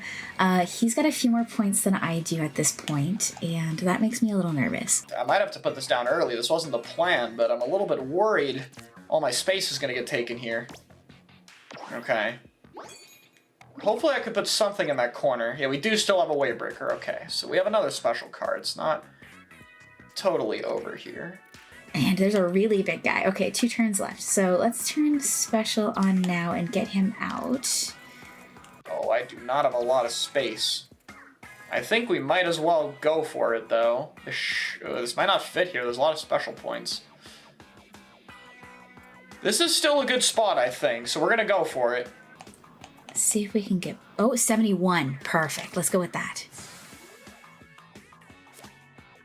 Oh, I don't like that at all. So I kind of gotta hope it's enough. Is there anywhere I can place this where the whole thing is painting over their terrain? Yes, there's a spot right here. Oh no, a special attack. Oh, I don't like that at all. This is too close for me to be able to tell what's going to happen. Them, so come on, at least a tie. No, I lost. I was really hoping I had that. I mean, that was such a good job, Chara. Oh, thank you. That came down to the wire. It really did, and it felt like we had similar strategies, you know, like push up hard, try to take as much ground and block the other person off. Yeah, I thought I had a good advantage in the beginning, but I think I didn't take my own space a bit. Once you used that special to get through, it became very scary for me. So if you want your decks to look as cool as mine and Chara's, there's a few ways you can do it. You can go to the Shellout machine. You can also go to the Card Bit Exchange to upgrade cards you currently own, or buy new cards.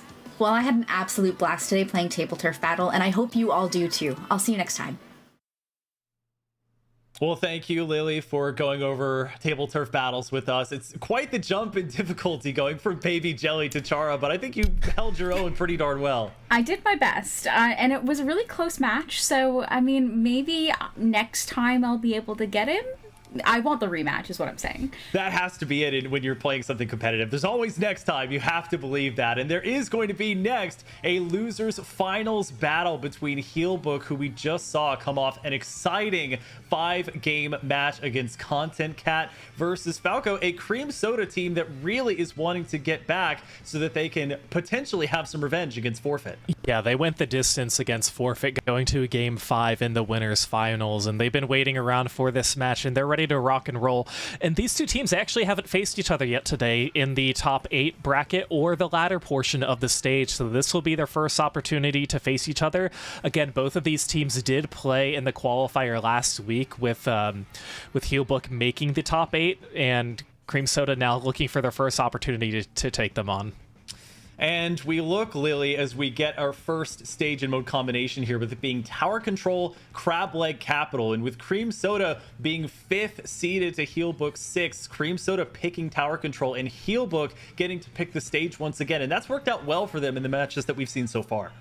I feel like this is a really strong pick for Healbook. We've already seen how powerful Blaster can be on this stage, and on top of that you throw a tower in. I just feel like Len's gonna have a field day.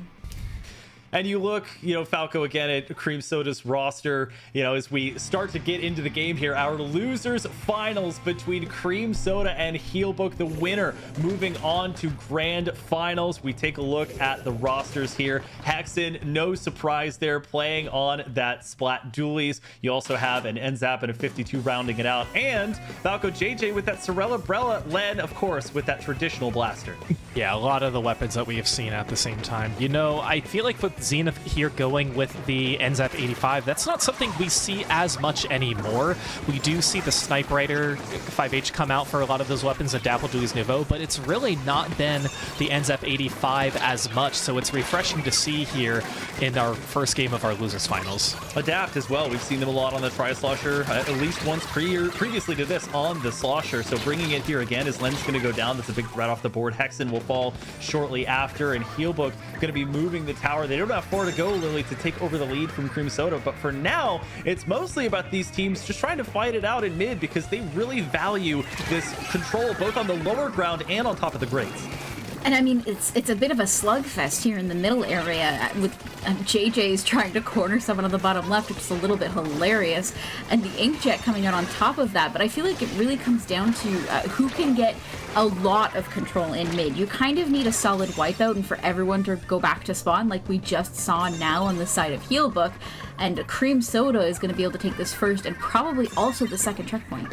And look at the aggressive position that Goss is taking. They had to back off, but they draw several eyes, including Prosper, so that's the longest range weapon that Healbook has at their disposal that could be on the tower, instead focused on Goss, and they continue to push as a result of that. Hexen putting some pressure on with the Crab Tank. They're going to get the pick onto JJ as well, so no Inkjets coming up here, Falco, but Cream Soda needs to find a way to keep this push going, and so far that answer is having Zenith be the one on the tower. Right, and Cream Soda is making great use of the stage. They are allowing their players to spread out and making Healbook come to them while Cream Soda is able to get some of these picks. And again, doing such a great job taking advantage of the stage and able to do that. And pushing all the way to 31, getting past your first two checkpoints is going to be great. And now Healbook might have an opportunity. They're going to take out Hexen's Crab.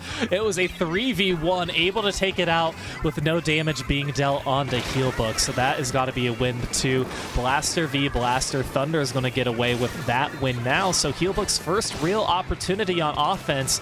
We'll see if they want to try and take this tower, if they want to try and get some players down first. JJ and Len were so low for so long, and I can't believe Hexen survived for that long. They've now built up another Crab Tank. They're not quite able to get the picks that they want to out of it as multiple go down for Cream Soda, and JJ cleaning things up in mid. So now, Lily, the fights have started to where it was really in mid, and they were just kind of staying within the confines of where these grates are. They're sort of swinging to the left and then back to the right of it, and Adapt even pushing forward with that triple ink strike to make sure it's harder for Cream Soda to return. The players on both teams really are just taking full advantage of every inch of this stage, which isn't surprising considering the weapon loadouts we're seeing here. But I'm a little bit concerned now. I mean, 2 minutes in and a full wipe on Healbook, a Cream Soda really is just going to take this and run all the way through second checkpoint if they're lucky. With how often we see the Snipe Rider 5H, and today 5B, we don't talk enough about how, yes, while it's so powerful and it has such range, you are so vulnerable if a shorter range weapon gets in the vicinity of you. You basically either have to tap shot or just back away, as Cream Soda reaching the point that they originally did to get their lead of 31 that's now being extended into the 20s. Goss yet again acting as a distraction, mainly for Len, who gets the pick onto Hexen. They did have one on the tower, but Healbook going to take it away, Falco, playing a bit more defensively and not falling entirely for Goss's bait this time. Yeah, but Cream Soda did a fantastic job with how they positioned some of their players. They were able to get in front of the tower, but not far enough that they would be caught off guard. As somebody like Len, who just dropped from that ledge, members of Cream Soda could easily get to mid and take them out. They weren't pushed up too far. And again, for Cream Soda at this point, it's not necessarily about pushing your lead or getting the knockout. Of course, if that happens, that's great. But it's about more controlling the tower and making sure it's difficult for Healbook to take over here as we have under a minute left. And as long as they can keep up that momentum, it's going to be good for Cream Soda. But Healbook now, again, with another opportunity on offense, they have less time that they have to lose here. They still have one checkpoint they have to get through in order to try and take the lead against Cream Soda. But again, Cream Soda's not making that easy at all.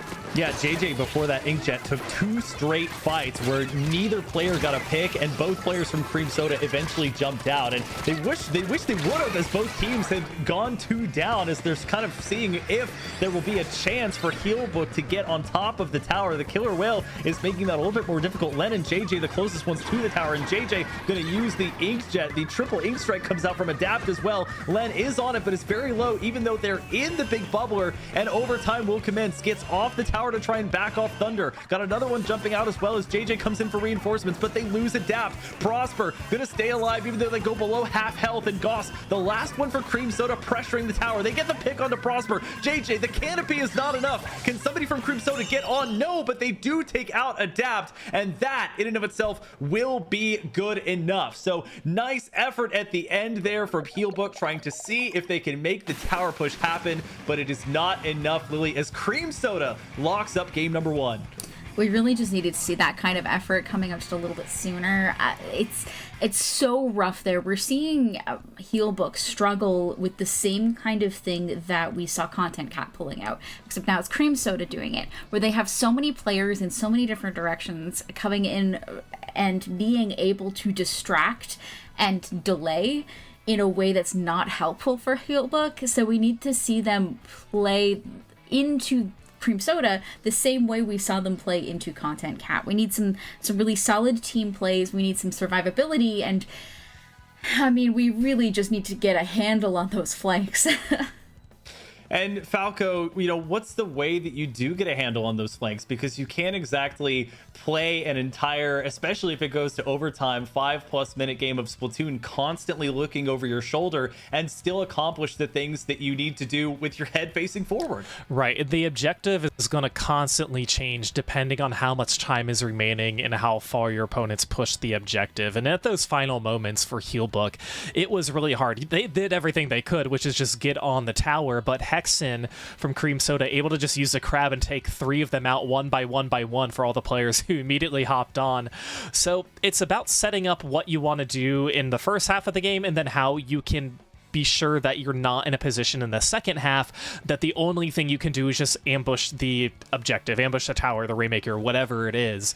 So it's always kind of that game time decision. Now, whenever you have the lead, you're more flexible with it. You have more risky plays that you can choose, but when you don't have the lead for Healbook, it's so difficult. Well, speaking of the Rainmaker, that will be Cream Soda's choice of mode to go to for game number 2. Lily, we do await the stage pick for Healbook, but it's constantly an important decision for them. Does not work out in game number 1, and they need to find a way to make it happen in game 2. What do you change in order to pick a stage that might benefit you here in the second game?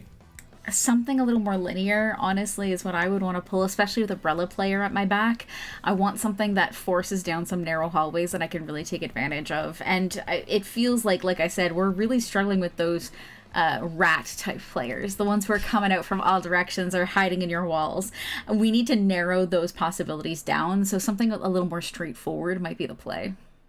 Straightforward, sometimes easy to come by. Of course, we mentioned the Snipe Rider as a weapon. Shoots obviously very straightforward. It is able to give you a ton of control both over the stage and also building up the tactical. But Falco, oftentimes Rainmaker can be very hectic. You can't always stick to your game plan. We've seen some wonderful pushes today that were not in a million years thought up. You just kind of have to go with the flow, and sometimes that works out for you on Rainmaker. Right. It's really the only mode where you're at the mercy of where your opponents left it off. You know, tower control, that's kind of true, but it's a defined path where it's predictable. But for Rainmaker, sometimes you're thinking, oh, it's optimal for us to pick up the Rainmaker. I just don't know how we move it forward from where it is right now. It's in a very bad spot, or a spot that makes it difficult for us to push forward. So that's another variable that goes into it. And that's why we see a lot of these teams, if they have the Rainmaker, they have the lead, they play it in a very defensive way that says, if we lose the Rainmaker, where it is down right now, I'm content with where that is. And I think we can waste maybe 10, 20, 30 seconds off the clock, and that's only going to benefit us to get the win. Well, that was the difference, Lily, in the Mako Mart Rainmaker game that we saw, is that we saw the first push, you know, they wait a little bit too long. Rainmaker's up on the high ground, then it's pushed off the high ground, then it's pushed to a lower elevation, and then it's in a premier spot for the enemy team to take it after they eliminate them basically in the middle of the stage instead, where before they were effectively on the sniper perch, and then the other team able to use their Rainmaker pushes much more efficiently and be a little bit less passive, even though there is still risk involved. Honestly, that was always one of my favorite parts of playing Rainmaker, and still is finding those places where I can hold the Rainmaker to stall out the game a little bit, and if I go down, it's the worst possible place for the opponent to try to pick it up in, either because my team can access it really easily, or because their team can't get out of it really easily. And finding those places is like it's a fun mini game, you know? Where can I make my opponents suffer the most? Well, Falco, we have already played Tower Control, and it was not on Inkblot Art Academy. So they've decided, let's do some Inkblot Art Academy for Rainmaker instead. Not something we see a ton. Let's get into the game and figure out what weapons these teams are playing for this unusual combination. Yeah, I'm excited to see it too. We're going to see Thunder with the Blaster, Hexen with the Dapple Dualies, and Len still sticking with the Blaster, Prosper with the Heavy Splatling, Sorella Barrel coming out as well. And an important note about this particular stage is there's only one checkpoint. There's only one path that these teams can take it. So there's no should I go left, should I go right, what should I do really? It's going to be more of how can we, how can we push this forward? And Lily, I'll toss this to you about how this is going to be playing out here for the first 30 seconds. I mean, I was talking about doing something a little more linear, and this is what I'm talking about. There's only one checkpoint, only one way to go, and if you have a Brella or a Vac in front of that, you're sitting pretty. So even, an Inkjet even is probably one of the best ways that I would love to narrow down this pathway for my Rainmaker if someone followed up on it. Oh, and Zenith gets so low there. You can see JJ, as they did with that splash wall, they are trying to play off of the walls. Maybe it's just the nature of using a Brella weapon, but you become hyper-focused on using the walls to your advantage there. The Canopy Falco was used to the advantage to take out Thunder, and that's going to be Healbook taking the first pedestal. Right, and I love that bubble placement, too, in front of the Rainmaker podium, right on the ramp. That is such a crucial spot to make sure that you have some leverage to get the dunk and maybe push some players up, and Adapt, who's able to try and make a run for it too. If you see that path open, you better go for it. That's going to save you a lot of time, as Len, just shy of getting hit by the Inkvac shot's going to go down to Thunder. That could have been very dangerous, but with all that being said, Cream Soda able to respond very quickly against Healbook, keeping up this player advantage. Hexen's going to be trying to do the same exact thing that Healbook did before, and it looks like they might be in a position to take the lead, but Len is below, able to get that shot. There was just one player able to do so. Len took care of it and saved the Healbook the lead for now. If at first you don't succeed, try again. We saw one Blaster trying to get the pick, doesn't work, and that time it does to save the Rainmaker from pushing even further. Adapt's going to go down. Nice double there from Thunder to activate the Float or Estate. Cannot win the Blaster v Blaster battle against Lin to carry on with the Float or Estate, but Lily now in much more of a neutral game status. Cream Soda trying to not make that the case, as they will go ahead and invest the Tacticooler. And they're doing a fantastic job of just holding this mid area. We're not ceding too much ground. We're just trying to maintain some so we can retake this push. Because honestly, we don't have a whole lot of ground to go until we get that lead. And I would not even remotely say that a 50-point lead is safe here. The Vac coming out is going to help massively. Hexen charging towards that goal is going to go down just shy of the pedestal, and a full wipe on them. We're going to have to see how Healbook recovers here, because so far that's what Cream Soda has really excelled at, is taking advantage of the time and the space they're given to move fast. Well, the thing that they're desperately trying to do is activate JJ, who does get the Inkjet online, but hasn't seemed to find anything. It'll be a trade from Len onto Thunder. Adapt, not feeling like it's time yet to push forward, constantly being blocked off by the splash wall of Goss, but they will eventually find the pick. However, it's going to be Cream Soda with the Inkvac from Zenith. Will that take out Adapt Falco? It will. Great shot there, knowing where that Rainmaker was going to try and set up. Yeah, Zenith did a great job using that ink vac that just said, you know what, if you push forward here, one of my teammates is going to get you, and able to get that vac shot. Adapt was not going to be protected by the wall, so that was a really good game plan for both players, honestly. But it was Cream Soda who came out on top, and they're going to be trying to clean up and finish off what they had already started. But we're seeing a lot of players go down on both teams, and Cream Soda is just probably going to allow some of their members to jump in. Zenith holding that ink vac, has it ready, is going to regroup with the rest of their team, probably going to use it about right now, yes, to try and push forward in front of this tree.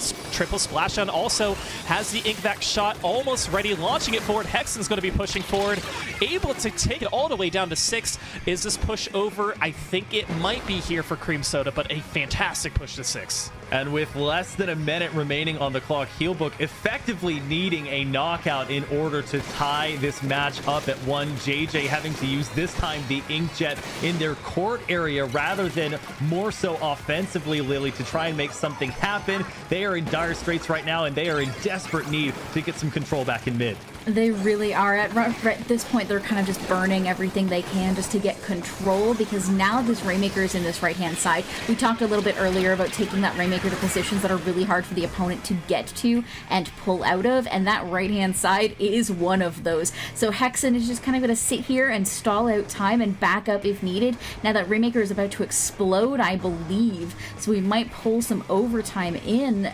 depending on the timing of that, but I'm not super worried about it for Cream Soda because Healbook has so much ground to cover. Yeah, they didn't greed and try and carry that push forward. They just let the Rainmaker get as close as they could, and Prosper will be the carrier for it. We've entered overtime here, and they need to get at least to 5 if they want to steal this one away. They do have the tactical rebuff, but of course it won't matter for Prosper, who, if they go down, the game is over, and that will be exactly it. Not able to pass through mid, and it is too little too late for Healbook as Cream Soda puts on another strong showing here, Falco, and will extend their lead to 2. Yeah, a lot of their pushes seemed very calculated, and they just did it. They did a great job knowing when to push forward, knowing when to pull back, which specials to use, which players to push forward as well. And I go back and think about the defensive ink vac usage too, and figuring out when we can push forward. I'm going to use this triple splashdown as a smoke screen so I can get as much leverage as I possibly can. And again, we don't see Rainmaker on Inkblot Art Academy very often, and it can catch a lot of players off guard, especially when you're down and you have a hard time figuring out how you want to break back in and get the Rainmaker or take out some more opponents and whatnot. So it was a good win there for Cream Soda. They seem to have it in the bag for most of the time, but if there's any mode that can flip with any players going down, it's going to be Rainmaker. So I know that they knew they didn't have the bag secured the entire time, but they got more comfortable as the game went along. Lily, you called out that you would want to see a more linear stage going into this one. Knowing what we know now, and maybe even before that game got started, is Inkblot the pick you were hoping to see, and did this one kind of play out the way you expected it to? Truthfully, I forgot that Inkblot Rainmaker was an option. Truthfully. But I do think it's the best option they had available to them. It really narrowed down those opportunities and gave them a shot. But I feel like it absolutely didn't play out how I hoped it would. But I think that really comes down to Cream Soda's ability to just grab and go.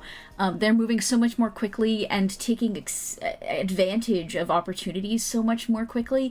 And it feels like the members of Healbook are just waiting to make a push altogether, or waiting a step too long. They're not quite moving as fast and taking as much advantage of things as I would like to see, and as Cream Soda is doing, and I feel like that's really what's serving them poorly here. And Falco, Cream Soda has used what will be either way their last mode pick to go to Clamblitz here. So we're again in a situation where Splat Zones and Turf War are saved for last, and we're getting these other objective type game modes through in the first 3 games. And I've just heard as well, it's going to be Mahi Mahi Resort. And this is one that's also kind of out of left field, because so far, Mahi Mahi's almost exclusively been reserved for Splat Zones. Yeah, this is a very small Clam Blitz stage. The distance from one basket to the other basket might be one of the shortest distance in all of the stages of Splatoon 3. We don't see it very often. I think this could be where backlines thrive too. I believe maybe a Splat Charger could pretty much go the entire distance from one plat to the other, so... I think this is a gift for me specifically, honestly. I did mention it earlier. It is one of my favorite Clam Blitz as stages to go on, which I know is incredibly weird and no one agrees with me. But it's so fun and it's so scrappy, and I'm really, really looking forward to seeing how it plays out.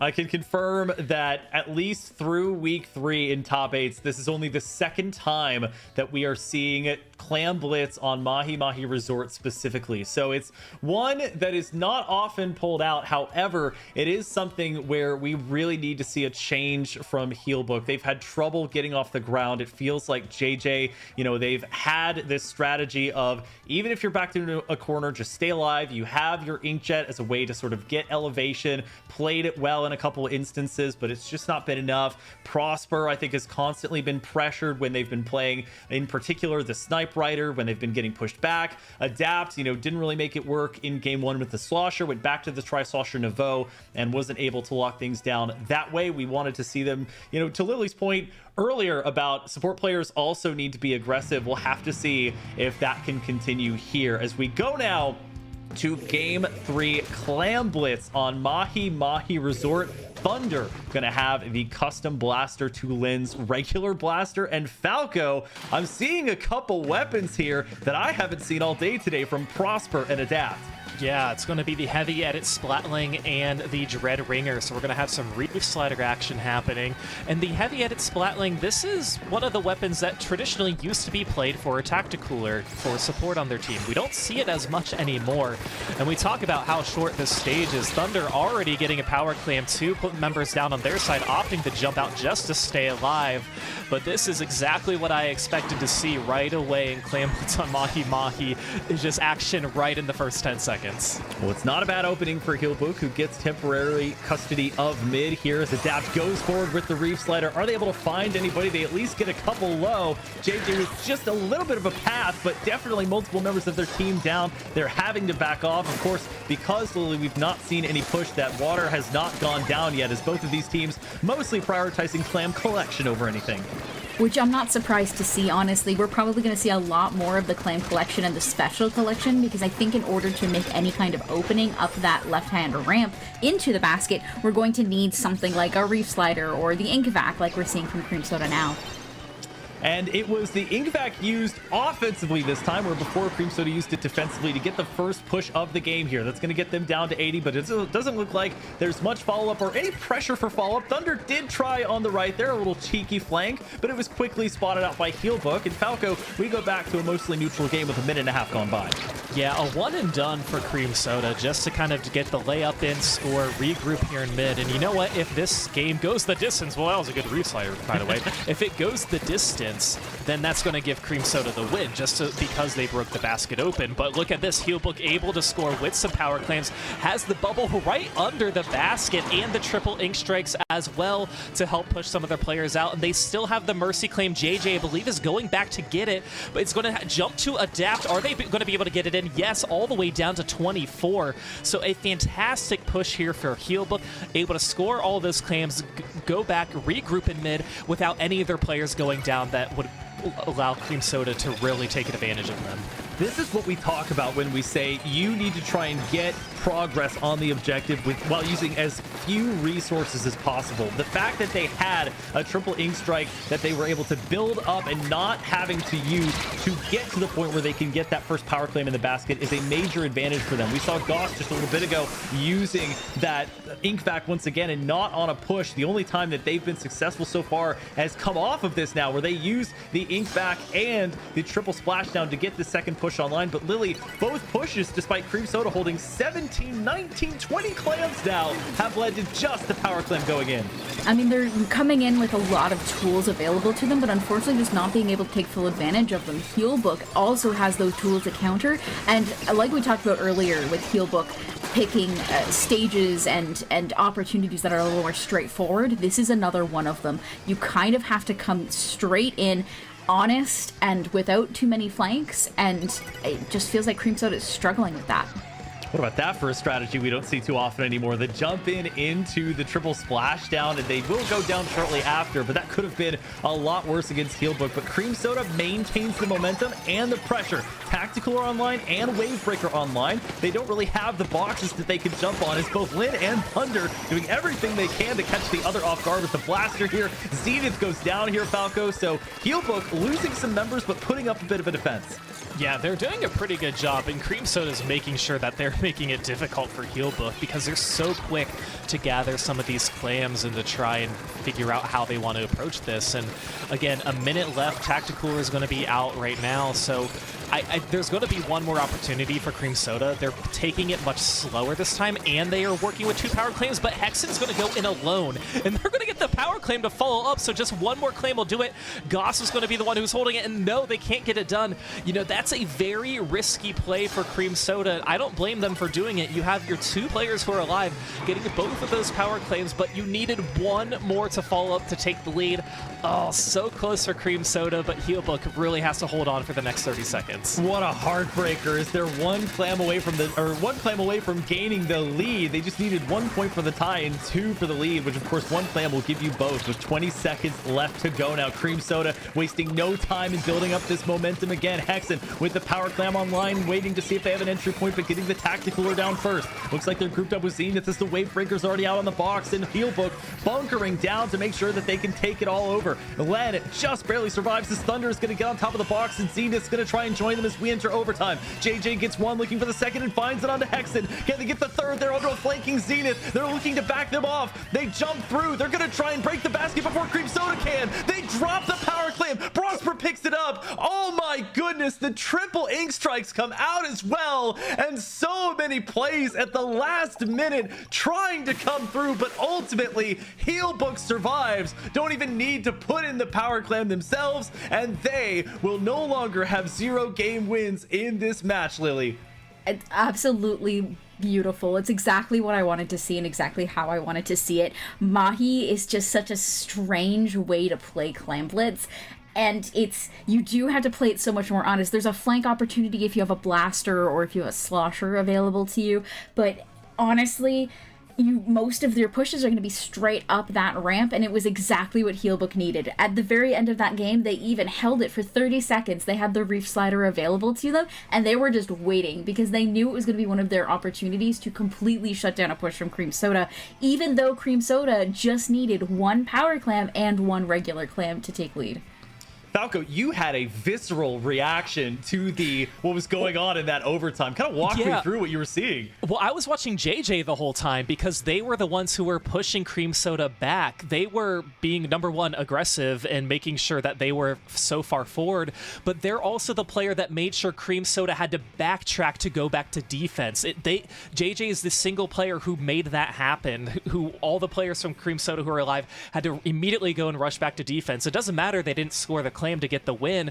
It was all of JJ's finesse staying alive, I believe getting 3 members down and doing that, paving the way, and just immediately seeing all those players have to go back. They realize, like, oh shoot, we have to play defense too. We have to give up our push. So I believe JJ takes almost complete credit for that win at the very end. Yeah, and I mean, what JJ really did that was really well played on that one that we don't see a lot of is they made really good use of those far left side islands. When we were watching Hexen's perspective, we could actually see JJ going all the way far left, and people were like, oh, we'll just ignore that, that's not important. But that was the one to watch because JJ used that to drop in behind the members of Cream Soda and completely take them out. It was beautifully done.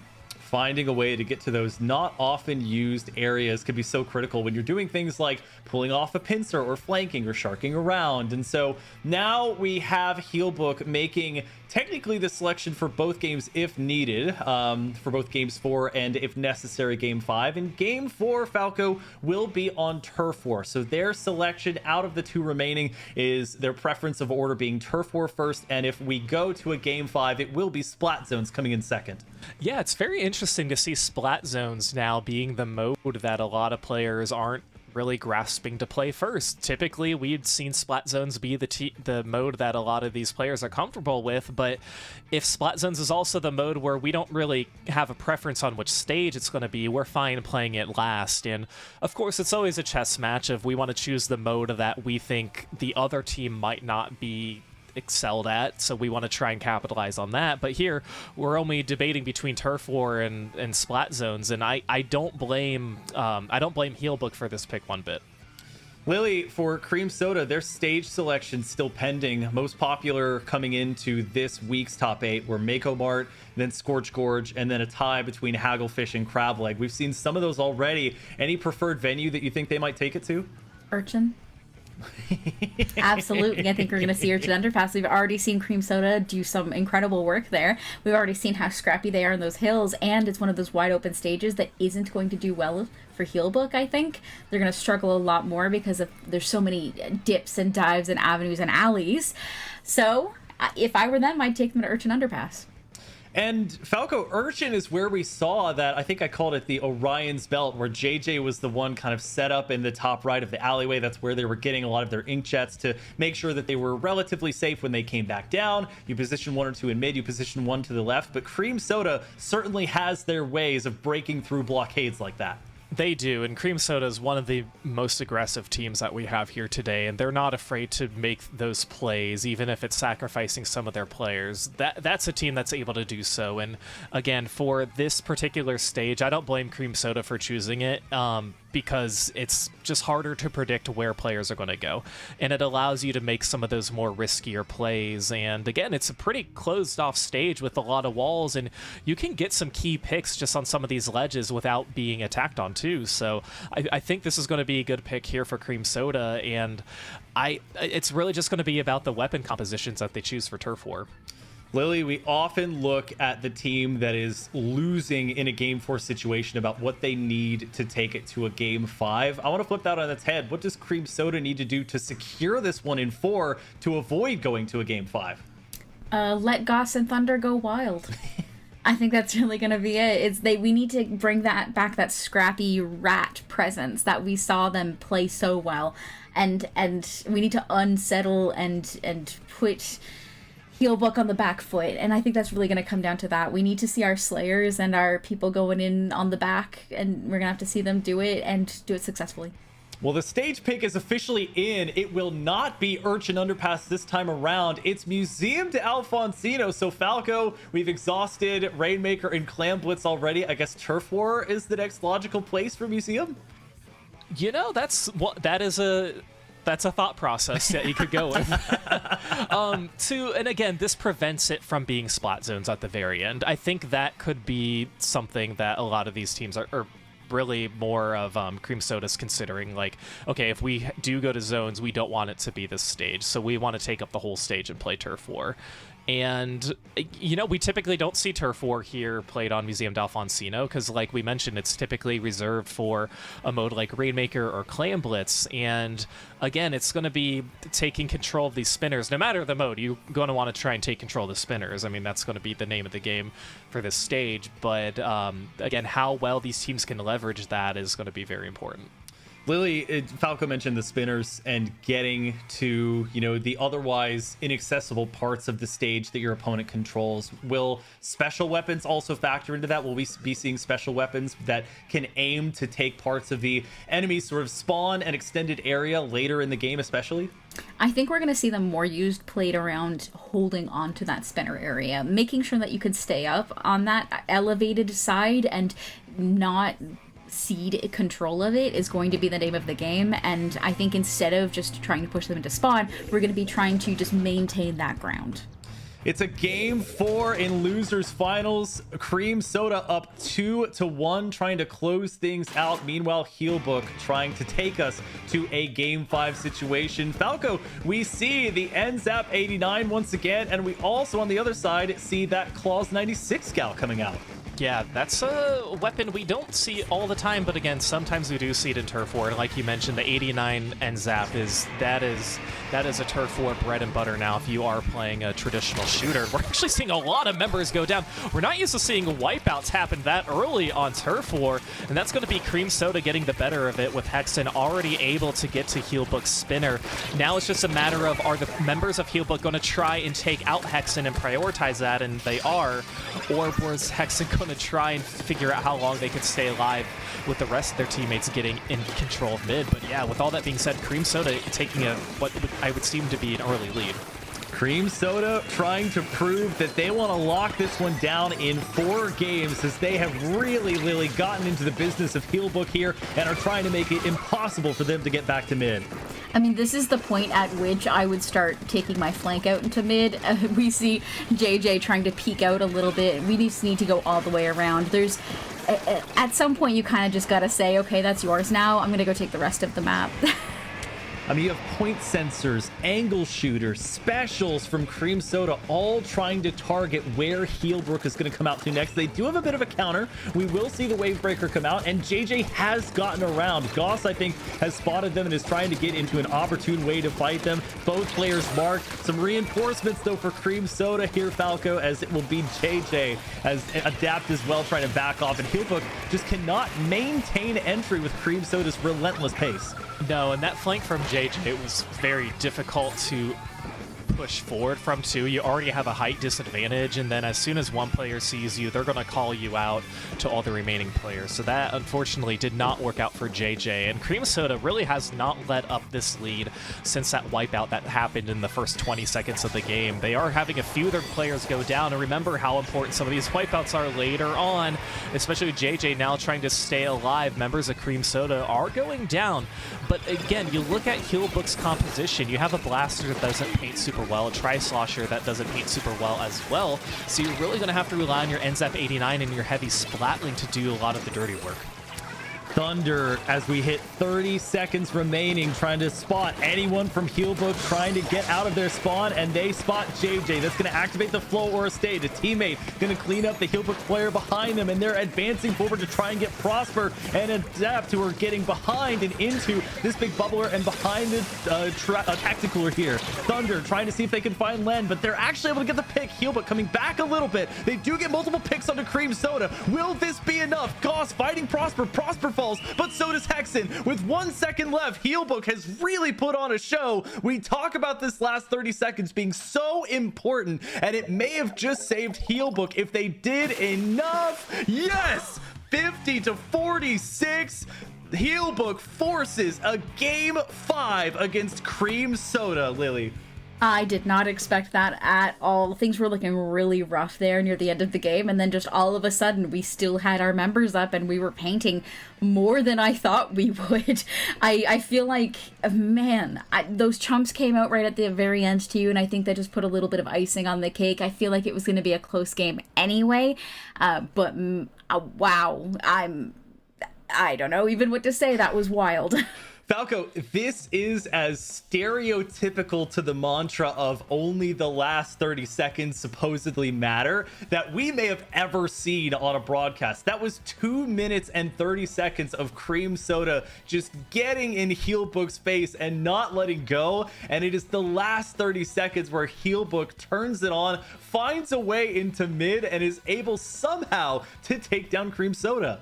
Right, and that's what I was going to bring up too. When we mentioned the last 30 seconds, typically it's because it's a fist fight with both of these teams going back and forth, not necessarily because one team is excelling over the others. But as soon as we saw 2 members on Healbook go down, or on Cream Soda go down, I was like, oh, okay, here we go. This is where they could turn it up, and it was crazy, and such a good win there for Healbook to really overcome. And I think too, the pace of Turf War going from 5 minutes to 3 minutes is just so much harder, because that 1 minute remaining pops up so much quicker than what some of these players are used to. And I think some of these players might hit the panic button a little bit too aggressively with trying to figure out what they want to do.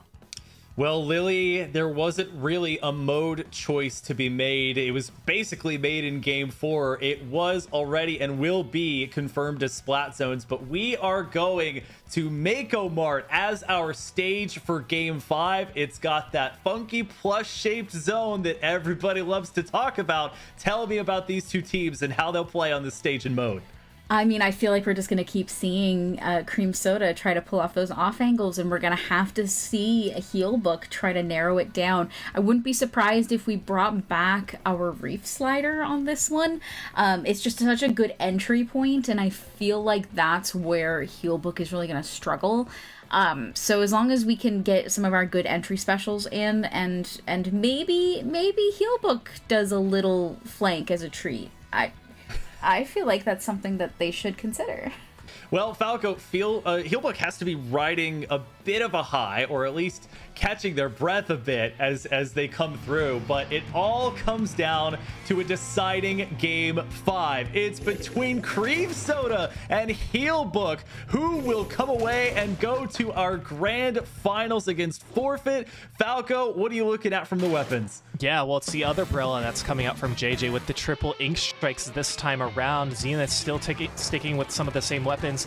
And then it's going to be the custom blaster that's coming out from Thunder instead of the blaster with bubbles. They're going to be trying to rely on some of these point sensors to catch some of these flanks as well. And of course, using that triple splashdown to jump from the stacks onto the zone. Zenith, it feels like, can do it all, can go from the range of an Inzap to the range of a heavy splatling as JJ taking these off angles once again. But so far, Lily, Cream Soda, they've taken the zone first and not looked back. Yeah, we're seeing a pretty dominant showing from Cream Soda for the start of this match at the very least. 2 down, though, is going to give Heelbook a really good opportunity to not only take zone, but clear out Cream Soda and get into an advantageous position. I just feel like we need to get some of these high grounds and some of these more contested places first, and Cream Soda is just not giving us the time or opportunity to do that. So Heelbook trying to make something happen, but JJ goes down and multiple members respawning. Adapt having to regroup with the rest of their squad here. They did manage to give a slight penalty over to Cream Soda, and they are picking up the pieces a little bit. So there's some distraction away from the zone on the side of Cream Soda side. Hexen watching for any of the perpetual flanks that might happen that would likely need to happen, but Len will go down. That's a big Falco offensive edge taken off the board, but Heelbook able to get the zone in the chaos. Yeah, Heelbook's able to just kind of take control and allowing Hexen to just kind of do whatever they want there against the bubbler too. And Cream Soda is able to take advantage of the entire stage, and they're doing that really well. You have 2 players who aren't afraid to just stop at painting and figure out where they want to put themselves, and that's Goss and Hexen. But with all that being said, Heelbook's still able to hold control of the zone. Thunder is going to be taking the zone with just a triple splashdown now, and is still alive as well, allowing some of their members to regroup. I had a feeling this would go back and forth with both teams taking control of the zone with their fair share, and it certainly has been that way so far. You can see how well these players use their specials with the objective. The Wave Breaker perfectly placed on the cushion in mid. The triple splashdown perfectly taking the entire zone over as Thunder gets taken down by Led, and this is what Heelbook needs. They need multiple picks as they get Hexen and Thunder, so Led helping to facilitate that one. Again, Lily not afraid to use the big bubbler away from the objective and more to keep themselves alive. Honestly, I think that's the correct play as well. We kind of need Len as a threatening presence to keep the rest of the players back, so anything that they can do to extend their survivability is going to be a huge help here, and that includes the big bubbler. More than halfway gone. JJ not able to survive that Killer Well 5.1 and not surviving to get the benefit of the tactical from Adapt. Here comes the triple ink strike again. It's not going to cap the zone as the zone was already in possession of Cream Soda, and now Adapt has to be distracted from the zone and needing to back off Falco to regroup with the teammates as Cream Soda has already chewed their way through this penalty. Yeah, Cream Soda's gotten their way through, but Heelbook is not that far from taking the zone. Len's going to have to be very careful, able to camp out and get one of the jumps, but it's a matter of can they actually take control of the zone. This triple ink strikes look like they'll finally do it, and they do, but Heelbook doesn't have a player advantage, so that was one of the moments where they just wanted to counter the zone, give Cream Soda some penalty points, giving Heelbook a little bit of buffer time and some time to regroup, but really nothing to follow up beyond that other than a little bit more time.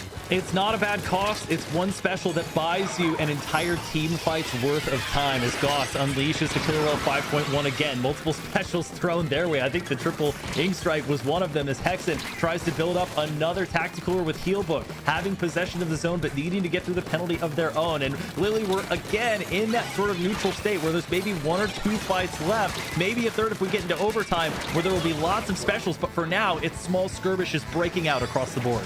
It really is. We're seeing Len do an incredible job of just getting into these little corners with that big bubbler and forcing some opposition. But I mean, Goss just completely bailed from that fight and went on a full flank to distract the members. And now we're going to have to try to re-enter here. I don't know. Cream Soda feels like we're a little staggered at this point. That was going to be a pincer attack on there as we see Healbook get into single digits. If nobody from Cream Soda gets it, that will do it. And they do with 1 point remaining. Huge for Cream Soda. They do take this zone back as well. That's a major amount of penalty points given over to Healbook Falco. I wasn't sure they'd make it back, but they secure it and they lock down mid as a result. Oh, that's so tough for Healbook to be in that position, too. You're thinking we will do anything to hold on to this zone for 1 more unit, and now it's going to likely go into overtime with Cream Soda running out of their penalty points. Thunder not able to jump out. Healbook, will they be able to take control of the zone? They are running out of time. 3v3 happening right now, but 2 are going to go down. Zone is contested. No, Cream Soda's going to take over, and that's going to be a wipeout at the very end. Cream Soda able to come back, win losers finals 3-2, sending Healbook home for today. Zach, what a crazy, crazy last 40 seconds we just saw. That is a storybook ending, in particular for Goss, who knew exactly where Healbook was going to set up, saw the tactical come out, and was positioned just next to and behind the box, waiting for them to drop down, knowing that they had to, with the weapons that they possessed, to get any of their main weapon inking on the zone. Fantastic. I believe that could have even been a delayed quad if Goss got all 4 of them, but at minimum had an impact on getting all 4 players taken out. And that is, Lily, a phenomenal performance in the waning moments of that game 5. I also want to shout out the incredible positioning at the very end there from Thunder, taking that blaster and going in and saying, well, I'm not going to be able to help paint zone, but let me go, do what we were talking about earlier. Let's go waste their time and maybe get a few picks in the meantime. So they blasted on up. They completely took over. They got a few shots off. They used a splashdown. They managed to cause chaos and cut off. Essentially, they declared that left-hand retake inaccessible. Whether or not it was, because they did manage to take Thunder out, they essentially made Healbook too scared to go that way, which is just as big. Those mind games are just as big and just as important as actually getting the picks. So we completely shut off that left-hand re-entry. We fed everybody into Goss, and then the game was over. Falco, we've been so fortunate to see so many 3-2s. I think we'll have a replay to show as well, and it will be that game 5 of how close it was. Healbook had 1 unit left. They had the triple ink strikes just a bit too late to contribute to that, and Cream Soda takes full advantage of the time that they're given. Wavebreaker comes out, Zenith gets into position, and as we know, Falco, the rest is history. And it's so hard to figure out what you would do different in that situation. And for Healbook, they're probably thinking, oh, if I would have made this like split-second decision, anything different, we would have gotten the win. And that's the hardest thing to overcome in this game. But for Cream Soda, they held on so well and used their specials so effectively. And as Lily pointed out, Thunder just going on a tear, using the blaster, getting some of those splats. That is exactly what you need to do. There's no room for error for either of those teams, but Cream Soda came out on top. Well, let's take a look at the bracket following a heart-pounding 5-game match in losers finals. Cream Soda earning their shot at revenge against Forfeit in grand finals by defeating Healbook 3-2. Such a close match. Lily, we've been so fortunate today with the number of 3-2s and amazing Splatoon action that we've seen, and that was just one piece of it as we head into our grand finals. And it's going to be super exciting, too. We have to see Cream Soda do that run back. And, it was a game 5 earlier. So are we going to see a bracket reset this time? Is Forfeit cold now that they've been off? Or have they managed to keep themselves warm enough that they can take on a Cream Soda who's coming off of a pretty intense victory? And Falco, today has been, a lot of redemptions happening, a lot of rematches happening, lots of 3-2s, but at the start, there were lots of 3-0s. And for example, we saw Content Cat, facing Keelbook. They went down 0-3, they come back, they make it a very close 5-game set. This is another chance where we saw a 5-game match. And for Cream Soda, they're looking to get their revenge against a Forfeit team that has been super strong, super convincing with their roster of Channy, Alina, Pincera, and Rumi, who really surprised us with some of the plays that they've made today.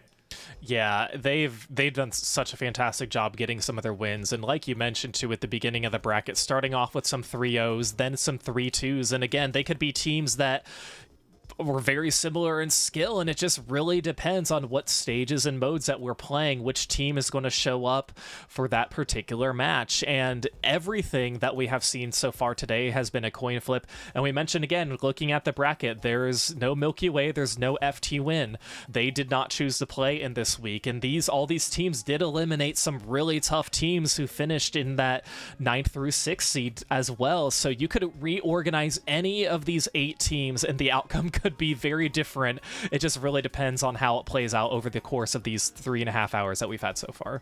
And again, to that point, it is so mind-blowing that the 9th through 16th could easily be, in another week, its own top 8 based on the teams that are in there. It is staggering that some of them did not make it through, and just a testament to the talent and performance today specifically that our top 8 was able to make. And they've really shown that by how close these matches have been as we look forward to our grand finals between Forfeit and Cream Soda. Lily, we're still waiting on the mode, but I want to bring up again that topic of where modes are placed in a given match. We've seen both ideologies where Zones is played first because it is kind of the standard mode for a lot of competitive players. It is what they know, they live, and they breathe. And on the other side, there's a lot of players that are saving it for games 4 and game 5, perhaps knowing that it's their bread and butter and hedging their bets that against a good team, they might go the distance. Yeah, honestly, I'm so torn here. I don't know which I would go for. Knowing that I'm Forfeit, that I'm coming from the upper end of the bracket, makes it a little easier. You have a lot more leeway and a lot more room for error. So I kind of want to get it over as quickly as possible to avoid the chance of a bracket reset. I would stack my best stuff up first.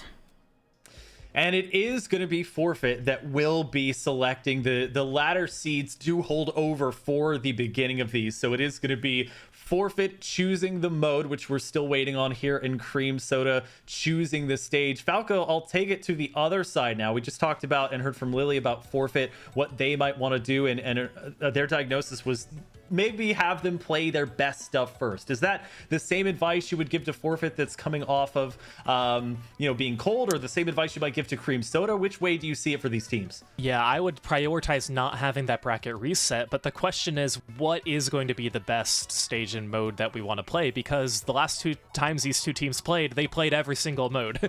So it went the distance with all 5 games being played. And are you going to evaluate that just based on that game that you played with this one-on-one head, or is it going to be what happened before, what we're used to practicing and playing? So I believe the strategy is what you want to do. It's just a matter of, are you confident with the choices that you're going to be making? And the consensus seems to be that a lot of these players, have a small pool of weapons that they're quite confident in. And they stick to those and make only a few changes that are based on mode. The biggest examples I can think of are, for most players, Dapple Doolies is kind of a Rainmaker exclusive weapon. The Reflux Milk for Turf War, for example. We won't be starting mode-wise on either of those, Lily, as we will see Tower Control first. So whether Zones is held till the end or comes up in game 2, we will not start on it, as Tower Control will be the mode of choice for Forfeit. I'm not sure how I feel about that, truthfully. I mean, I just watched Thunder go on a tear with that blaster. I don't necessarily want to bring Thunder to Tower Control where the blaster is going to be really strong, but maybe Forfeit knows something I don't.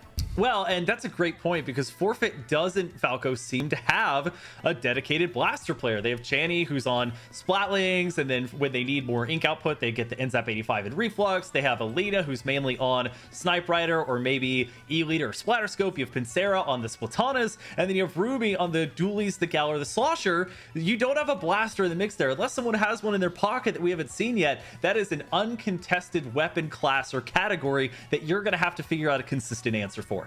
Yeah, that's the hard part, especially when you're just off of playing a game in a set against a player like Len, who is very, very strong. You're so used to playing them, and you're going to have to rely on a player like Thunder to really carry the team as far as getting the slays and the picks, too. So, again, but with the unpredictability of what weapons that Forfeit could choose, that makes it really difficult for Cream Soda to figure out how they want to approach this.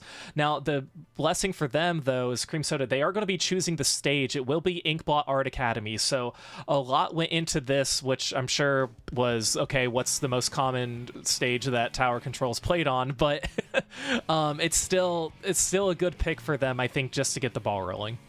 Yeah, I think at this point, the quirks are mostly out the window. I think you have to rely on fundamentals at this point and the knowledge that there is far and away a reason, multiple reasons likely as to why Inkblot Art Academy is consistently the stage coming up for Tower Control disproportionately compared to the other stages and when comparing mode and stage combinations in other modes together. So this should be super exciting. We went, of course, to a Game 5 last time. And Lily, what are you thinking about this one? The reason it's played so often is because everyone's brainwashed. It is brainwashing them. Is there some secret society I don't know about? Yes, there is. Yeah, the Secret Squid Society. They're here to brainwash everyone into thinking Tower Control Inkblot is really, really good. When in fact, I can tell you as a support player who plays Junior, I don't like it. This is TZS all over again. This is Triggerfish Zones and people trying to say Triggerfish is the best stage in the game. This is unbelievable, but it's working clearly. The propaganda is out there and the people are falling for it. It's even worse than the museum propaganda. Are y'all, by the way, pushing this museum propaganda for Clan Blitz, or is that another group? That's not me. It's not me. All right, let's get into our grand finals here between Forfeit and Cream Soda. Forfeit from the winner's side of the bracket, Cream Soda from the loser side, trying to force a grand finals reset here. Falco, what do you see as we thank Pico once again as our spec cam operator? Well, we mentioned Forfeit. Would they bring out a blaster? No. Nobody is going to secretly pocket that blaster, Zach, unfortunately for them. But they do have the mini Splatling and the Stamper. These are two weapons that we haven't really seen much today, except for when Forfeit has played so far. And for Cream Soda, they're still keeping a lot of the same comp that they've had. They're going to be having the NZAP 85 out again for the cooler. But again, with Forfeit down with two members, Cream Soda able to capitalize on that and take the tower. Yeah, Thunder, I think, mind melding there with Pincera, knowing that they were going to go that same way and meeting them on the end, also getting roomy and not even using the big bubbler to boot. So the Killer Row 5.1 comes out from both teams, Lily, but Thunder being more judicious with the way they use their special despite going down there. I would have liked to see Thunder move a little further forward to try to take full control of that upper area. It's just so critical, especially to move this tower forward. I just wish they had moved more. But that said, Cream Soda is doing a fantastic job of just maintaining lower ground here. So much territory and control. No one's able to drop down into them. Yeah, and Zenith, once again, we saw this last time on Tower Control. Zenith, the one holding down the tower. Goss right next to it as Zenith goes down. It'll be Thunder instead taking over the mantle as they try to get through this last checkpoint. But with one unit remaining, they do not importantly clear. But now, with just the touch there from Hex and Falco, jump on, make it happen. Zenith rides through the tower, and nobody from Forfeit can contest. That is a quick Game 1 victory for Cream Soda. Yeah, this doesn't look like a team coming from losers bracket, but remember, keep in mind, this went all the way to a Game 5 the last time these two teams met, so a great win there for Cream Soda. And with Cream Soda choosing the stage too, again, the mode was picked pretty early on, Cream Soda choosing Inkblot Art Academy, they had all their ducks in a row. They had their proper players pushed up in front of the tower, they timed their specials very well, they didn't allow anybody from Forfeit to get anywhere even close, and they caught all the flanks that were coming their way. Lily, you mentioned earlier when talking about Content Cat that they had a preference toward being the one to choose the stage. It's almost like there's this hot potato going on between, yes, if you win, that's great, but you're going to be swapping from picking the mode to picking the stage, and that could be scary. Sometimes teams might be more equipped to choose the mode, and some are more equipped to choose the stage, but there's undoubtedly a lot of power in both of those decisions. There truly is, and I feel like there's actually some strategies out there towards leaning yourself towards picking a stage or a mode, one or the other. Like, I know at some point players were often picking turf war around game 2 or 3 in order to swing things in their favor in case they did lose. And I think it's really interesting to see how the compositions you play and the strategies you have really lean you towards one or the other. And Falco, before Game 1 got started, we commented on how TC Inkblot is such a cookie-cutter, bread-and-butter style or grouping of stage and mode. I'm very curious if we'll continue to see that, because it's almost like the teams, since they're each making one choice, have to work together to say, okay, let's bring this to somewhere that we both know that we've played a ton, versus, oh, I have something that, or maybe know something that you don't know, and this is the time in Grand Finals, obviously, when I'm going to bring it out and try and surprise you.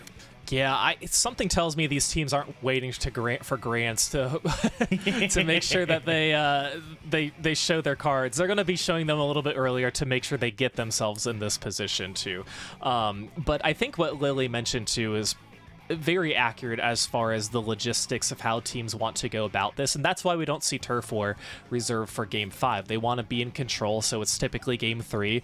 For Games 4 and 5, you don't really care which mode you're playing in the order, you just want to choose the stage. So I believe that's a pretty accurate representation of what could be happening as far as how these teams are choosing it. But now with Cream Soda here choosing the mode again, we haven't really seen anything that has been out of left field, other than I would say when we saw Clam Blitz on Mahi Resort in our prior set. That one, personally, I enjoyed watching that one because I do like Mahi. So we'll see if we see anything like that come up as we come around to our later matches. But again, I think right now for Cream Soda, their priority is just one game at a time. We're not going to think so far ahead. We want to just try and get this one game so we can get a bracket reset. I think just about every team loves to be in control when they're gaming and taking these sort of forward. So I think with, Healbook, being out and Cream Soda, coming off that win, they need to try and channel some of what it was that made them successful. Because to your points earlier, there's been a ton of 5-game matches today, and they need to be able to take the pressure from those and turn them into diamonds effectively. There's a lot of coal right now that they need to convert into something beautiful and marketable, as we have Rainmaker as our selection for the Game 2 mode. So perhaps, Lily, we will see another instance where if we go to a Game 4 and a Game 5, Turf War and Splat Zones will be what's left. I mean, hear me out. I feel like this is the perfect opportunity to pull something weird. Just because we can, and it would be funny. So. But Falco told me there's no surprises left. Falco told me all the surprises should be out by now. Falco, I don't even know what to tell you. I think we should go to Mahi. We won't, but I think we should. And maybe if I say it out loud, it'll happen, and we can have something fun. Well, unfortunately, it's the opposite. We may see it later, but it will not be for Rainmaker. Scorch Gorge is the selection, Falco. Another kind of sensical selection where we do typically see these teams take Rainmaker to Scorch Gorge. You have that first pedestal right around where the basket is on Clam Blitz, but then you have to navigate this valley, as it was described last week, going down and then up the ramp to get to that second and ultimate final pedestal. Yeah, and that ramp is very tricky because typically when you don't have a player advantage, you're likely not going to push the Rainmaker, but this is one of the only stages for that position where you're going to do it to try and net as many points as you possibly can and keep the Rainmaker on your opponent's side. So the strategy plays out a little bit differently. The only other time we've seen Scorch Gorge play today is on Splat Zones, and like we mentioned, typically we see it on Clam Blitz, sometimes a Rainmaker as well, so this should be a very exciting game. Yeah, and we've talked about, especially looking at the Mako Mart Rainmaker games, how timidity can really cost you. So these teams in grand finals really needing to make sure that they leave nothing on the table here and make their decisions appropriately. We are going to see Alina swapping over to the splatter scope. That is pretty common with Rainmaker. You do want that ink vac, and they're not running the 96 gal like we see Zenith swapping over to. Zenith kind of playing Lily at all range extremes here as they look for the ideal team composition.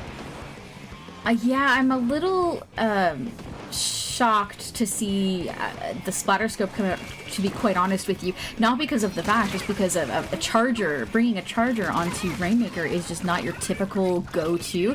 I mean, that said, maybe they are just very, very good at those long-range weapons and just know how to bring it. But it's definitely going to be interesting to see how they manage on the defense in particular. Well, the Rainmaker is being brought first by Forfeit, who does have plenty of room to get this plant in on the first Rainmaker checkpoint. So that's going to be them going in. It's a 1v1 between Alina and Hexen, and it looks like Alina may have to give up ground here as the ink output much more in favor of the Dapple Deluse here, Falco, and even committing the ink back to boot.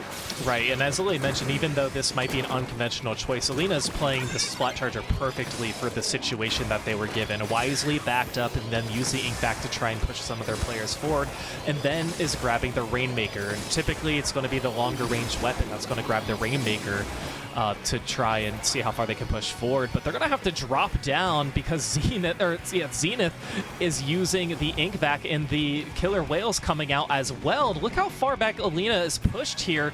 Nowhere to go. They're going to be the only one alive here, banking it probably on going down pretty soon. And again, this isn't a stall that we typically see this early on, but desperate times call for desperate measures. Yeah, they're bound to ink explode soon. The point sense are not going to do anything for them as the Rainmaker already marked, but ensuring that they are spotted, and the Rainmaker will effectively move back to mid if they're not able to get out somewhere. They did get a couple of picks, including on Thunder, so moving as quickly as they can. Hexen back into a corner is taken down. The jump in from Thunder eventually will help to take them down, but Lily, such a weird holding of the Rainmaker in the same carry. Alina goes all the way back and all the way forward to just ahead of the first pedestal. Yeah, honestly, at this point, I don't even really know what to expect from these teams. We did see Cream Soda during that hold just completely disregard the Rainmaker. They're like, yeah, well, they're not going to move forward now until we're down, so we might as well try to take the rest of the stage. But now we're back into that same position where Cream Soda has to take this right-hand side, has to get someone over that left-hand bridge if they can, and we're just struggling to move forward against all of these specials. Zenith protecting on the offensive this time, but once their ink back runs out, it is not going to be enough. The Rainmaker sits unplanted right in front of the first checkpoint here. Falco, Forfeit trying to make sure they can retain their lead. Alina will be the one to pop the Rainmaker shield, but they lose 2 members early. Chaney will back off, and it'll be a double defense from Forfeit as they try to stop Cream Soda from banking here. Yeah, and now Chaney's here going to be taking it around the other side to try and just change up the path a little bit. They are not, oh, they're going to go down. I thought they were going to reset the Rainmaker, but no, they're going to go down. And this actually might look pretty good for Cream Soda just based on where the Rainmaker is. It is still on the top portion, I believe, so it's going to be a matter if one of their players can get there.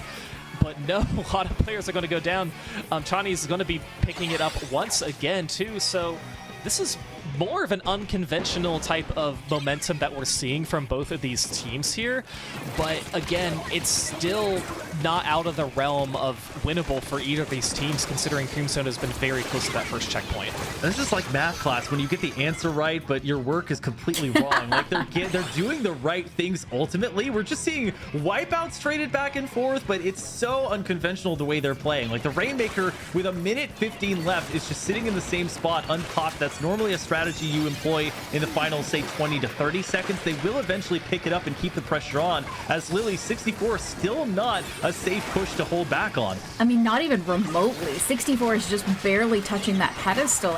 Very little would take it past that. I feel like Cream Soda just really needs one good push and one good series of picks to be able to take lead, but not just take lead. I feel like a good series of events here could push you all the way to 20 or 30, which would be much, much worse for Forfeit.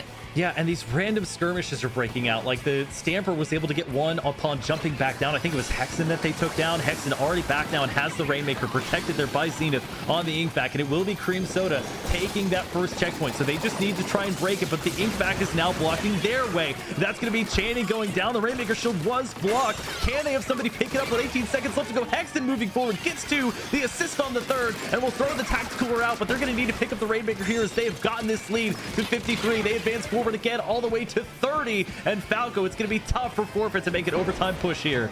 Yeah, and this is looking like the Cream Soda that we know with the aggression that they can put forward and try and get the win. So pushing it to 30, much more safe and secure than what they had before prior to the checkpoint. But now, again, for Forfeit in this overtime situation, there is no room for error, but Thunder and Zenith able to push forward. One of them is going to go down, getting their teammates. Can Thunder go around and get Chani here?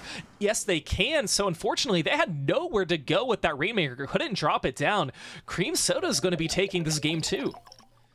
They were effectively trapped in a wrestling arena or boxing ring that was perfectly suited for a triple splashdown to land right on top of them. So Cream Soda making it happen in the final minute, not allowing Forfeit any momentum to try and make an overtime push here. Lily, it took a little bit and neither team felt like they really wanted it. Some interesting plays were being made, but Cream Soda extends their lead at the end of the day. I don't know what it was, but watching it, at least watching it from our perspective, it very much felt like Forfeit got themselves a very early lead. And it wasn't a good lead, but it was a lead. And then they spent the next several minutes so confident in their abilities to just hold Cream Soda in mid and not get them past that they didn't really bother pushing the Rainmaker further again, because it felt like there were several opportunities there where they had a significant control and could have made the play for another very good push, and opted to play a little more careful, and I feel like that was to their detriment. They left themselves open for exactly what I was saying mid-game there, for Cream Soda to just get one really good push and completely offset them. Falco, is this true? Was the Sandman kind of putting Forfeit to sleep? Was Father Time betraying them a little bit? Or was it really just Cream Soda finally finding what worked for them in the last minute of the game? I think it's a little bit of both. I think Cream Soda could see what Forfeit was doing, and whether it was intentional or not, they kind of matched their play style a little bit. But it wasn't until that Cream Soda was able to take the lead and really get the ball rolling that they got the Rainmaker rolling essentially towards the final podium. And that was also the first time too that Cream Soda was comfortable with where the Rainmaker was. We're comfortable with our players in their positioning. Their players are kind of back towards their spawn. They're not kind of scattered around the map. So I think that was the first grasp that Cream Soda could say, okay, this is our game now. We might only have a minute remaining, but we're much more comfortable than we were the entire game prior to this.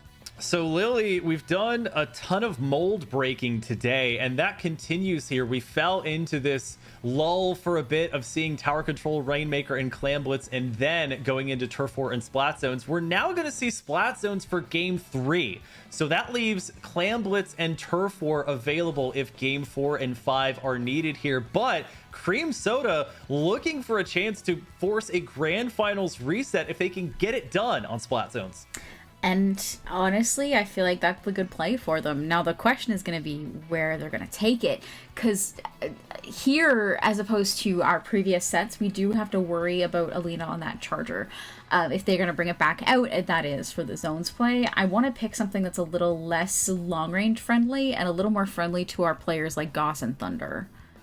Well, the selection is in. It will be Crab Leg Capital. So where a lot of those longer ranged players might not be as friendly to the greats, they might try and stay on the admittedly somewhat small charger perch that this stage has that's not that close to the action. There will be lots of opportunity, Falco, for these players to roam around using the walls and the bridges that are available. Let's see exactly what those weapons are as we get into game number 3.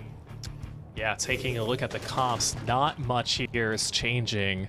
for Forfeit. And really not a lot is changing either for Cream Soda. So we're going to be sticking with a lot of these same weapons. Hexen's still going to be sticking with the Dapples that have beacons. And again, looking at the blaster, we're sticking to the one with the point sensor. Goss is going to go down very, very early to one of the members of Forfeit. That's going to allow Forfeit to take control of the zone early on. Yeah, Xen is one of the only ones swapping, I think, going back over to the Order Splatling replica as we see Forfeit taking control early. Goss in a tough place. Quick jump out, though. Those subs of quick super jump really helping out in a pinch. And Forfeit really grouping up together, even despite the height discrepancy. They're really making use of this grate, not just on the grate itself for the players that are walking around it, but the players under the bridge are keeping themselves in the same general area so they can both watch where Cream Soda is going to come out of. Honestly, I think it's a bit of a risky play, but they must be feeling like Thunder is easily defeatable this one. We do see Thunder having to jump out and Goss getting into a rough position on this left-hand side yet again. So maybe they're just not as concerned about those players as I personally would be, but I wouldn't want to be on grades with a blaster underneath me. That has to be the power of the triple splashdown. It did not look like anyone from Cream Soda was going to get in anytime soon, but it just takes one player landing on top of the zone and they take it back. And now, Falco, the shoe is completely on the other foot. Cream Soda with total stage control, getting the wave breaker down as they try and spot where Forfeit, including Channy's ultra stamp there that does eventually go down, are going to come out from. Yeah, this is the best objective hold that Forfeit has had all set, coming into here for game 3 when it matters most for them to keep this alive and not let the bracket reset. And they are going to give it up just a little bit, and Cream Soda really hoping they can hold on to the zone. They're going to get some penalty points, so they won't have an opportunity to take the lead anytime soon, but it's going to be a matter of trying to identify where some of these Forfeit members are too. And Goss is doing a great job staying alive all over the zone too. And it's, again, going to see where they can leverage themselves too, because Forfeit is very quick to hop back into mid. Goss and Thunder have been heavy targets, and that puts even more pressure on players like Hexen, who have to be at their best, putting beacons down, getting the tactical available so that those players that are more heavily targeted can get back into the action as quickly as possible. Get some shots there onto Rumi, but not able to get the pick. Thunder with an indirect there onto Alina, but Cream Soda Lily back with another penalty to chew through here as Forfeit retains the lead, but is up to 50 of their own penalty points. What I really want to see Cream Soda do is get that control and then move up right underneath Forfeit. I feel like that's going to be their best opportunity to be able to hold the zone and not cede too much ground. But I mean, that said, Forfeit's doing a fantastic job here, just getting right back in and not worrying about it. So Pincera still hanging around, looking for the right opportunity to zip cast in, but they see one go down in front of them and think better of it, walking down the area where the beacon previously was, with just over 2 minutes left to go. And now Cream Soda going to start some investment here as the killer wheel comes out, and more players from Cream Soda getting in a position to take over the zone. Right now, Falco, we're just trading penalty points, and for the current time, that'll benefit Forfeit. That's going to benefit Forfeit, but I really like how Cream Soda had a slower push this time around. You could see a lot of their members who were coming back from spawn, but it was a more calculated push on how they wanted to approach this, and that's how they were able to take control of the zone. But again, it's going to be a matter of if they can keep this control for the 40 seconds that they have remaining, plus some of these penalty points too. And Forfeit's coming in strong with the killer whale. The cooler is going to be deployed as well. Hexen is going to be trying to cause some distraction against Alina here, and all of that happening, it's still going to allow Cream Soda to maintain the lead, and it's just going to be Alina who is alive. Cream Soda's still in a very, very good position. If they can take control of the lead, they're going to have quite the breathing room going into this last minute. That is the lead for Cream Soda with about 1 minute and 5 seconds left to go, and Hexen being a pest up top really gave Cream Soda a lot of bandwidth to maneuver around. That's effectively 3 down against Forfeit as Zenith has moved all the way up to the drop down of the Sniper Perch. Thunder joining them there as well, and Cream Soda will do it. They come all the way back with a fantastic showing here on Crab Leg Capital, and they will force a grand finals reset against Forfeit. Lily, your thoughts on that grand finals and the sweep that we just saw from Cream Soda? I mean, Cream Soda really did exactly what I said they needed to do there at the end. They got right up in front of them, because you are up against a player like a Snipe Rider or one of the, not the Decavitator, but you know, like the Splatanas. You end up with weapons that really want to hold a longer range and make full use of it. You have to get up right underneath and right close to them and force them into something uncomfortable, and that's what they did at the end there. They said, hey, sitting up on grates is just not helping. Let's get up in their walls. And we need to continue to see that play for the next however many games we end up going to in the reset, because I think that that's what's going to knock Forfeit off. Forfeit wants to keep them at a distance, and we need players like Goss and Thunder and even Hexen to just get up in there and say, nah. Falco, talk about uncomfortable. You have players on Forfeit like Pincera that bring a pretty strong caliber weapon in the Splatana Stamper in. You know, they're looking for zip cast opportunities. They're looking to try and do effectively what Hexen was doing for Cream Soda and badger some of the members that are in that sort of court area of spawn, and they never really get a chance to use it. And I think that extends to a lot of the members of Forfeit who just did not get the optimal circumstances that they were waiting for. Right. You need a lot of stage control, a lot of paint on the stage in order to make those moments happen, especially for a weapon like a Stamper who doesn't paint well in general. So you have to rely on your teammates, and it made it very difficult because Cream Soda looked fantastic in this game, especially in the last minutes of that. And for Cream Soda, going from losing in a Game 5 in the winners finals to getting this 3-0 victory with one of them, especially the very first game, being extremely decisive, the second game being one you was a little wonky. You got the job done, but it may have not been pretty, but you know, you did honest work there. And then for game 3, just tried and true Splat Zones type of play style. They did a very good job. They've got to have some good momentum going into this reset that they have. Well, Lily, this tried and true Splat Zones is where we'll be starting this time around. So game 1 going to be Splat Zones as the mode. I can imagine for Cream Soda, that's got to be a major boon to your team, as you've just cemented a sweep on that mode and you now get to carry that momentum with you. How does Forfeit, coming off of that, especially on Splat Zones, turn that on its head to have a strong start to this Grand Finals reset? I mean, they honestly must have felt good enough playing it. You want to go back there. That seems fine. And I honestly do think we saw a pretty good showing from Forfeit there. It was pretty back and forth. We had a lot of very extended mid fights that really went in Forfeit's favor. It wasn't until the very end when Cream Soda kind of got everything they needed in a line that we really saw things swing. So maybe they're just counting on not going back to Crab Leg Capital. To your point, I mean, the pressure was on particularly Goss and Thunder throughout almost the entirety of that game. They were, Falco, getting into these little court corners. They were constantly having to jump out or jump to a teammate. It was not the sort of free reign offensive tip of the spears, I like to say, that you would typically like to see them in. Yeah, they were not making those plays that would eventually get to heroic plays. It was, if this doesn't work out, I'm going to jump back immediately. So you're just constantly resetting and resetting and resetting. And when that happens, you don't really get the ball rolling. You don't really get what you want to be going. And yes, Splat Zones on Urchin Underpass here, Zach. This is going to be our first time seeing this stage mode combination between these two teams. It's a Grand Finals reset following a 3-0 sweep. Cream Soda taking it back from the losers bracket and putting themselves on even footing with Forfeit. Let's go ahead and see what they've brought, as one does with Urchin Underpass. It's going to be a Dapple Dooley per side. We see the Splatana Wiper coming out from Pincera as opposed to the Stamper, and on the opposite side of things, it does look like Zenith will hang on with this Order Splatling replica. So we see Ruby advancing forward, and Lily, typical state of the game here. We see Wave Breakers and Tacticalers kind of put behind that wall as both teams look for control of mid. And it's really going to be a bit of a scrap here until someone gets a more solid control, especially of that hill area just past zones. Looks like Forfeit is starting to lean that way, but I wouldn't say Cream Soda's out of the fight just yet. They're managing to hold ground here without ceding too much of it, and we love to see that.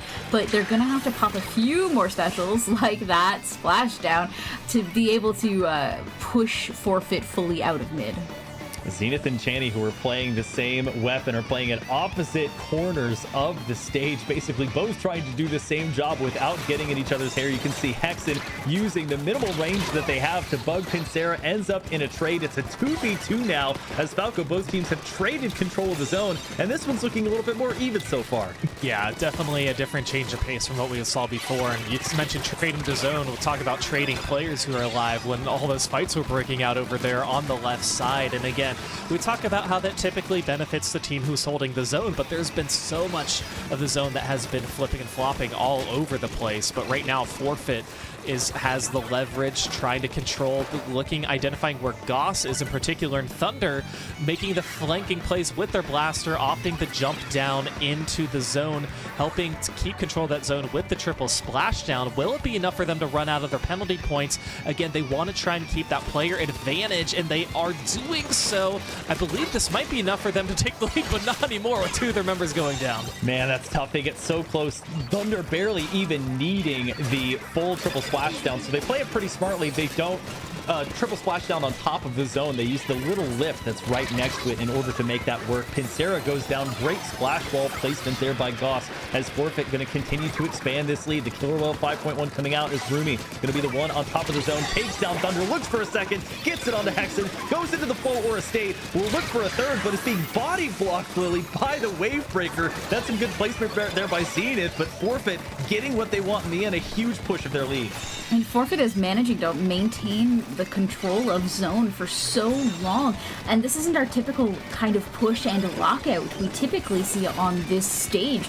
Usually someone takes control of zone and pushes up into that hill area and completely locks out the enemy team. This time it's so much more scrappy in mid than we're accustomed to. And I'm not even entirely sure how we fix this aside from one player just getting a wipeout. And so far, no wipeout to be had, just the one pick on the Dapple Dualies for Forfeit here, as Thunder getting that beacon, making sure that nobody can get behind them, and now trying to take advantage of this alleyway that we know has been very important, and it's currently occupied. That's Alina getting the pick as Goss looks for another one, but trades out that zone. So yes, Falco Cream Soda doesn't have as big of a penalty, but they're starting to lose time here, and they're constantly getting pressured back. Yeah, they're getting pressured back. That's the big takeaway, that even though Forfeit, they have more penalty points, they've had control of this zone for much longer. So it's been very difficult for Cream Soda to try and make anything work. And I feel like they're just sending in one player at a time. I don't see them working as much as a unit this time around. And with that happening, they're always going to have a one-player disadvantage. Hexen trying to go for a flank, gets the trade. Can they take out Chani there? I don't believe they are. They're going to go down. But with all that happening, no matter what happened, Cream Soda was able to take control of the zone. So they're glad they're able to hold on to it. It's a matter of what's going to happen in the last minute. That was a Ultra Stamp canceled there. That's a big takedown of the Ultra Stamp there, and that's a special off the board for Forfeit that they would love to have as Cream Soda gets this zone and has their penalty points completely through. Now they don't have any specials at the ready, and their Dapple Blues is going to go down, so that their supplier of beacons out of the way. Forfeit going to make them lose control of the zone as they get it back temporarily, but it does look like they have enough power on top of the zone. Maybe not. Pincera able to build up an Ultra Stamp. They do get the pick. It'll go back to Forfeit, Lily, and with 30 seconds left to go, some progress, but not enough for Cream Soda. I really can't even call this. I know Cream Soda's been on the back leg this entire match, but they're definitely not out. I mean, 2v2 at this point, 15 seconds left on the clock. We could technically do an overtime play if we can get control of the zone, get some jumpers in maybe, but the real challenge here is going to be keeping the members of Forfeit down. They were incredibly good at getting back into those beacons and getting back into their teammates, and now we're starting to see that hill lockout we were talking about before, if they can maintain it. The overtime has started. Thunder trying to lock down one, but it looks like they're behind a splash wall, and Rumi will be able to survive as a result. Hexen pushing forward here with just about 10 penalty points to take off the board as Hexen does survive, but is forced to jump out. Now they're coming in. Forfeit seeing if they can take this one away. No more penalty points left for Cream Soda. The picks are starting to come through. Hexen going back for the zone is able to get it back, and that's the lead for Cream Soda. Forfeit not able to come back in time, and Cream Soda, despite some early hindrances, able to pick up where they left off, and they will take game one of this grand finals reset. And Falco, amazing at the end here to see Forfeit so consistent, and we think, oh, they must be back. Cream Soda nails it in the overtime. Yeah, it wasn't until the very end that Cream Soda finally had the lockout, and guess what? That's when it mattered the most. As soon as overtime started and we saw a few of their players pushed up, this was the first time we saw that all game, so that was so crucial. And really props to Hexen, who was able to wisely jump out knowing, okay, I'm probably going to get splatted. I need to get back into the zone here to try and polish up on anything that any members of Forfeit got to, and I was able to get the pick, able to get the win, and save the zone. So that was perfect there for Cream Soda. Of course, you didn't want to be in that position where you had to have all that pressure on you, but that was the most optimal time that you had your best push was at the very end. And Lily, it's almost like watching a lightning strike. It's this zigzag. It's these, basically the picks are coming in, boom, boom, boom, boom, individually right in that sort of ramp area. And only a couple people, including Hexen, can get back to the zone. And it's basically Wiper v Dapple Doolies to try and maintain control. And Hexen did just enough to maintain the zone for Cream Soda. I feel like that jump out from Hexen was absolutely crucial. He got in far enough, caused a distraction, and managed to jump out and maintain because he's one of their big painters. That was so important, and I can't even imagine that would have gone to their favor in the same way if Hexen hadn't managed to survive that encounter. And to people that might not be as familiar with Splatoon, you may think, oh, there's just one button you have to hit for a jump out where you can just, oh, it's very easy on your controller. You can just hit it and then you're jumping out. No, it has to be very premeditated. You have to select exactly where you want to go. So you're moving your joystick, you're moving your controller. You have to hit the button. You have to bring up a menu first. It is not an easy thing to do in the heat of the moment. So this is both muscle memory and just nanosecond thinking by Hexen. And a lot of players do this where they're able to see how a fight is going and get out before they go down and retain the progress they've made on their special. But Falco, it's tower control on Hagglefish Market. This is one that used to be super popular. It's gone down in popularity a little bit. What are you looking forward to from this stage and mode combination? Yeah, it's really going to be about who can control the checkpoints better. I think that's what's going to be important to me, especially that second checkpoint right below that canopy. Because if you're not able to control that, it's going to be very hard. I'm taking a look at Alina's going with the E-leader. That is the biggest change that is jumping out to me. This is a longer stage, so I do not blame them for that choice. The Wiper goes to Stamper, and of course we have this respawn punishing, object shredding E-leader from Alina coming out for forfeit. That is going to give you a massive amount of range against a Cream Soda team that has not brought much. It's basically 1v2 now as Hexen has gone back over to the Splat Dualies, favoring that Crab Tank Lily for when they set up on the tower. You have to get to that point first. Hexen is able to roll away and use that Crab Tank, but they're gonna have to get some value out of it as the rest of their team has gone down. I mean, I don't even mind a defensive Crab Tank at this point. It stalls things out. The opponents can't approach you. It lets your teammates all respawn, and you manage to survive on top of that. Now we're going to have to see something a little more offensively geared to see this pushed forward, but we're still in the first minute of the match, so I feel like we've got some time. Goss had actually survived and was being quite the nuisance in Forfeit's backline, and I think that's a big part of why Cream Soda was able to retain the part of the stage that they had and keep the tower. Now they're on the first checkpoint, clearing through it. That's going to be a pivotal step, and Falco, yet again, it seems like the popular choice is using splash balls and particularly big bubblers as ways to keep yourself ahead of the objective as opposed to planting it on the objective itself at a checkpoint. Right, and I talked about too how crucial that is for planning, because that always means I'm one step ahead of where you think I am too. I'm not going to use it just for this moment. I'm going to use it for the moment 5 seconds from now where I want to be. So I always love that play. And for Forfeit to try and figure out how they want to break back in, they just really haven't been at a 4-player strong the whole time. We can see that Cream Soda's still taking control of the tower. Zenith on it, Hexen with the Crab. You have some players who are pushed up, but there's just one more checkpoint. They're able to get some picks now. Can they take out Hexen? Yes. So this will allow Forfeit to kind of regroup, but all of that happening, 2 of the checkpoints in Cream Soda are now gone. Yeah, lots of progress to be made, and that's sort of the second bad part about actually having a tower push go the way of the opposing team is you have to spend a lot of time reclaiming the stage here as we see Pincera get very low in the midst of their Zipcaster. They do get an assist, but go down as a result. And now this is the position, Lily, where you want your E-leader to be. You have them on the tower. Yes, they're getting flanked around. They need a little bit more defense, and it was a second too late. 2 jump-ins way after Alina goes down, and that's going to stop that push in its tracks. It absolutely is. Now they do manage to go a couple down, stopping that push, so Cream Soda is not in the best position to make a push here. However, as we've spoken before, at this point with a 26-point lead, that's kind of safe. I mean, not fully safe, but kind of safe, at least for 2 minutes in the game. So I would allow it to just stall out in mid, use it as an advantageous position, and force the opponents to push into you. Man, and Goss really is forcing Forfeit to get over to that, what is their left-hand side, our right-hand side alleyway here as we spectate Crush Soda, and got one as 3 members were focused on them. Zenith having to fall back as they've gone back over to the end zap from when they were on the heavy splatling here, getting picked off, it looked like, by a burst bomb there, and now maybe this is the position you want to be in. They take out Pincera. Goss has persistently been behind them, and they finally, Falco, take them out. Maybe this time Alina can be in that ideal position, but they need to be sending the rest of the Forfeit members forward. Yeah, I think this push took a little bit longer than what Forfeit wanted, but it better now than never, I guess. So it makes sense that they're trying to capitalize on this, but as soon as this what happens to Forfeit, as soon as they take control of the tower and push a few players forward, they immediately get splatted, and it's just Lena who's alive who has to force to retreat.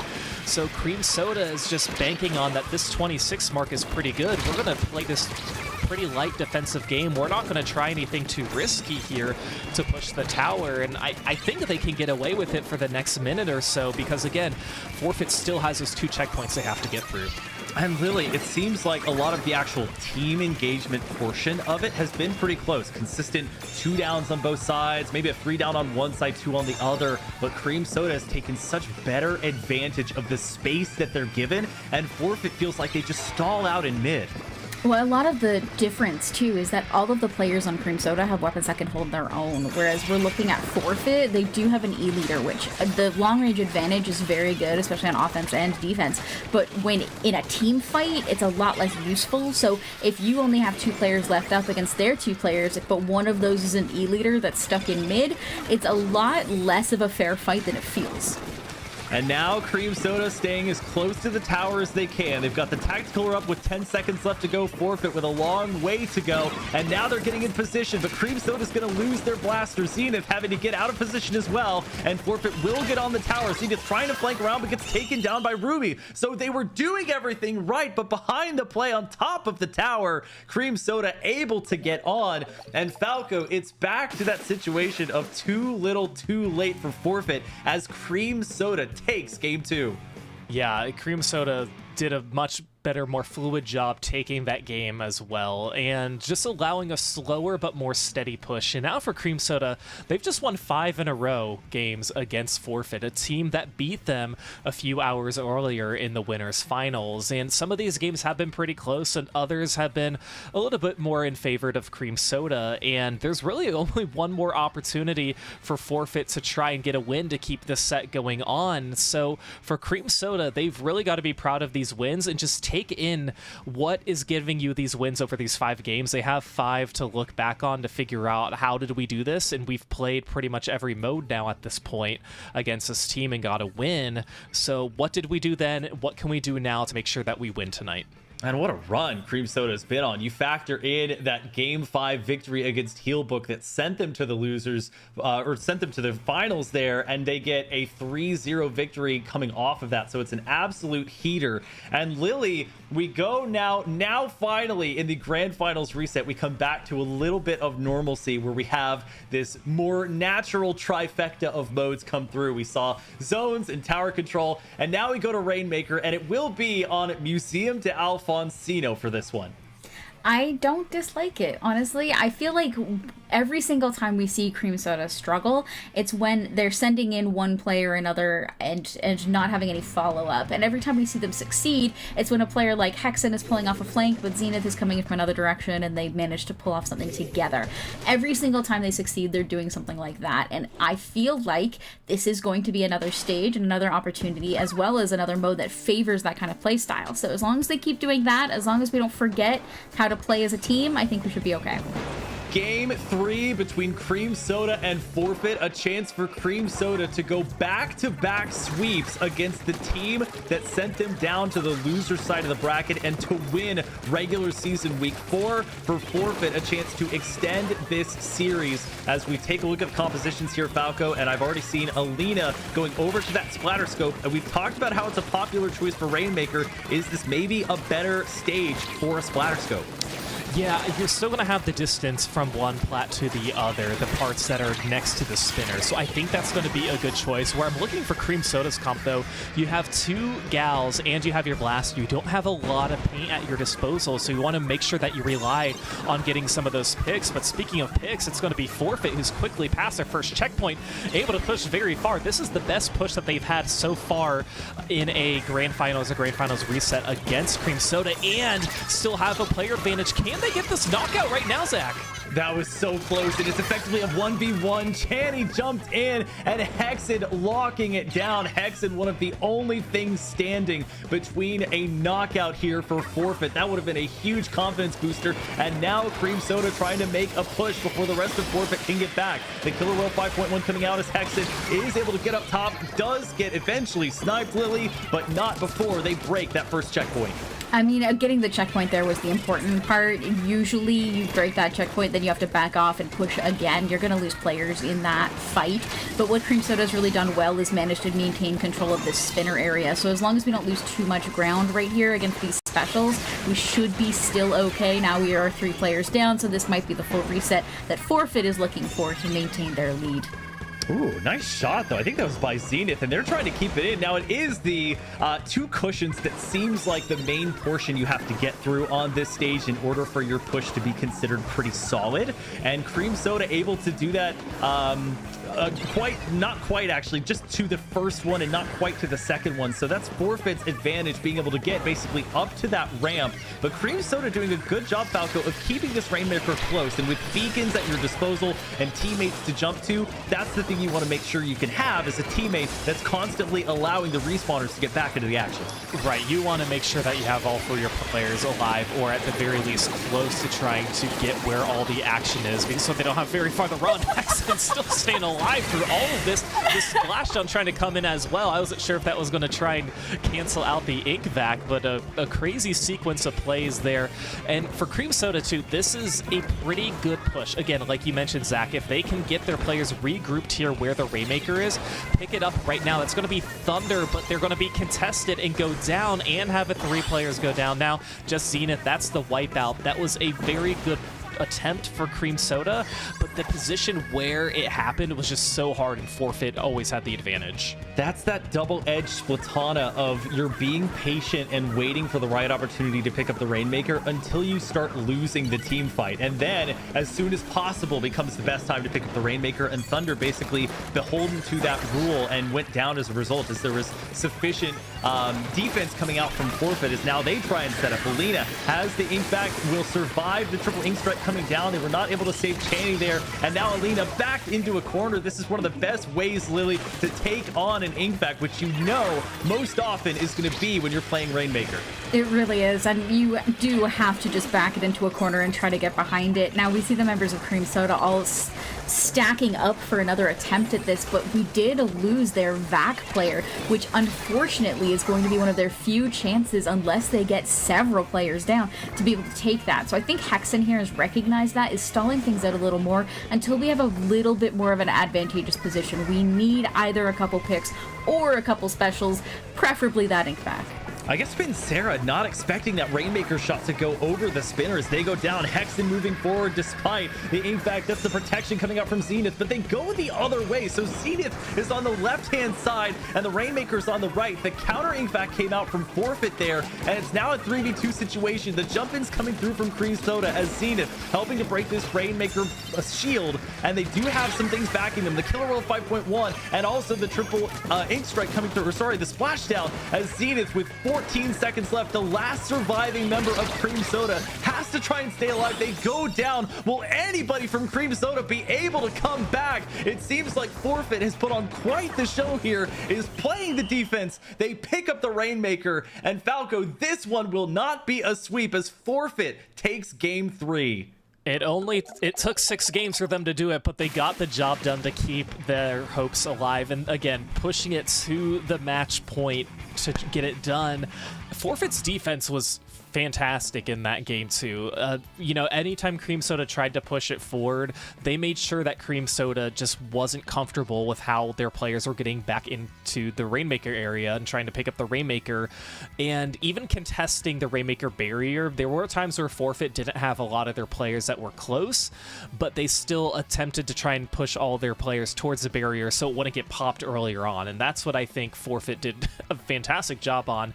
And again, setting the tone, getting that early lead, and we mentioned too, this was their best push that they've had. They had it early on. It was essentially Forfeit playing defense for the remaining 3.5 minutes afterwards.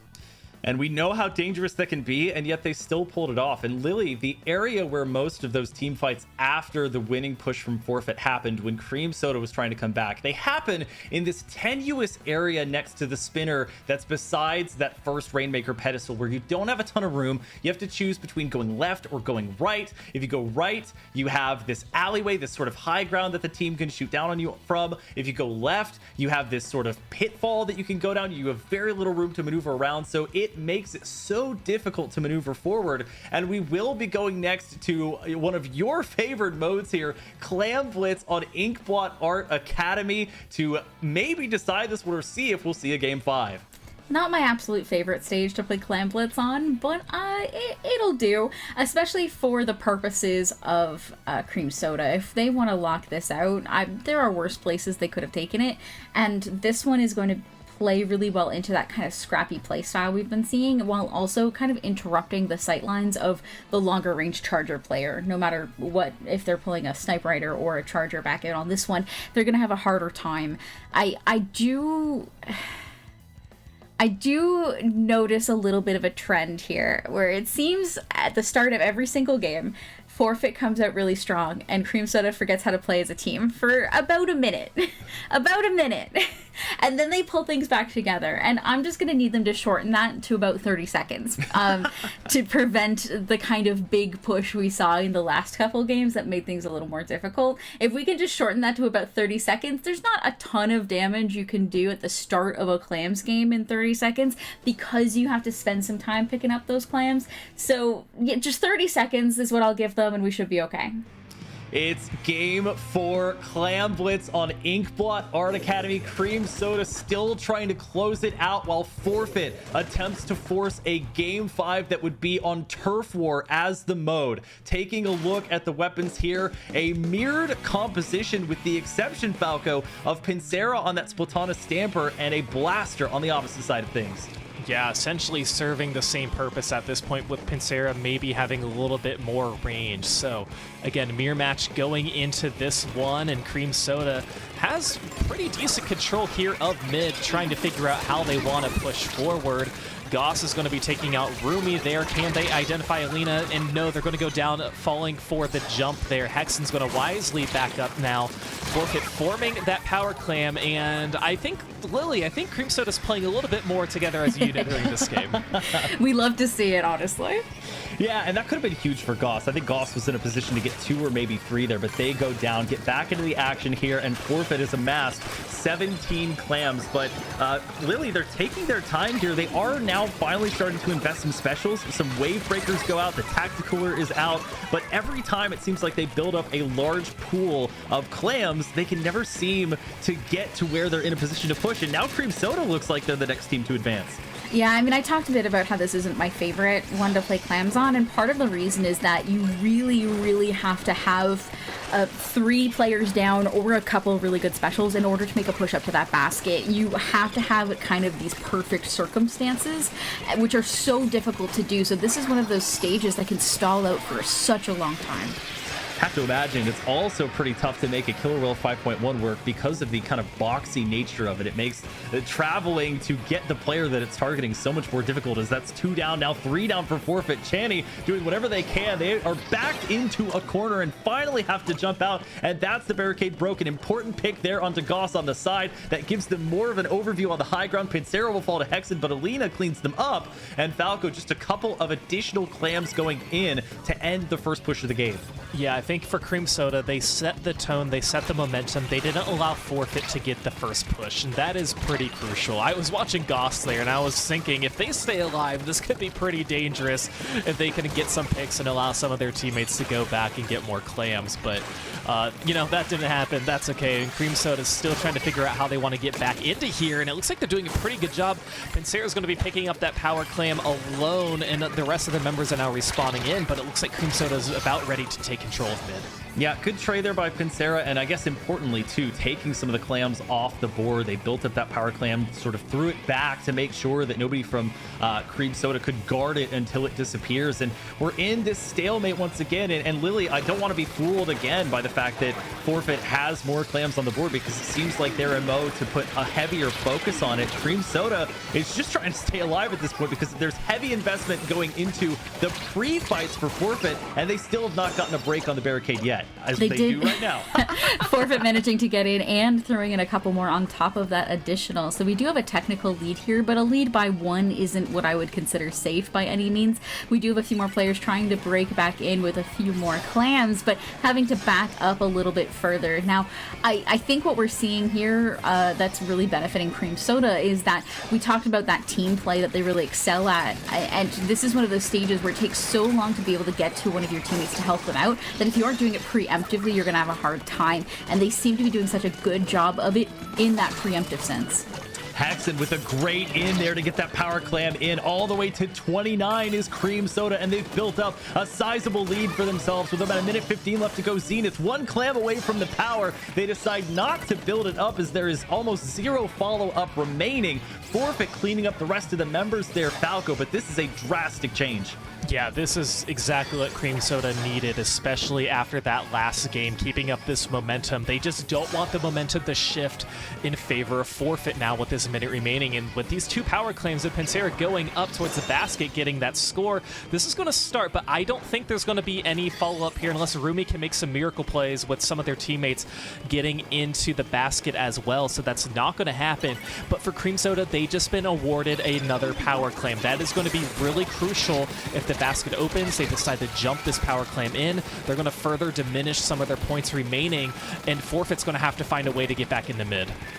25 seconds left to go. Clams held is 8-10 in favor of Cream Soda, but it's Forfeit that needs to reclaim the lead if they don't want Cream Soda to be the victor in this regular season week 4. 13 seconds left to go. Alina going back for some clams. The Stamper has the Zipcaster at the ready, and the Wave Breaker is already out. Zenith, Hexen, and Goss hovering around the basket to make sure they can play solid defense. They get one there on Alina, so that's going to be one member gone down as we enter overtime. Pincera trying to set up for a big pick as Alina's going to jump in. The Pity Clam still far behind. Channy looking for a way to get in as they throw the power clam over to Pincera, who goes down. It's going to be the 52 gone as well. They'll jump in a clam. There's not much follow-up, but they got a big wipeout against Cream Soda. Do they have any clams? It's just Pincera left. Goss and Thunder bearing down on them. They don't get any in, and nobody available to jump to. Cream Soda holds it down on Inkbot Art Academy Clam Blitz. They win game 4, and in Grand Finals reset, after a sweep in Grand Finals, Cream Soda is going to be your event 4 winners. And Lily, what a fantastic event. We saw so many 3-2s, we saw so many back and forths, and of course the story here, Forfeit winning in winners finals, sending Cream Soda down to losers. They get their revenge after 2 hype matches. They did an incredible job of it too. We saw so much incredible team play, at least towards the ends of some of those matches. And that was a beautifully played Clamplets game as well. We saw some incredible defense. We saw some prioritization of which targets you wanted to hold on to a little bit more strongly. Hexen had some beautiful sharks there to try to cut things off in their paths. I have no complaints. They did a fantastic job tonight. Falco, your thoughts on that match as a whole? We saw Forfeit in that game 3 make a valiant effort to keep it going, but at the end of the day, Cream Soda in basically 6 out of the 7 games that they played just absolutely dominate for the most part against Forfeit. Yeah, they did a very good job. And again, you talk about how this has turned around from the winners finals. You know, you took it to game 5, you lost, but in order to come back and win 6 of the 7, that is really important. And they played very well in this Clan Blitz Inkblot Art Academy game to give them the overall victory. They set the tone very early on. They allowed Forfeit to try and push up and get some clams in, but they were able to lock out Forfeit for the remainder of the game and well deserved the win. Well, let's take a look at our finalized bracket for regular season week 4. The top 8 was spectacular. We see Cream Soda as your event 6 regular season week 4 victor after sweeping Forfeit in grand finals and defeating them 3-1 in a bracket reset. Forfeit will finish second, and Heelbook, with a very close game 5 match against Cream Soda in the losers finals, will finish third. We'll take a look quickly here at our schedule as well. It's been so fun, but we have more action coming tomorrow with the Splatoon 3 North American League 2026 Sunday Scrim. That's May 10th at noon Pacific time, and every Sunday we also have our next instance of the Splatoon 3 North American League 2026 show coming up on Friday, May 15th at 10 a.m. Pacific, and then our next ladder and top 8 happening event number 7 on May 16th with the ladder starting at noon Pacific time and the top 8 live stream at 4 Pacific time. And it all leads up to the Splatoon 3 North American League 2026 playoffs happening on June 20th and 21st with live streams happening at noon Pacific time on both days. Want to get your final thoughts here, Lily? I'll start with you. What did you think of our week 4 of the regular season? We officially reached the halfway mark of the regular season. I think the showing today was incredibly exciting. I'd love to see more of this going forward, and I'd also love to see more clams mahi. If some teams wouldn't mind picking that a little bit more frequently, that would be incredible. Thank you so much in advance. Falco, any requests you want to get in or things you want to say before we end off here? I'll let Lily take the lead on that for Clams Mahi. I don't want to dismiss it, but I'll let them take the lead. But no, today was very fun. We knew it was going to be exciting going into it. I had a feeling we were going to see quite a bit of game 5s, including maybe a reset. We certainly did. Again, we talk about the teams who are playing today, none of these teams in the top 8 have won any of these events so far, so we were going to be crowning a new champion. So congratulations to Cream Soda for getting it. Well, you two are some of the best in the business, and I'm so honored and fortunate to be able to work with you. Thank you so much for your hard work today. Thank you to Pico on our spec cam, doing a great job at providing the action. Our wonderful production crew, of course, the fantastic and talented teams and players that made the top 8, and of course the latter portion happen, and you as well, the viewers watching at home, for being with us today. That's going to do it for this edition of the Splatoon 3 North American League 2026. We will see you next time with the show as well as event 7 for regular season week 5. Take care.